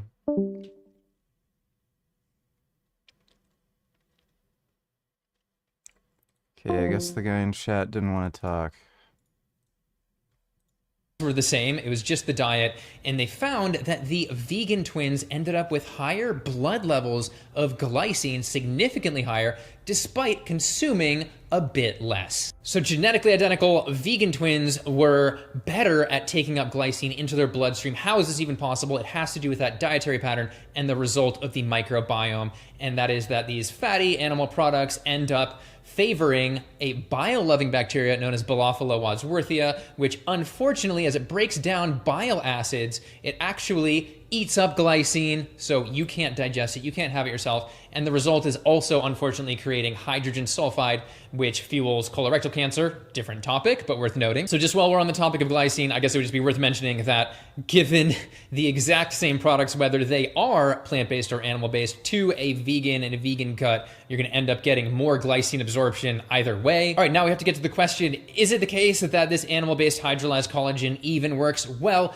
looking at the studies, which again are industry funded at this point, it does appear from this meta-analysis to help to work on several levels in terms of skin itself. We're talking about increasing skin elasticity, hydration. It also did a bias analysis, which did raise several concerns from many of the studies.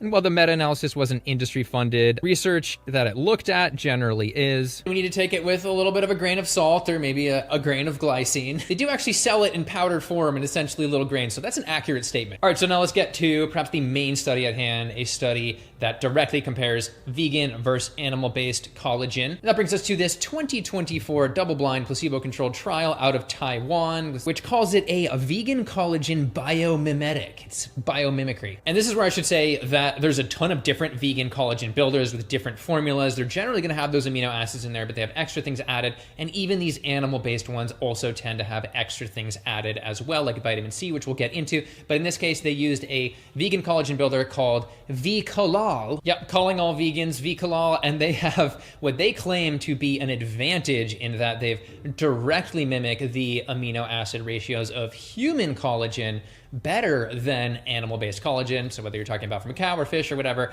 it has some slight differences. You can see from this chart here, all of them together if you want to pause. And I would add that they also have some plant extracts in there as well. From centella, we're talking about asiaticoside and ginsenosides. Probably butchered those, but these are allegedly able to accelerate collagen synthesis as well, maybe help with wound recovery, as they cite a study on. And here we have 3 groups. The subjects were randomly divided into those groups. The first was 5 grams of that animal-based collagen. The next was 5 grams of that vegan collagen builder, and then they had a placebo. They took it every day for 8 weeks, and the results were not different between those 2 collagens from a statistical sense. Now we can see from charts there might be a fraction of a percentage difference in the advantage or disadvantage for one. It's mixed. Now, for example, the vegan one trended better for skin elasticity, again, not statistically.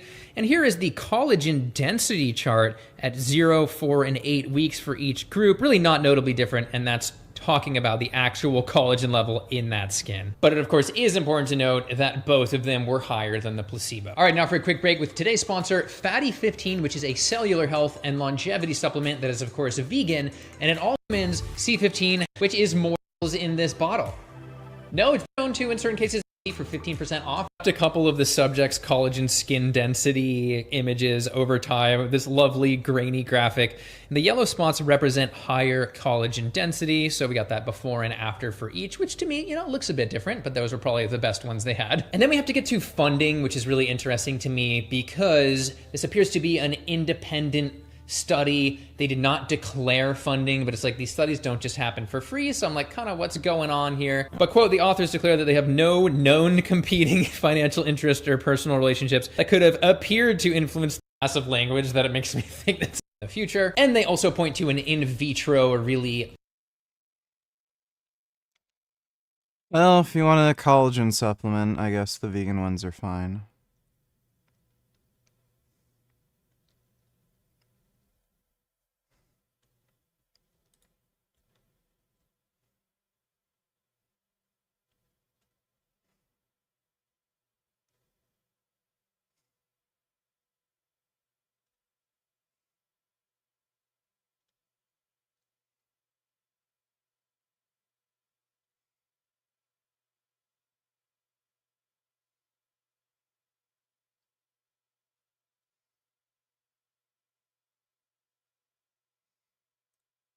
Followed you since 2012. And I came across this guy, Chris Beast Mode Jones, who's, doing his cooking with a little spatula. I remember, man, that was the cheat. Yeah, no, so in bodybuilding, you're always critiquing your physique and how do I get better? How do I change this? But how do you balance that with just accepting your level and having that gratitude so you're not just toxic? Oh, I could always be better at something. I'm not good enough. And that's great. You got to celebrate your small wins. I don't think people are able to celebrate their small wins because trust me, I've dealt with this. You can't even see what you have because you're comparing yourself to other people. You're thinking about what you don't have. You're thinking about what you don't have before you even think about what you do have. I feel, and I'm not blaming it on social media, but let's just be real here. The brain's like a computer. Back in the day when I was in school, I was able to get on my phone and get on the internet. Everybody, so I'm really in the moment. I'm only absorbing so much information. I'm only seeing so much with my eyes. I'm only hearing so many rumors. You understand? Celebrities, I gotta read a magazine. There's no magazines in school unless you want to sneak them in or use them at lunch, right? So we're not even thinking about celebrities until after school, right? In this day and age, kids are on their phone in lunch, in class, some of them even, you know, and you have all this data you're absorbing, you're getting all the, and everything's numbers. So you're comparing yourself to X, Y, and Z instead of just A through D. You're comparing yourself A through Z. You're thinking of A through Z realities you can be in. You're fantasizing about what to be an influencer, you know. Again, I'm not blaming it on social media, but it has added an extra layer to our existence, and that affects the mind, like it or not. I'm so torn with that discussion because I agree with you. It can be really toxic when you compare yourself to these unrealistic standards. You're getting people that are, you know, the perfect lighting. They're taking photos with the pump. They're, you know, potentially photoshopping, editing their photos. It's pretty wild out there. So in terms of seeing it as inspiration, you need to take it with a grain of salt because it doesn't reflect the real world and it can be doctored. Yeah, David Lade's the king of that. David Lade is a very, like, slender-built person, but he makes himself look way bigger in his Instagram photos. But he's pretty skinny. Even when he was at, like, peak bulk muscularity, he was always skinny. Very, very easily. But I will say, if I didn't have, you know, role models to look up to in the early days of social media, even yourself, Chris, I started watching you in 2012. I'm looking at this jack dude who's just spitting games, spitting facts, and just incredible physique that I aspired to have. If I didn't have people to look up to like yourself and others on the internet, there's no way I would have pushed myself. But it's seeing it as a source of inspiration, not getting salty, not trying to say, oh, they got a great physique, they must be on steroids. You look at what you've got with your genetics, what you can improve. You have your logbook of your training. You're improving that bench press. You're improving that squat. You're taking photos of yourself. And then you're comparing your own progress. Man, that's fuel. When I had both of those. It's the it's the human condition.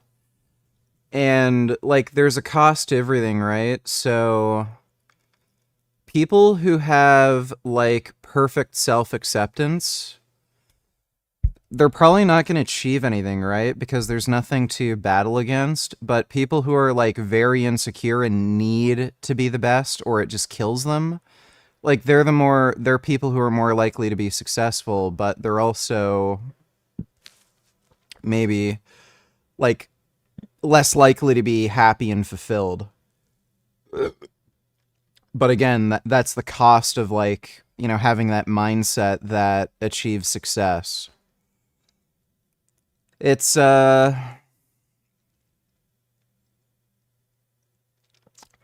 don't need to,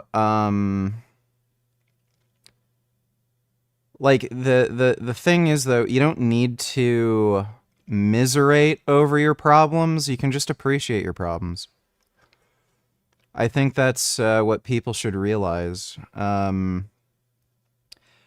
It's like a yin and yang type of thing. Your problems are, in some ways, a gift that can make you better.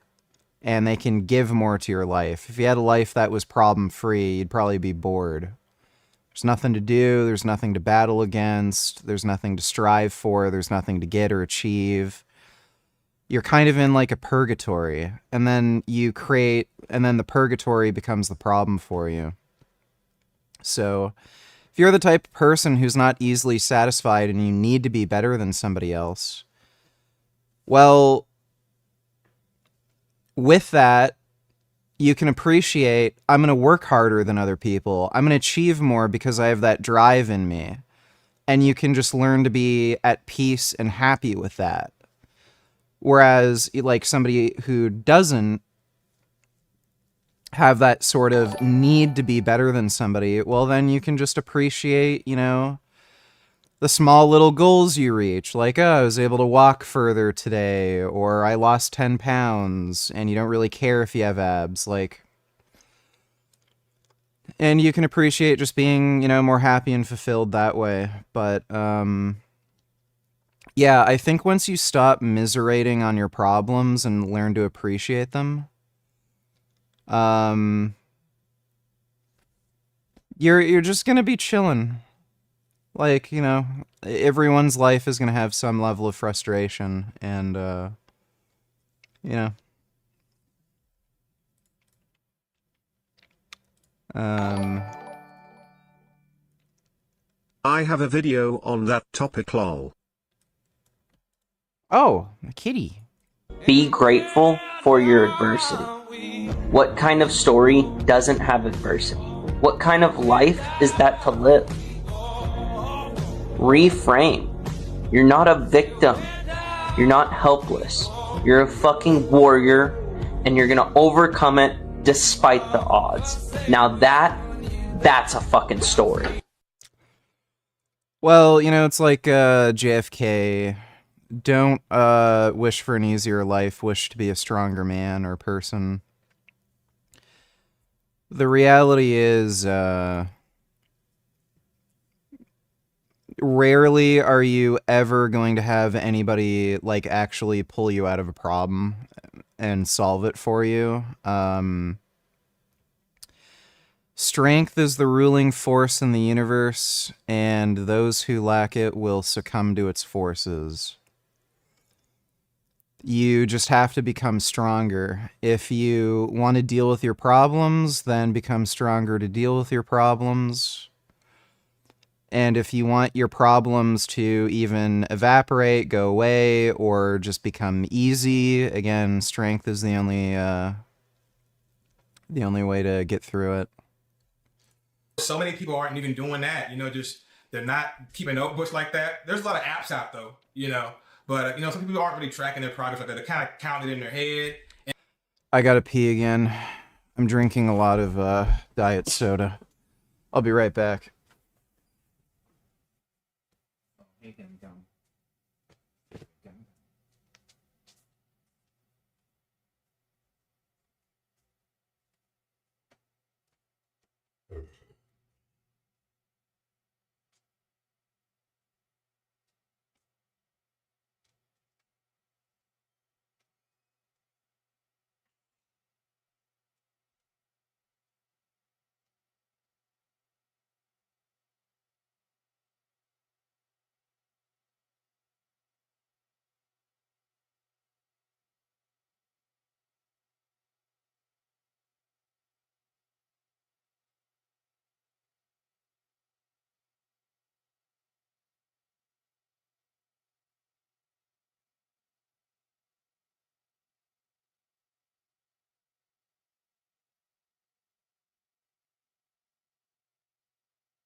Creatine doesn't cause kidney damage. And again, rushing the growing process. You want the results now, you know, and that's not how it works naturally. But unfortunately, when you have unnatural desires, and there's a way to kind of reach them, a lot of them don't have the, I don't want to say inner strength, but they just don't have the, let's just say patience. They don't have the patience to wait. You know, they want it now, you know, and that can hurt you in the long run because some people don't think what comes with those decisions. You know, so many people don't realize the big boy decisions they're making when they play with their hormones, you know, and in some cases it could be a lifelong decision, something you got to live with the rest of your life. You know, it's not natural for your body to not produce its own test anymore. That's not natural. But since you do these unnatural things, because you had these unnatural goals, now you're in an unnatural predicament. You know, in the 1800s, this was unheard of. You know, your ball's shrinking, but your muscles get bigger. That doesn't even make sense. You know? So true. Yeah, yeah. And I ain't trying to get too deep, but if you peep the game, you'll notice the medical symbol, 2 snakes on the pole. Like, this is low-key, like, potions. This is new age potions. That's all it is. It's new age potions. Instead of a rabbit's foot or whatever, there's different molecules, different combinations. The combinations are just different because everything's atoms. You know, you break something down, everything has a molecular structure, you know, and it's all numbers. These are new age potions. I have no judgment. You know, no judgment. I just feel like if your goals are naturally achievable, then let's achieve them naturally. There's people taking steroids for natural looking results. Yeah, that's a real shame when I see that, and it's just a lack of patience because, yeah, the drugs, they're going to make you get there quicker. But man, you can get to the same kind of stage if you just have that patience. Like, no one's going to look at the top naturals that have been training for 15 years and say that they're small. They look awesome, man. When they've got that muscle mass, they've done a few, long periods of... Dodo donate $2. It's a quiet night in Buenos Aires, Argentina. The sky is gray. A storm is gathering in the distance. 2 cars are parked discreetly on the side of the road, about 30 meters apart. Inside, 7 men sit in silence. Their eyes are fixed on this bus stop. They work for the Israeli intelligence agency, Mossad, and they've spent years preparing for this exact moment. A bus should pull up any minute now, line 203. It's supposed to carry a man coming home from work. But no one gets off. The men grow tense. What if all those years of planning have been for nothing? All they can do is wait. 2 of them get out and pop the hood of the car, pretending to fix the engine. A while later, the next bus rolls in. This time, 2 passengers get off. A woman and a man. The one they've been waiting for. He's not just anyone. He meticulously planned the murder of 6 million Jews across Europe. He's one of the most wanted war criminals in the Nazi era. His name is Adolf Eichmann. This is the story of the hunt for the architect of the Holocaust.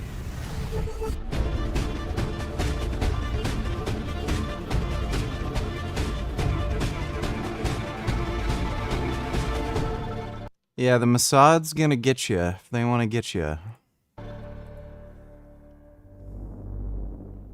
It's a cold day in January 1942. This villa sits right on the edge of Berlin, overlooking a large lake. Today, it'll be the site of an important meeting, a conference joined by 15 high-ranking Nazi officials, all educated men. 8 of them even hold a doctorate. They're here to discuss something Adolf Hitler has been planning for a while now, his so-called final solution to the Jewish question, meaning the genocidal assassination of 11 million Jewish people. The men debate. There are a few minor disagreements, but no one questions the main objective: to systematically deport and exterminate millions of people, right in the heart of Europe. This man is especially committed to the idea, Adolf Eichmann. He organizes the conference, and he'll be the one implementing the ideas formulated at this table. Adolf Eichmann started out as a nobody. He dropped out of middle school, then he dropped out of his mechanic apprenticeship, but he remained determined to climb the social ladder.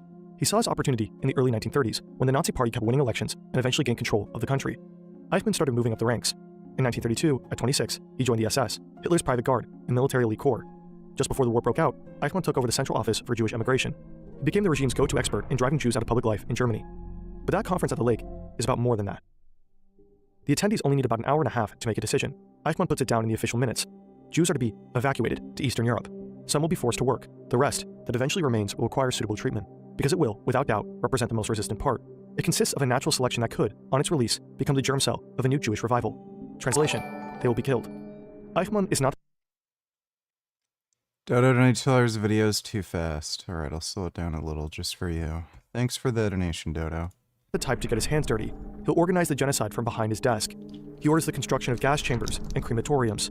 He oversees the logistics of the entire Holocaust across Europe. And eventually, he gives the green light to initiate the final solution. Every time a train is dispatched to one of his death camps, he sends a telegram, to be handled in accordance with instructions for special treatment. In other words, send them to the gas chambers. Eichmann wants to kill with maximum efficiency. He has the cremation process optimized so that each corpse is reduced to just 2 handfuls of ash. He even sets up belt conveyors to speed up the process of removing the bodies from the ovens. With his help, the Nazis murder 6 million people. The killing finally stops in 1945. Germany has lost the war. Hitler is dead. The Nazi regime collapsed. For Eichmann, the world he helped build is falling apart. His capture will involve a good bit of surveillance and espionage, but in our daily lives, being watched isn't justice, it's just creepy. Incogni shields your personal data from so-called data brokers. These companies earn TV to get an exclusive discount on a level, so be smart with what you share online. Not long after the end of the war, Eichmann is in Austria with his wife and 3 sons. He leaves his family with his uncle and makes a run for it. He puts on the uniform of a low-ranking German Air Force soldier to avoid attention. calling himself Otto Barth. It's the first of many fake names he'll adopt after the war. Shortly after separating from his family, Allied troops pick him up in Austria. They take him as a prisoner of war. But things in post-war Europe are chaotic. Security around prisoners is often lax. Eichmann escapes and makes his way to the German-Austrian border. But just as he tries to cross it, he's picked up again by patrolling US soldiers. This time, his cover is blown. By a tattoo under his left armpit, it's a large A, indicating his blood type. Many SS men got tattoos like this during the war, to get the right blood in case they were severely injured. But now that ink gives Eichmann away. He can no longer deny that he was with the SS, so he claims he was just a low-ranking nobody, and changes his name again, this time to Otto Eichmann. The Americans buy his story. Instead of being brought before a military court, Eichmann is set to work in a series of POW labor camps across Bavaria. He has to sort food supplies and stack ammo. Conditions aren't bad. He gets enough food, and eventually even cigarettes. But he knows it's just a matter of time before someone finds out who he really is. The Allies are repeatedly questioning prisoners, so Eichmann befriends a nurse who sneaks in some clothes for him, a farmer's outfit and a hunter's cap, to help him blend in once he's out.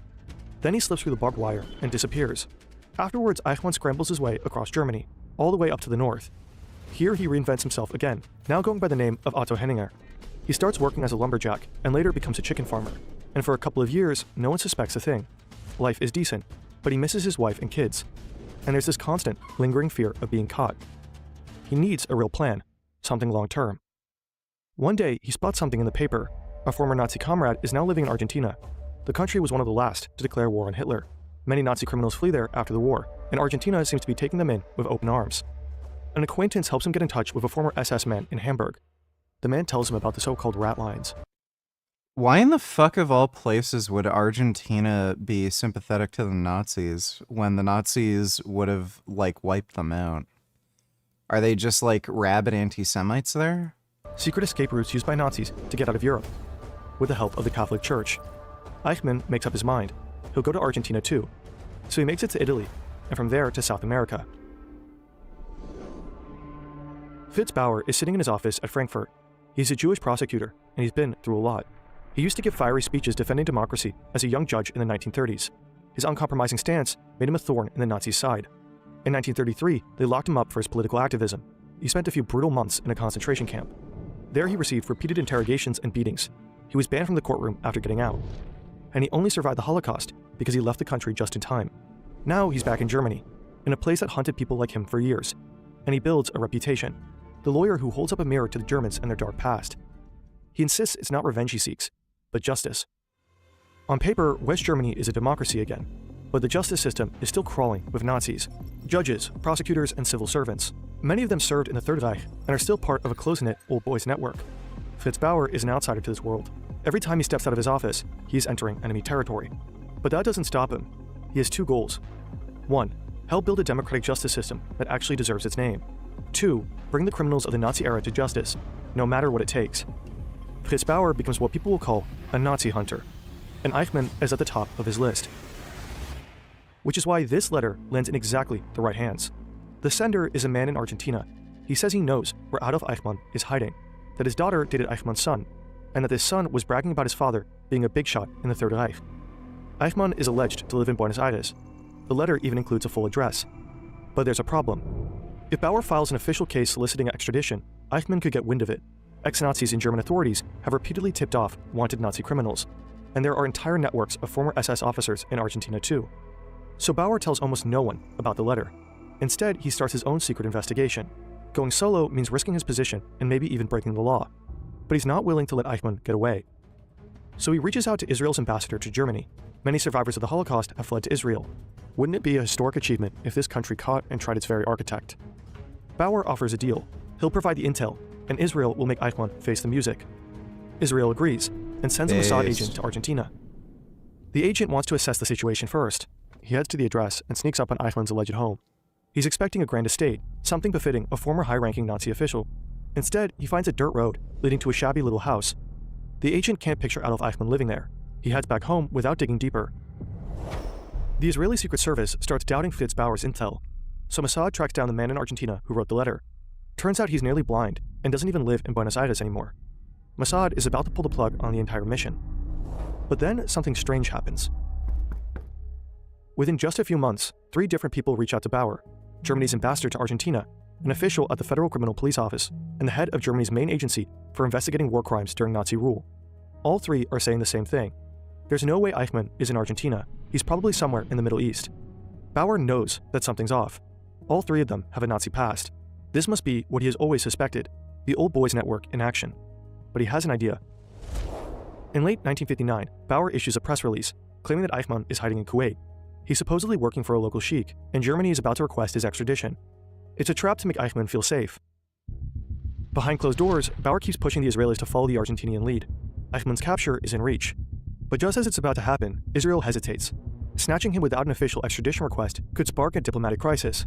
Israel is a young state and still fighting to earn its place on the world's political stage. But they have a real chance of bringing down a high-profile Nazi criminal. They can't just let it slip away. So the Prime Minister ultimately gives the green light. The mission is a go, but it has to stay secret, meaning they'll have to kidnap Eichmann. Mossad investigators track down Eichmann's new whereabouts. Some former neighbors end up tipping off one of their contacts. An agent heads out to Garibaldi Street in San Fernando, a suburb north of Buenos Aires. He secretly... What's your opinion on non-vegan restaurants that have vegan options? Should vegans not buy vegan options from them? You should buy vegan options from non-vegan places. If you don't, then they're not going to make them, so I don't know why you'd have that position. Thanks for the donation though, Alan. Hope that helps. He snapped some pictures of the house, and of the man who lives there. Neighbors say his man is Ricardo Clement. That's the same alias Eichmann used when he first fled to South America, according to Bauer's files. But the agent is still not 100% sure it's really him. The most recent photos they have of Eichmann are from over 15 years ago. But the man is living with a woman and 2 kids. Their ages match those of Eichmann's wife and sons. The agent also sees them celebrating what looks like a 25th anniversary. That too lines up with the intel they have on Eichmann. Putting it all together, Mossad is convinced this has to be Adolf Eichmann. 7 agents are selected to carry out the abduction. Nearly all of them lost family members in the Holocaust. They'll do whatever it takes to catch him. Dude, this is some badass shit. They know Mossad Eichmann works at a cool. Mercedes plant, and that he takes the same bus home every night, line 203. One of the agents is tasked with grabbing him. He's wearing gloves, but not just because it's cold. The sheer thought of touching the Holocaust architect with his bare hands makes him sick. Now Eichmann walks towards his house. He's getting closer to one of the cars. The agents suspect he might be armed. The man with the gloves addresses Eichmann in Spanish. Then he attacks. The 2 men fall to the ground and roll into the ditch. Another agent rushes in. Together, they overpower Eichmann, blindfold him, and shove him into the back of their car. The entire operation takes less than a minute. They take him to a safe house and start questioning him. He insists his name is Ricardo Clement, but Fritz Bauer has provided the agents with plenty of intel to uncover his true identity. His height, his head circumference, and most importantly, the SS tattoo indicating his blood type. There's only a scar where the tattoo should be. Everything else checks out. Upon further questioning, the man claims his name is Otto Henninger. That's another alias Eichmann used right after the war. The agents hatch a plan. They know Eichmann is a stickler for detail, so they ask their prisoner about Eichmann's SS numbers, intentionally slipping in an error, 45526. Eichmann can't help but correct them. No, it was 45326. Bingo. Eichmann gives himself away. Now the Mossad agents know. Wow, he's stupid. This guy's genuinely dumb. For certain, they've captured the right guy. No wonder the Nazis Eichmann failed. agrees to stand trial in Israel. The plan is to smuggle him out of the country, so they arrange a special flight with Israel's national airline, El Al. An Israeli delegation will fly to Buenos Aires for Argentina's national anniversary. The agents want to sneak Eichmann onto the plane for the return trip, disguised as a member of the cabin crew. They sedate him and dress him in a uniform. They pretend he's part of the crew and had a bit too much to drink. To sell it, other agents pile into the car with him, also posing as drunk. The guard at the airport laughingly waves them through. Everything goes smoothly. The fake crew members dump Eichmann in a first-class window seat, with a doctor next to him. Then the plane takes off. Once the plane leaves Argentinian airspace, a voice comes over the loudspeaker. Adolf Eichmann is on board this aircraft, and he is en route to stand trial in Israel. After 15 years on the run, the man who helped murder millions will finally be brought to justice. Hell yeah.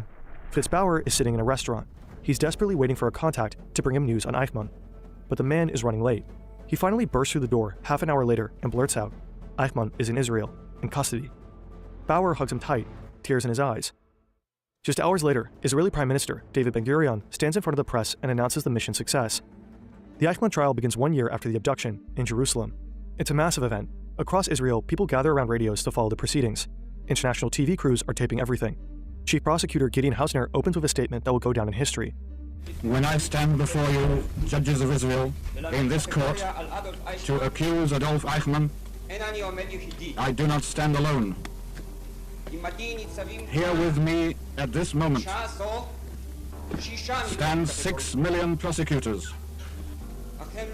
But alas, they cannot rise to level the finger of accusation in the direction of the glass dock and cry out "J'accuse" against the man who sits there. To which Eichmann responds, cold and unfazed. Im Sinne der Anklage nicht schuldig.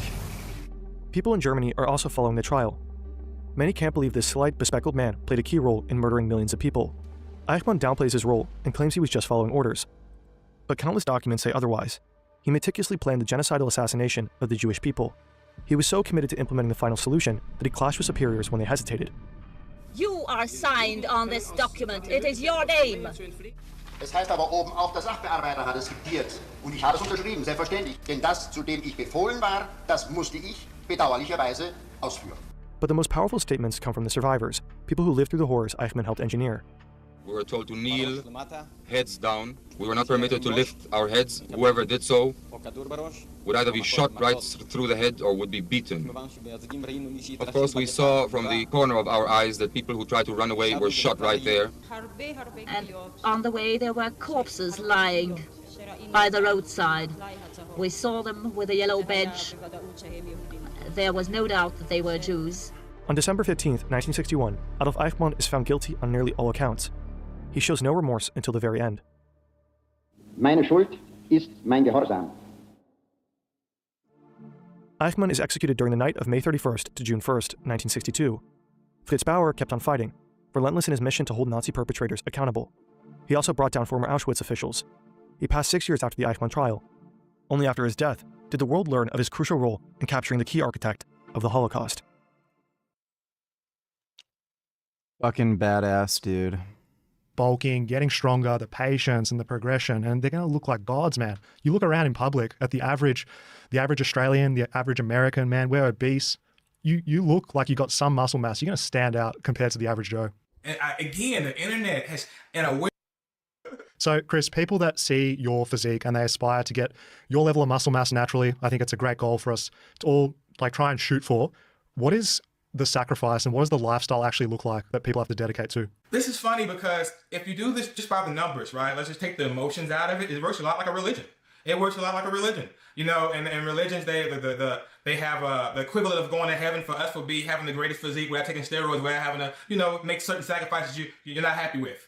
To have the physique of your dreams and looking back and knowing you didn't make decisions that you're not proud of. That would be the equivalent of having heaven on earth. See, you just take the numbers and code it, kind of like making an app. So it works a lot like a religion. Notice if Jesus said you gotta hate sin. Well, if you want to be that crispy physique, you gotta hate cheat meals. You gotta hate not hitting your macros, right? Because in archery, sin means missing the mark. You're off the mark.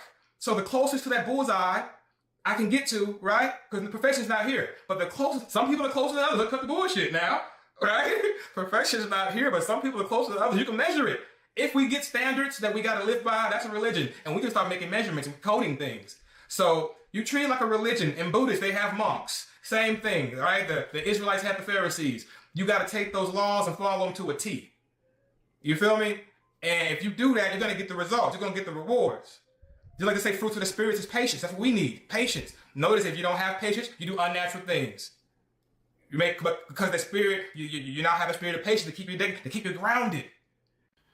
And that comes back to the sustainability too, doesn't it, Chris? You just mentioned that before, that if you were to take the dark route, well, what happens when you stop going down that dark route? You're going to shrink, man.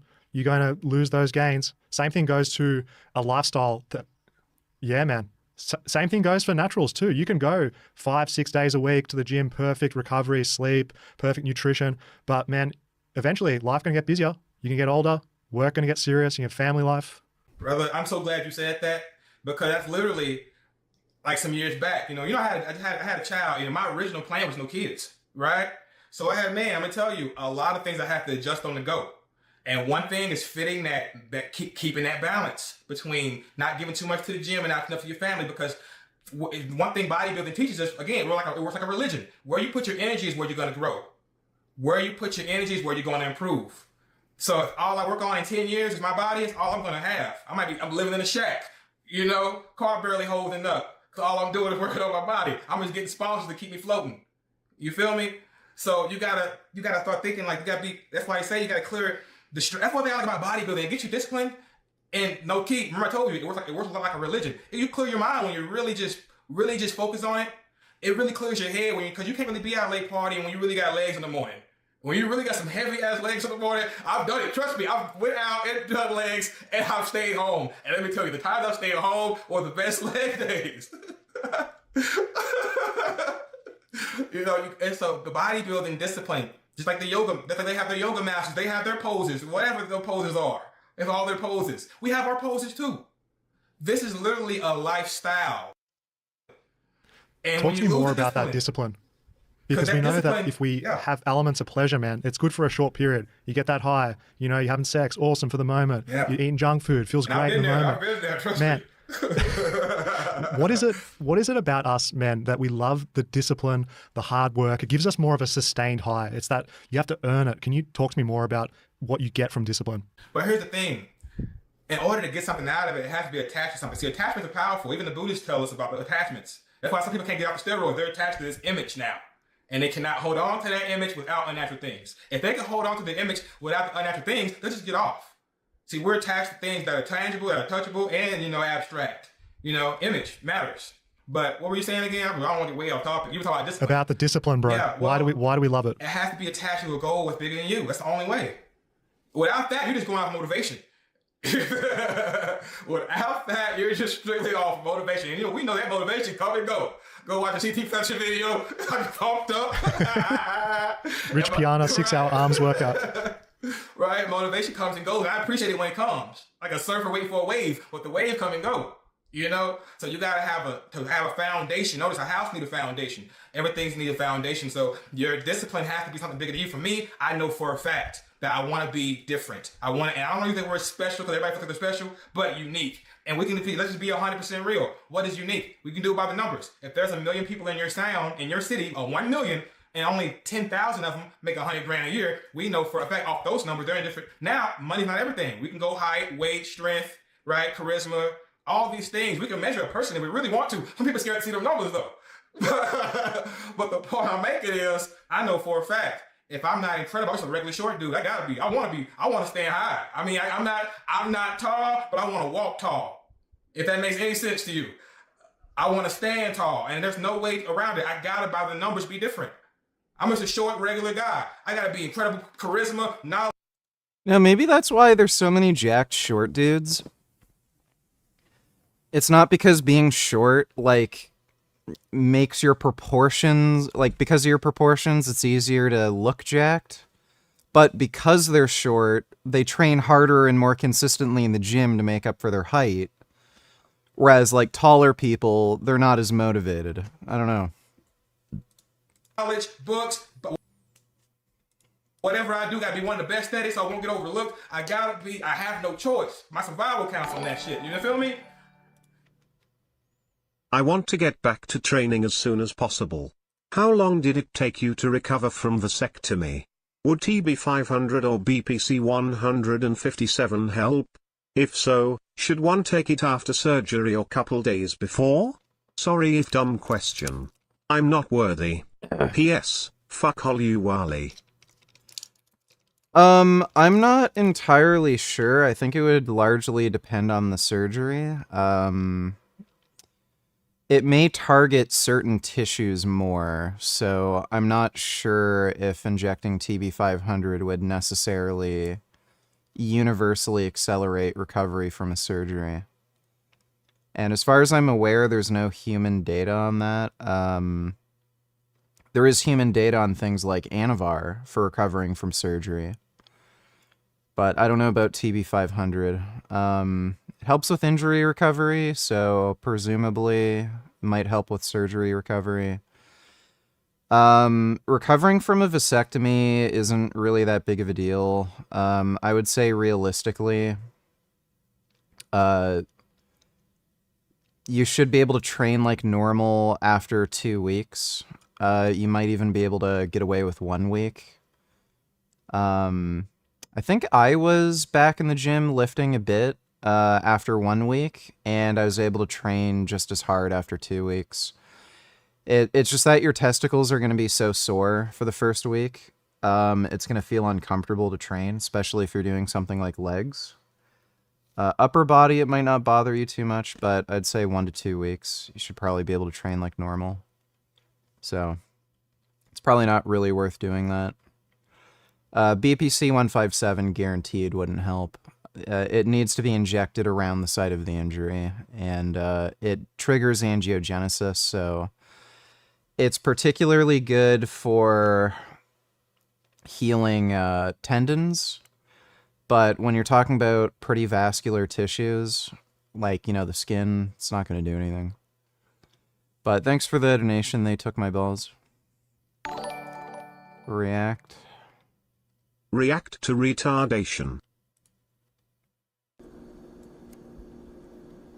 Why would I... You already sent me this. Or somebody already sent me it. I mean, I would never, ever in my entire life trust or date a vegan guy. And this is not some Well, that's just fine by me. I wasn't ever planning on dating you. cringe carnivore post, but my thoughts and my honest opinion on this matter is that vegan men especially are such emotional beings, and this is not a hit piece. But think about this. The sole He's saying this while wearing a necklace. reason that they are vegan is not about health, like it could be, and it's not about the environment. It's mostly about them caring for animals, and nothing wrong with that, but you can't base your whole ideology off of feelings and emotions. Literally every value you have is based off an emotion. Like, why do you value hard work, discipline? It's emotional. You could try to dodge that and say, oh, well, I value hard work and discipline because it gets results. Why do you care about the results? It's because of how it makes you feel emotionally. So any value judgment you ever make is based off of some type of emotion.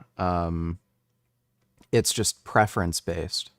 So if you think raping children is bad, that's based off emotion. If you like pineapple on pizza, that's emotion. If you do or don't like killing animals, that's based off of emotion. Everything is emotional. Right? Like, as a man, you have to be stoic. All great men throughout history have never been emotional. Stoicism, the intent behind stoicism is having control over your emotions and basically your mental state. How is that in conflict with something like veganism? Stoicism seems to align perfectly with veganism, since most people, and particularly Stoics, if you look at a lot of Stoic philosophers, I'm pretty sure some of them were fucking vegetarian. And a lot of them did humanitarian work, like giving to the poor and needy. So Stoicism aligns perfectly with veganism because you're adhering to your moral principles regardless of whether or not that requires any kind of personal sacrifice. This guy's a fucking giblet head. Like, it's not emotion and feelings that drove them forward in any type of endeavor that they pursued, right? It's actually logic and just like pursuing whatever. This guy is admitting he would rape women if it was legal because empathy is an emotion. Yeah, I mean, he doesn't really understand any of the concepts he's discussing. He doesn't know what stoicism is. He doesn't know what emotions are. He doesn't understand that value judgments are emotionally based. Otherwise, you wouldn't have any value judgment, because what would produce the preference? They pursued their purpose, so to speak, by being like vigorous and purposeful, I want to say. Like, I can't think of the correct word, but my point here is that as a woman, you want to make sure that your man can literally do what has to be done at a specific moment, at any given time, because he should be a provider and a protector. And as a vegan man, if you base your whole ideology off of feelings and emotions, I'm sorry. This guy is dumb. People actually follow him. What's funny is he's like saying vegan men are like effeminate. Like, buddy, I'm kind of like 10 times as jacked as you are.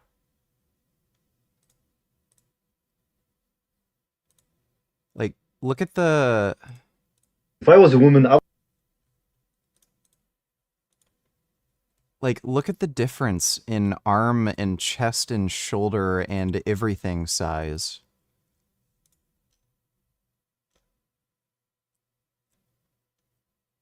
Like, buddy. Does this? Yeah, there's one with his shirt off. I mean... I don't know. I see a pretty substantive difference between the two of us. Like, are your emotions holding you back from, like, going to the gym and working out and maybe eating properly? Because you seem to eat like a fucking retard? What a loser. Thanks for the donation, React.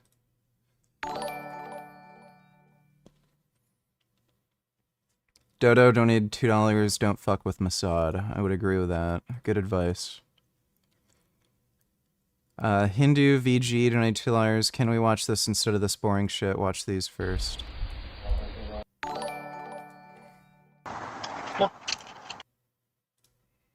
It's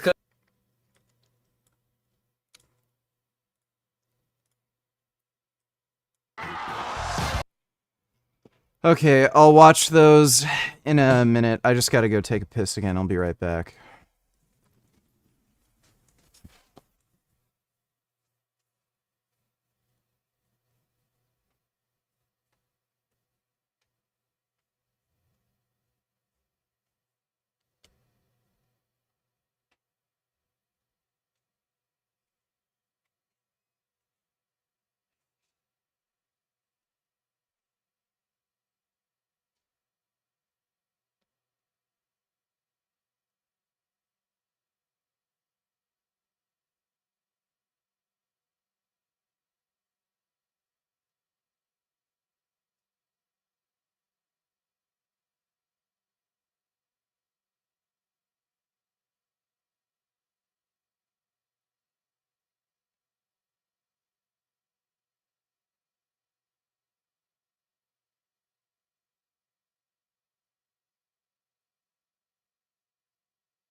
That kid is a fucking bitch.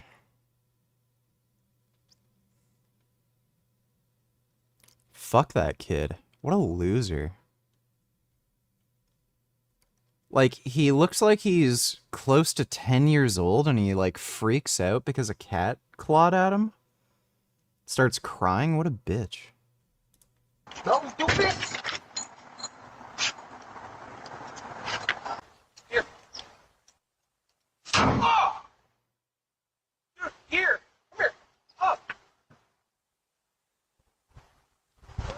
Crowley, Oh my God, dog! Oh, poor dog.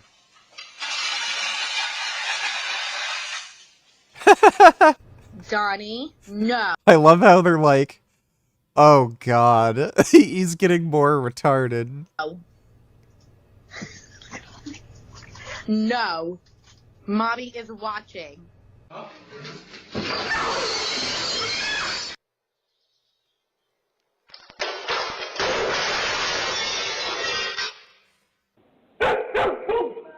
Sadie!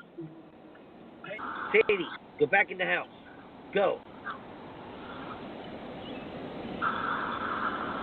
Good girl.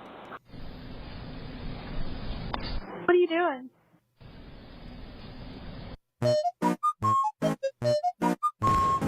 Oh. Those are good dogs. Because I'm Indian, I'm cooked. Oh my God. All the hers, they just want the, like, they want the black bros. They want, like, the... No, it's not because you're Indian. It's because you're a loser. And women don't like losers. Bro, do you need to be bald? No. Then why the hell you bald by choice? Nah, just was too lazy. You're too lazy, so you cut all your hair off? Well, my barber did, but... The last girl you fucked was homeless? No, you used her pussy for $5? No, bro. She asked me for. What you mean, no, bro? Yes, bro. You fucked a homeless lady that needed $5 for food. I feel like my body ain't right to pull girls, bro. I feel like I'm not comfortable, going up to girls, bro. Okay, let's see the physique. We'll see. I'm kind of fit. Kind of fit? In what planet? Oh my God. You got scoliosis or something? Nah, bro. All right, stand straight. You do have scoliosis, bro. What you mean, nah, bro? Look, drop your left arm. You have scoliosis, bro. How would you not know you have scoliosis when there's such a imbalance in your shoulders?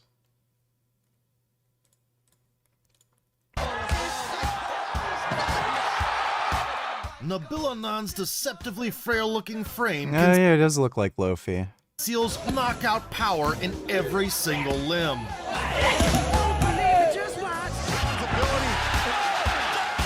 Remotely cracking chins and bullying the Jeez. Muay Thai elite from the high ground. This 20-year-old strider snatched the belt in record time.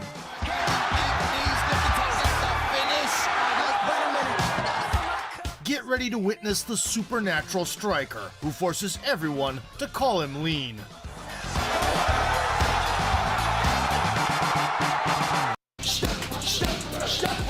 Launching his kicks from ears.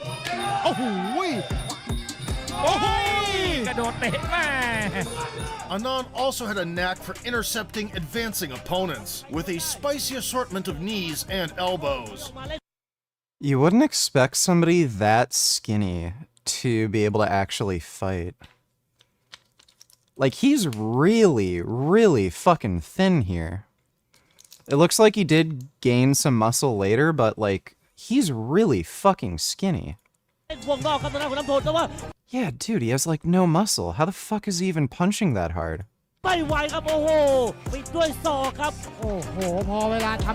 He must be, like, this always happens with Asians, I find, the most. For whatever reason, they're these, like, skinny freak Asians who have, like, 5 times as much strength as they should have, given their, like, body size. There was that Asian kid who was really skinny. I think he was only, like, 140, 150 pounds.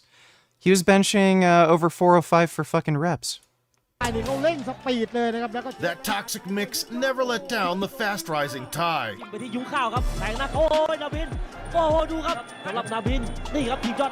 And upon discovering dynamite in his fists, he quickly gained recognition at the adult level. Standing at 6'4" and 130 pounds by the time he had 18, this butterbean from a very alternate universe could whip out cyclone spins.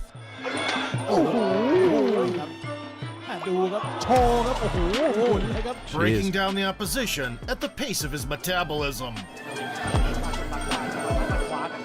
With WBC championship titles in 2 divisions, in 2023, the young prodigy signed with the leading Muay Thai promotion, One Championship.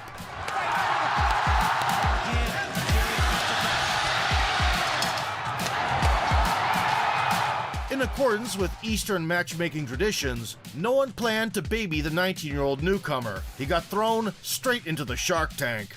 The man who welcomed him was none other than the reigning kickboxing champ, Superlek. Staying true to his nickname, the Kicking Machine, he'd also burst out elbow parties.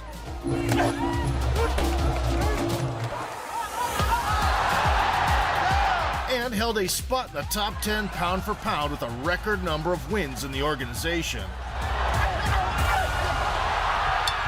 Rocking the straw hat in his debut, Nabil made it clear he's the one here to chase after the One Piece.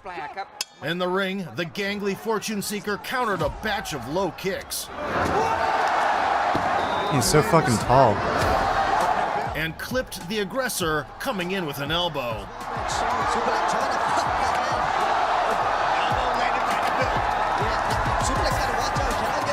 Unable to reach the head or the legs, Superlek shifted attention to the exposed body. And it paid off.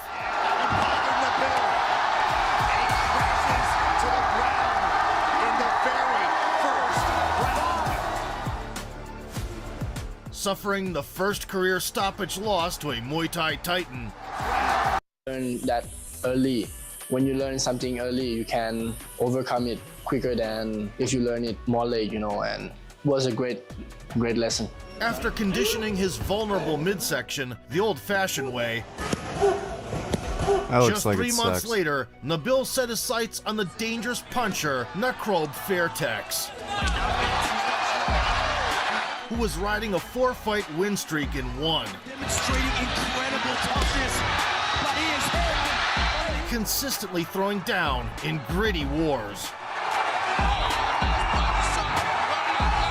Realizing there'd be no more easy matchups coming his way, the reed-thin Thai snapped a stinging 1-2. Then started hitting Fairtex with Trump's tax. Firing off a cross, followed by sharp knees. Anand awakened Nakrob's inner Dagestani, only to send him right back down.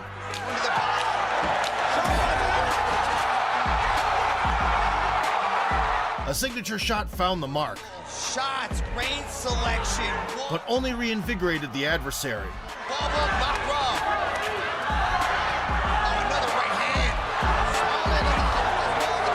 Still rushing his way into counters.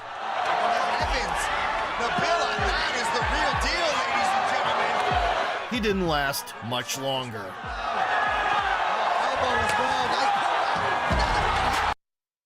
Even to nasty elbows.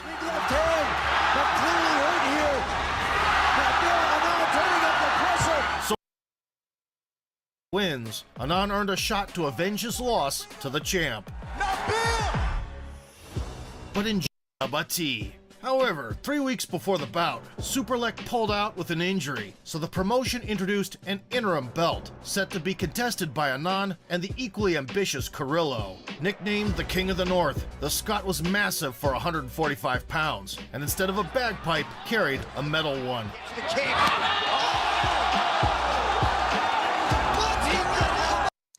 Yeah, that guy's got to be around 6 feet at least. 6 feet around 145 pounds is like anorexic. Ran a 6-year victory campaign. That's surprising that he can outpower these dudes. Hey guys, oh my god! And since joining One, hadn't let a single opponent hear the final bell.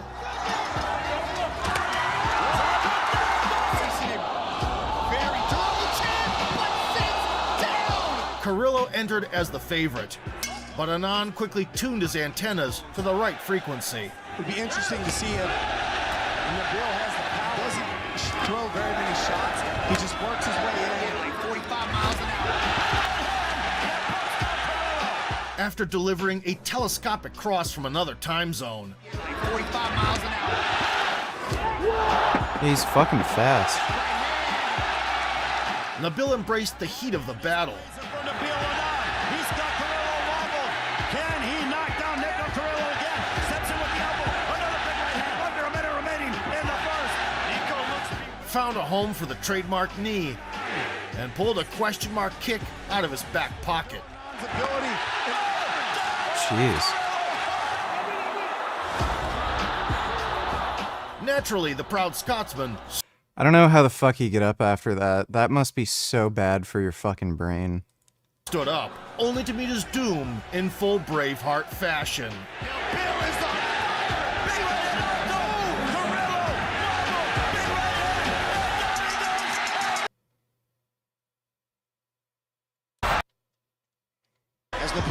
But over the past couple years, Nabil had leveled up his boxing. It was almost reminiscent of the way he threw that. Keep his opponents guessing. He tries to close that. Strikes on the exit. Launch a baseball into the big steps that Superlek has to make here. And instant transitions from defense to offense. Started like a knee up the middle, once again fooled the proven technician. Completely unchecked by Superlek. This time, Anand's 80-inch reach proved to be an insurmountable obstacle for Superlek. Overhand right and come with something else. You see the big windup for it. Watch. As well as his springy footwork. Go after the legs. Final round. Oh, body kick. Well, I'm surprised somebody that skinny can fight that well. So that's bigger than me, and that gets me. Oh, you feel me? Now you just on some. I want to look He laughs kind of funny. I wonder if he's a little high. good for the girls. That's gonna get you in. But once you get older and realize bills come. That sounds like a kind of high on weed sort of laugh, where you just laugh a little too hard. Once you realize it's just pleasure costs money, and if it ain't benefiting, that's why it's a sin to yourself. Keep the game. It's a sin to yourself. So once you realize it's just draining you, you're gonna stop giving a damn about that, and your motivation gonna go with it. Your discipline gonna go with it, because remember what you're attached to. That was you gotta have an eternal, like a higher source, a higher power attached to your discipline. Yeah, and that identity that you have is very entrenched. I can tell that you like being the hard worker in the room, you like being the disciplined guy, you like being the role model. And for people listening, you don't have to be a role model to thousands of people on social media. You can be a role model to your friends, family, and just having that personal accountability keeps you going when you want to have that cheeky cheat meal at night. You know, it's tempting. You're there watching Netflix and you can make a decision in the moment. No one's watching, man. No one really cares about your situation. You have to artificially put in these guardrails in your life. Otherwise, man, you can go a long time without reaching your goals. You can go really far from your values.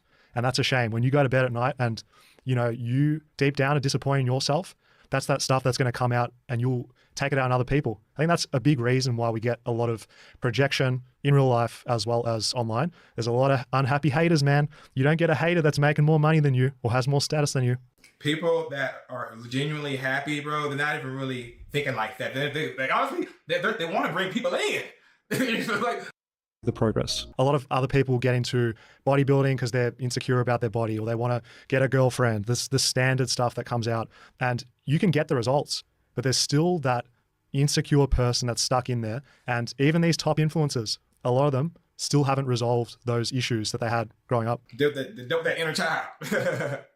And also too, if I may be honest, there are some people that they just know for a fact. You know how I said motivation. Try to have a higher source of motivation that will keep you going, because every day's not gonna be beautiful. You know, every day's not gonna be convenient to train. So you need that higher source of motivation to pull you out, literally. You know, when there's nobody to pull you out, you gotta pull yourself out.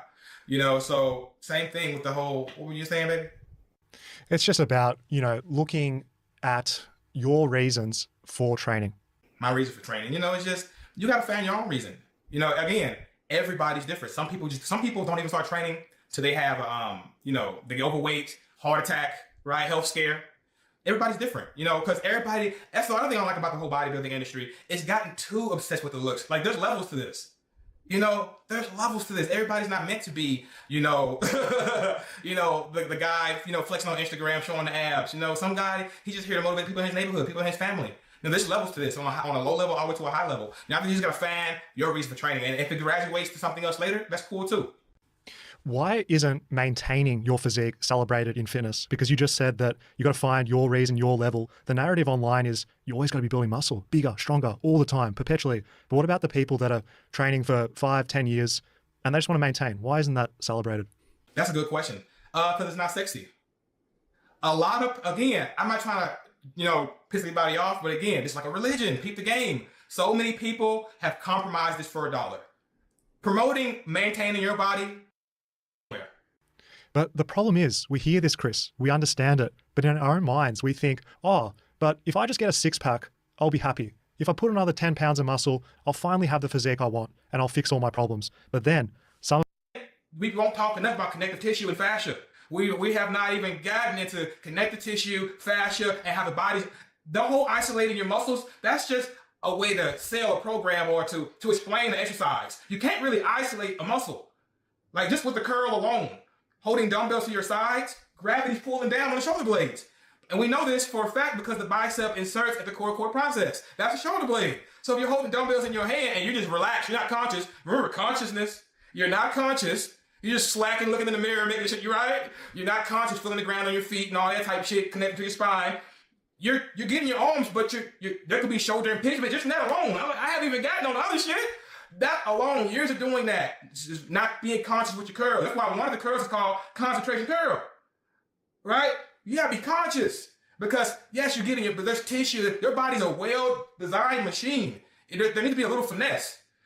Sometimes you want to dunk the ball, but then sometimes you got to finger roll. Like you got to know when finesse is when it's time to finesse something and when it's time to push something because you're gonna get hurt. The little micro details is what we overlook.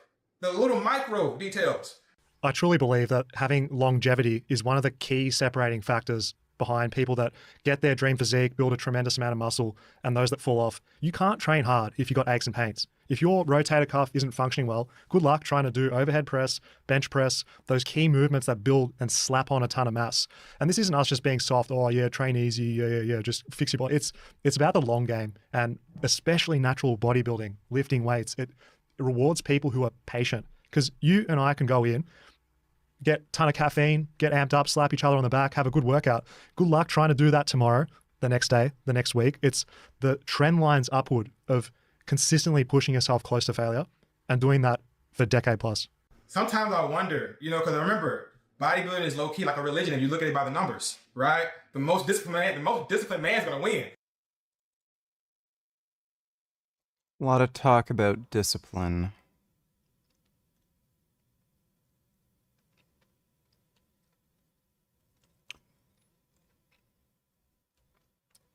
All right, it's 1 in the morning. I'm gonna try to get some sleep, and I'll try to film a vlog tomorrow.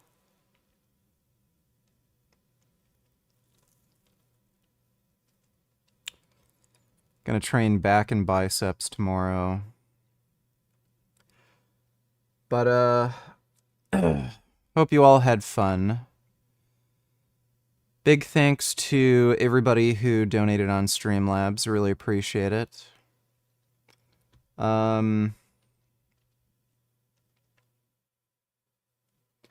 Should be on roughly the same time tomorrow. Sometimes because filming can take a bit longer, but I'll try to be on around the same time. But thanks again, everybody. See you all tomorrow, and sweet dreams.